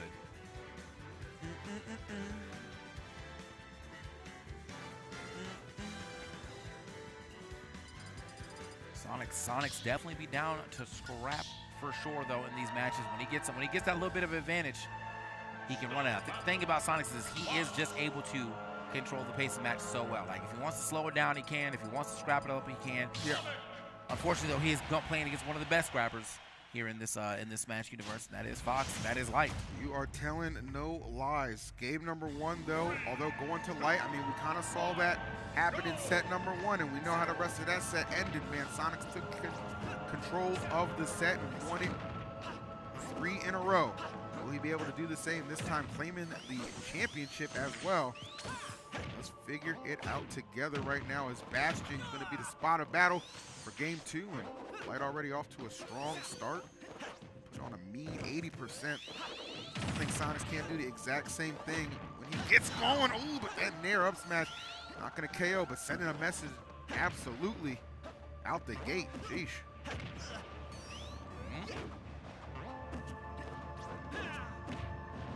Back throw. All right, have to make his way back down to the stage. That's it. Yep. Back, yeah, that was clean right there. Good back air to set that one up. He's like, I feel like you're gonna do something out of this. I'm thinking me to hit that tech, and it was perfect timing for Light to go ahead and line up that back air too. But still, just a slight lead here for Light. Sonix currently starting to drill into it. What Light needs to do is definitely make sure not overextending too much, man. Sometimes I see a few reckless dash attacks, I feel like, at times, but you don't want to be attacking into Sonix and giving them free openings. It's the last thing you're going to need for sure. Oh, wow. That was a crazy decision out of parry. There it is, 4th throw. see how different it is when Sonix is forced to be on the offensive, right? When he has to initiate the offense. A lot more counter hits available to Light. And that certainly does favor him when it comes to this match.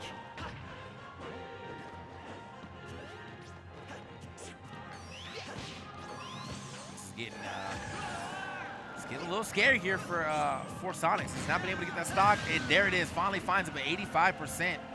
That's a lot that that's a lot of extra credit that Light's been able to add up before losing it. So now 96, and we're definitely looking into those neutral layer to up smash. There it is. Wow. Couldn't even finish it. Couldn't even finish it, bro.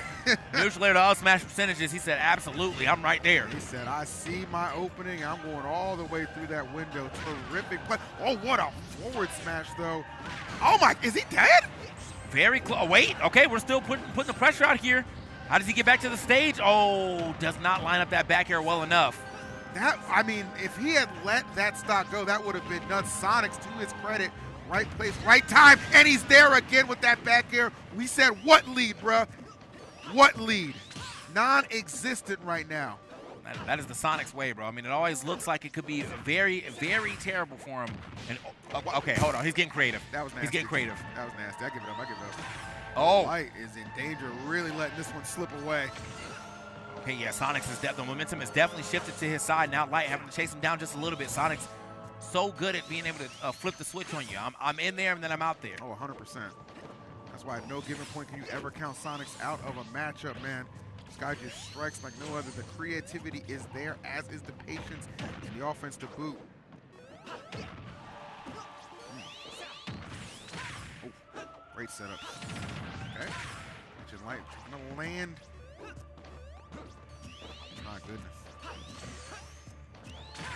I fear for him. If he lets this one get away from him, this could be a little bit of that tax and damage mentally, man. This is one you thought you had wrapped up, but Sonix just such a thorn, bro. So hard to get rid of this guy.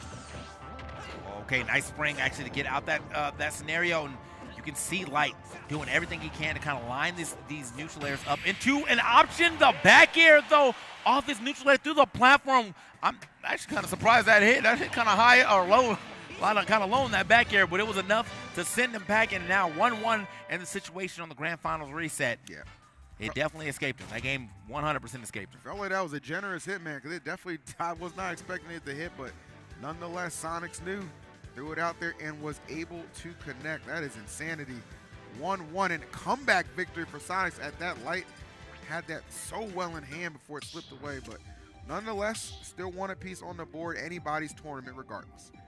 Remind you guys, Light is the defending champion, won it last year over Tweek, trying to win it this year over Sonix.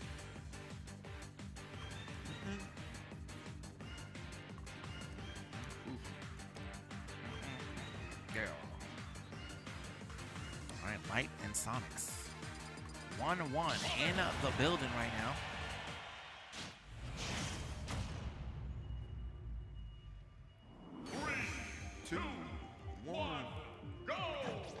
Who's gonna win this flex game right here on to Battlefield, though? And could be what really determines what's happening for the rest of the set, especially if we go to a Game 5 situation. Yeah. You win this game, you get the privilege of picking the venue for the last game if it does go to that situation. But as of right now, I don't think anybody wants that Game 5. I think we're trying to close out the next two. Yeah, this is a very important one for sure, man, as you alluded to.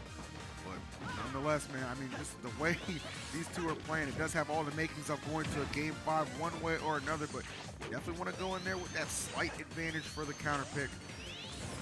See how this one unfolds. Pretty slow burn at the beginning here. Like trying to chase Sonix down. Applying pressure. A lot of dares from Sonix he's been using, whether it be in out of shield footstool or just in general. He's letting things fly. Okay. A little neutral layer action there as well. 66 to 34 right now. Kind of slow developing neutral here for this first part of the third game. Yeah. Minutes passed. Nobody over the 100 threshold yet. Light getting very close to it, though. 93 right now. These grab attempts have not been there. Sonix having them scouted out. Okay. We're going to take the forward air off ledge. Coming back aggressively. Go to the other side. Nice. Okay, nice little challenge right there with the dash attack. But Sonix, one more time. Ooh. Getting hit off the stage with that down air. And looking for the rollback. That would have been, yeah, definitely would have lost that stock if he rolled to the corner. 100%. Love that call out attempt. Just wasn't quite there. Oh, the spring, though. Wait a minute. So he went back there, tried to get the back air, mistimed it, hit the stage, teched it, springed, and it still worked. Goat. Genius. Goat. All right, just built different, bro. Oh, the turner. That was actually really, really good. I love that. Good recognition on the part of Light. See if you can make up this deficit. Not too far behind, almost 46%. Right. Sonix in no hurry to bring it to him, though. That spring action. Turn that thing white. Yeah, I mean, I'm still thinking about it. I was like, wow. Okay. Still, yeah, that was absolutely nuts. Okay, now Light, though, has to try to, if he can find one good up here on one of these platforms, definitely can turn it into 2 or 3 more. Oh, whoa. Oh, an SD from Sonix. Unfortunate. Wow. The crowd loved it. The crowd loved it. But, yeah, unfortunate SD there for Sonix. However, as I said, you know, even if he is down to 1 stock, I'm not counting out until I see game on that screen. 100%. If you're Light, you've got to keep this pace of gameplay slow, man. You've got to make him come to you and just tack on as much additional damage as possible. That SD being a gift. The Sonix classic at times, man. But I'll tell you what, those comebacks are classic when it comes to him as well. Oh, my Lord, Light, though, kind of going on an absolute rampage. Stacking up as much damage as possible. Air dodge safely back to the platform. For these tech chases, nobody home for that. The back air, it is going to KO. Yes, on the money. As I said, man, comebacks, they go both ways. They definitely go both ways. And Sonix, he gets so much off of his up airs, too. I mean, he's not converting this into more than just up air, up air. That was up air, back air. I've seen the up air neutral air hit a little earlier on. Okay, unfortunately that, oh, what? Okay, we good, we good. He still had his jump. I was like, what's going on here, bro? Not again. Okay, that's a little tech to get away from that situation. Light not going to be on the money with that grab, but still a lot of damage already added up to Sonix.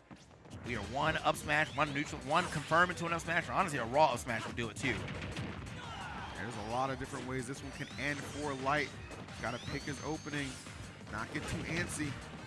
Sonix is certainly looking, man, and he's made some crazy comebacks already that we see multiple times. Maybe this could be another one of those. He's able to survive that back air, but not the second one. That's certainly going to do it.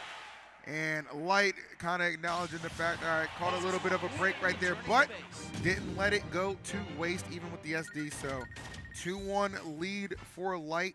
Opportunity to win this tournament, capture back-to-back level up championships if he can win this game 4. But if you think for a second that Sonix is going to go quietly into the night, you've never seen this kid play before. Taking a couple sips right there. Got the blue electro lit. Very fitting for the Sonic player. Here we go. Are we heading for this potential last game? Ominous ass music. I'm saying, bro. Like, whose castle are we in right now? Gotta watch my back. All right, well, you guys make sure you're watching game number 4 because it is about to start, and we are going to Hollow Bash in the spot of that crazy comeback Sonix actually pulled off against Light in game number 2, if you'll recall. Let's see what can happen for some game 4 shenanigans. Could be our final one, or we could very well be going into overtime with a 5th game.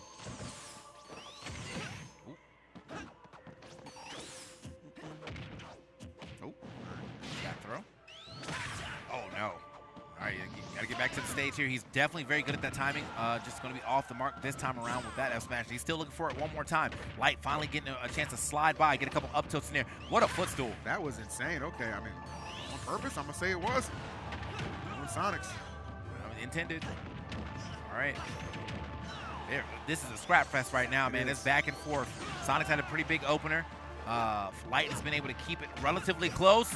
Man, fighting his way back down to the ground. Okay, looking for the F smash. I definitely would have sent him past that side glass zone. This is these two at their best, man, when they're just straight up fighting. Scrapping to get this first stock off, and Light's gonna strike first. Nair up smash, the Fox Classic for many a titles, and showing its head again here in Ultimate. Yeah, soft nair too. Didn't even get the strong hits. Didn't have to run past. Just had to make sure he got there in time while he was still in that hit stun. Oh man, not the jab on shield is going to get him hard punished with that F smash. And we right back into it. All right. You already knew, man, that lead wasn't going to stay there too long. Quite the battle that has continued to unfold. This is set number 2 if you're just tuning in. 4th game with Light up. Oh, I love the wait right there for the air dodge. Avoiding the spring as well and just keep the combinations coming. And that small platform not really offering too much refuge for Sonix to escape, but nonetheless actually swings himself all the way out of some disadvantage. Oh my lord. Light. Good recovery right there from Light, not going straight forward. That could have been a real issue. I think Sonix actually had that lined up if he had tried to go for a Phantasm instead, or Illusion instead, but back throw not going to be enough. Push him back off the stage in a bad area though. Illusion going to get hit this time. Spring's starting to hit. Oh, is he good? He's good. Wow. they are scrapped. This is a DBZ fight, bro. I don't need stage. Straight up, bro. This is the kind of battles you want to see in a grand final. 2 of the best on the planet. Not disappointing in that back gear. Gonna KO from across the stage. Light immediately. Trying to get that get back. Not let Sonix enjoy too much of a lead. See what we got. Just gotta find his opener here. Raw up smash. Well, any of his smashes should be able to do it, but if he wants to, trying to find, well, that works too. Mistech on the drag down on the forward air. Easy up smash right there from Light. Anybody's game, man. If Light can get this done, he will win Level Up Expo. Sonix, though, does not want this set to end prematurely. Wants it to go the distance. Wants to get to that game number 5. So close to doing just that. And those waves connecting. Feisty work right there.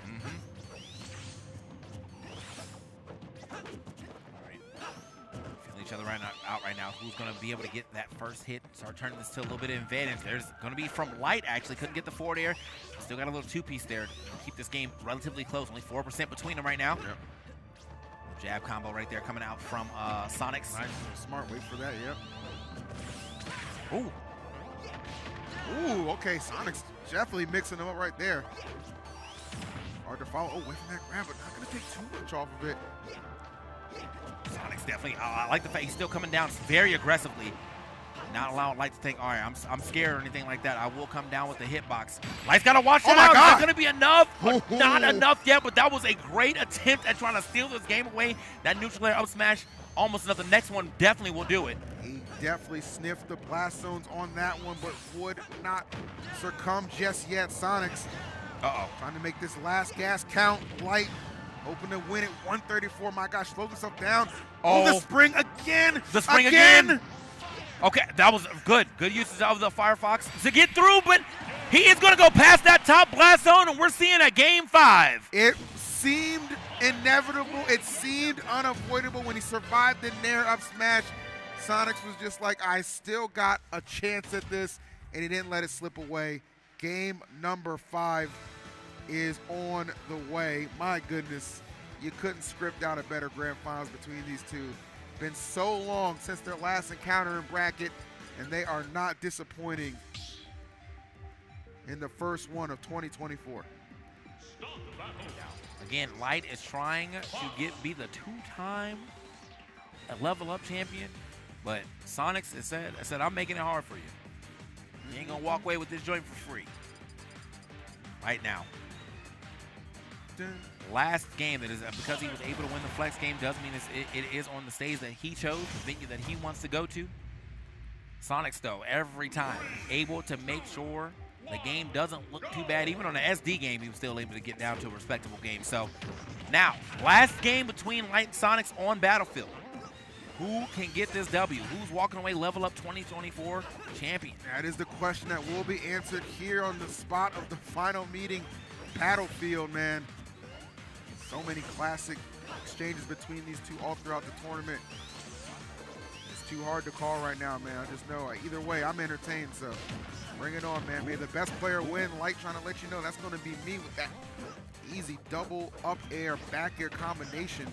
You know, quite a bit of damage. Oh, a little stop and go as well with the dash attack. Okay, a lot of damage already added up to Sonix. Almost finding that back air potentially could have been the stock for sure from where he was on that stage, but Sonix just needs one good opening. That could have been it. There it is. Look at the damage he's able to add up. 69 now, right back into it. Light losing it back to the stage and immediately puts the discipline. I think he actually hit him with the dare, or excuse me, down smash, but that's going to be the forward smash, and Light takes a solid lead. Sonix taking a second to collect himself, immediately just drops down to a great combination. I don't know how Light allowed that to hit him. Yeah, he was just kind of sitting there, Like, duck. come on, bro. The shield button does work. Can't just be sitting there vibing. Not in the middle of the stage right now, not when you're on the last game. 114 now on Light. He is hurting for sure, but hasn't been able to get any real extra credit here on to Sonix yet. It's a very bloody stock for Light. Got to try and get as much as you can. Patience, that is the key right now, and both of them clearly have it. Little side right there on this part of Sonix. He knows there's still plenty of time. This is why he can't really even hardly call this a lead, right? Like, stuck in a little bit of jeopardy, but nonetheless, still shooting, still firing. Take some trades. Oh, nice, actually. Getting caught up. 30%. Okay. On Sonix. Light trying to just get these little ticky-tack lasers, man. I have to say, though, I mean, it's nice to see Light actually being the one to slow it down a little bit instead of, like, running at Sonix in a situation that could have been bad. Sonix able to line up that back air, though, takes the trade for it, but he does trade the stock, so that's a good trade for him. That's terrific, actually. 75, though, already on his second stock. It's starting to look a little unhealthy. Oh, no. Okay. Gotta tap him again just in case. Look at that. We're right back into it. Only 25% between them. Yeah, it's has like, not been hit yet. Oh, okay. It's so hard to maintain a huge lead. That combination from Light, though, was tremendous. Taking some chances right there, falling off the stage. Oh, that was really scary. Oh, that's a KO. Yeah, that up air finding its mark, and Light finding himself in the driver's seat, in the lead to potentially win level up 2024, man. One more stock to go. Sonix, do you have a rally in you? He's looking for it right now. Looking back and forth, left and right now as he's trying to find his way in. You got to pick and choose his battles. Doesn't want to just run straight into Light. Light have no issue running straight into him, though, with that dash attack. 15% now on to Sonix. Just slowly but surely trying to get himself some footing on this stage. Okay, managed to find it here onto the other side, though. Light looking for a couple lasers. Oh, man. It's Okay, got to be movement. so nerve-wracking, man. You've only got 22% on him. You want to get a lot more than that, I'm sure. The hits are just not coming in your favor just yet to extend this lead. Meanwhile, Sonix continuing to find these hits. Really just trying to put himself in a position where I can just get you off stage, let the edge guard and do the work for me. Ooh. Oh, okay, missed tech, and there's going to go a lead into our back air. Ends up taking that stock, and look how that lead that we had straight up decimated. Light now, though, on this last stock is going to put a little more onto it, though. Yeah, that was huge, man. Light, you know, you said it to get missing that tech, proven to probably pretty costly at this point. Oh, man. Oh, we're finding some damage. Yeah, we're stacking that all the way up. Little 3-piece. Actually, he's adding a little more. That's a 5-piece right there. We're still adding up. Oh, okay. Look for the homing attack, though, to just put the little cherry on top. All right, this lead from Light, just like that, being extinguished by Sonix. Sonix is indeed on a tear. Yo, that F smash almost across the blast zone. What was the DI looking like? Bro was like, let me just go ahead and just swing real quick. Like, no rhyme or reason, bro. Oh, up smash, not going to be enough to go past that top blast zone yet, but the next one definitely will do it. Sonix can go to the other side. Light trying to mark him, though. Ooh, okay. Good little turnaround here from Sonix. Oh, he almost lined that up perfectly. This is so terrible. Oh, my goodness, the swings right now. Sonix trying to put him in the dirt. The up smash not going to connect. He believed in it all. Sonix has absolutely taken the momentum straight away from Light. He has got to get back down to the ground. Oh my God, is that going to be enough? It is, and Light running away. Neutral air, back air. I'm the champion for Level Up Expo 2024. He said, I will not be denied my chance to capture back-to-back glory on this stage. It took everything. A Game 5 reset, last hit situation to overcome the odds and get the job done. But Light is your Level Up 2024 champion. Whew. Crazy stuff, man. These two It's been such a long time since they faced off in bracket, man, and it just did not disappoint. Solid fight Good between them, grief. though, man. Wow. Like, just back and forth with it. You could not say with certainty who was taking that last Had game. no clue. There was there was just very big, peaks and valleys Yep. for both their gameplays as far as, like, who was in the momentum, man. There was times we had a minute of momentum for Light. There was times we had a minute of momentum for Sonix. Yep. It really just came down to who was going to find that last hit, and luckily enough for Light, it was him. So, whew, what a grand final. The reset as well. Reset, man. That's when it was just like you don't know who's going to win. Goes to game number 5, and Sonix had made so many crazy comebacks. Even in that, he found himself fighting from behind a good amount of time, and there was a couple of situations where I thought he might get the KO like off the top, where he was like hounding and harassing him, bro. Just started really rallying and making a good effort, but Light was solid enough to get the job done, man. That was crazy. That's what I say. Always about Sonix's gameplay. He will fight you anywhere. I know, like, a lot of he's definitely a person that can set the pace, and sometimes the pace is a little slow. But when he's on the aggressive, he can fight you literally anywhere. You're off stage, you're at the top blast zone. He's finding ways to get up there. I mean, I thought he really was about to seal it up there earlier. It was a forward air that hit, but if he had went up there and maybe potentially try to hit an up air, might have been it right there. Might have been, man. Bro was fighting for his life. But we're going to take a minute to collect ourselves and throw it to Rod, who's standing on stage with this year's champion. And Sonix. Testing. Can everybody hear me out there? Can y'all hear me? Okay, that's better. That's right. Okay, that's what I'm talking about. Okay, hey, let's give a round of applause for first and second place, please, and thank you.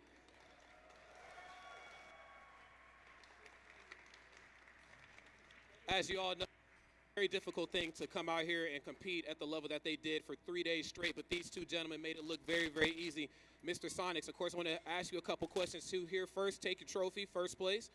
Okay, talk to me. How you feeling about how this tournament wrapped up? You played out of your mind. What are we doing, man? What's going on?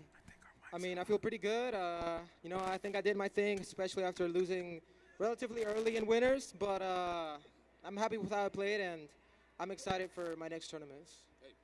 No doubt about it. Las Vegas, make some noise for your resident, please. Come on, man. That's right. I don't care about how you feel about Sonic the Hedgehog. All I care about is how you feel about Sonic's stuff to you. All right, sir, I will bid you farewell. Enjoy your trophy, and I will see you at the next one, sir. All righty. Now, you already know what it is. Mr. Light, make some noise for our grand finals champion season. Thank you. 2 years in a row, the king of the cons is here. A Super Smash Con Fall Fest champion, a MomoCon champion, and now a back-to-back Level Up Expo champion. Is it just the anime power-up? What is it, bro? Just the king of the cons, baby. You said it yourself. I'm just the king of the cons. King of the cons, indeed. Now, hey, your travel schedule. I know you're a very busy guy. What's the training regimen looking like? Where can we catch you next? I'm pretty sure Gommel's next, right? You'll catch me at Gommel. I'll be at MomoCon. I'll be everywhere where there's competition. That's where you'll find me. I don't go for easy wins. I don't go for easy wins. He said he likes to work for him, and that's why those sleeves were rolled up. Sir, I'm going to give you this first place trophy. Hold it high as possible, man. Let the world know how you're feeling about it. Give him a second. Let me get out of the way. This is the camera shot right here. Woo, look at that.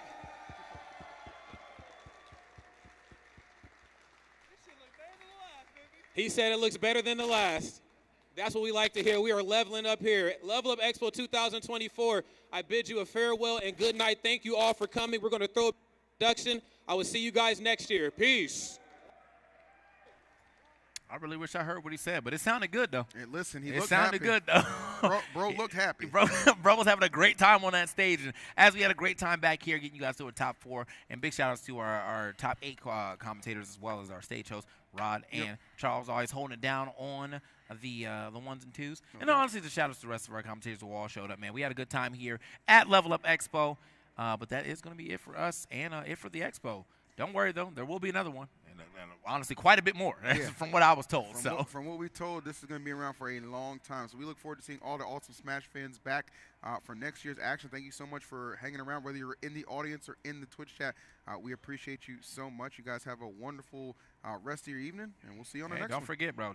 Hit some follows as well, man. This man is this lights out. You know, we got the podcast. We got it, baby. We also had Tweet Talks here as well. Make sure you go ahead and hit the follows there as well. Check some of these podcasts. We're most likely gonna be talking about this. Drop a follow here on the Twitters. Yep. You know, on socials. We got EEVSU, TK Breezy, you know, Charles Thorin, Rodney Conyers Jr., all that other good stuff. And make sure you go ahead and drop a follow here if you haven't already on VGBootCamp. And any other streams that you watch, Tampa Never Sleeps is holding it down as well. So very much appreciate everybody's support and everybody who came out for Level Up Expo. But with that, that's it. We got to get up out of here. We got to close out. You heard that. You heard the beeps earlier. We got to go. So I will catch you on the next one.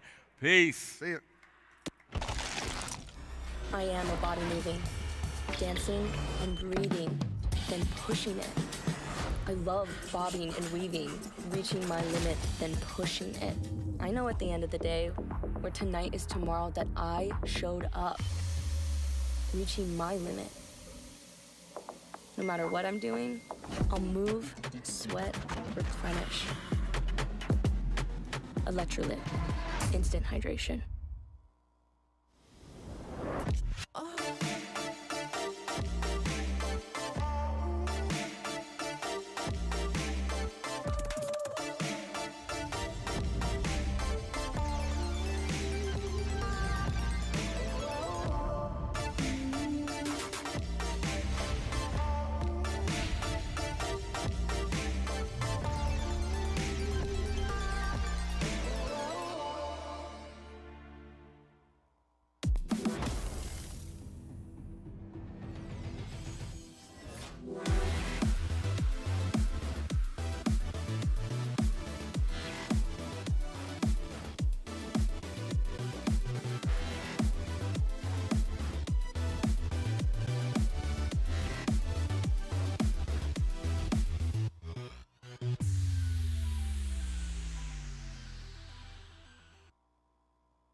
Test.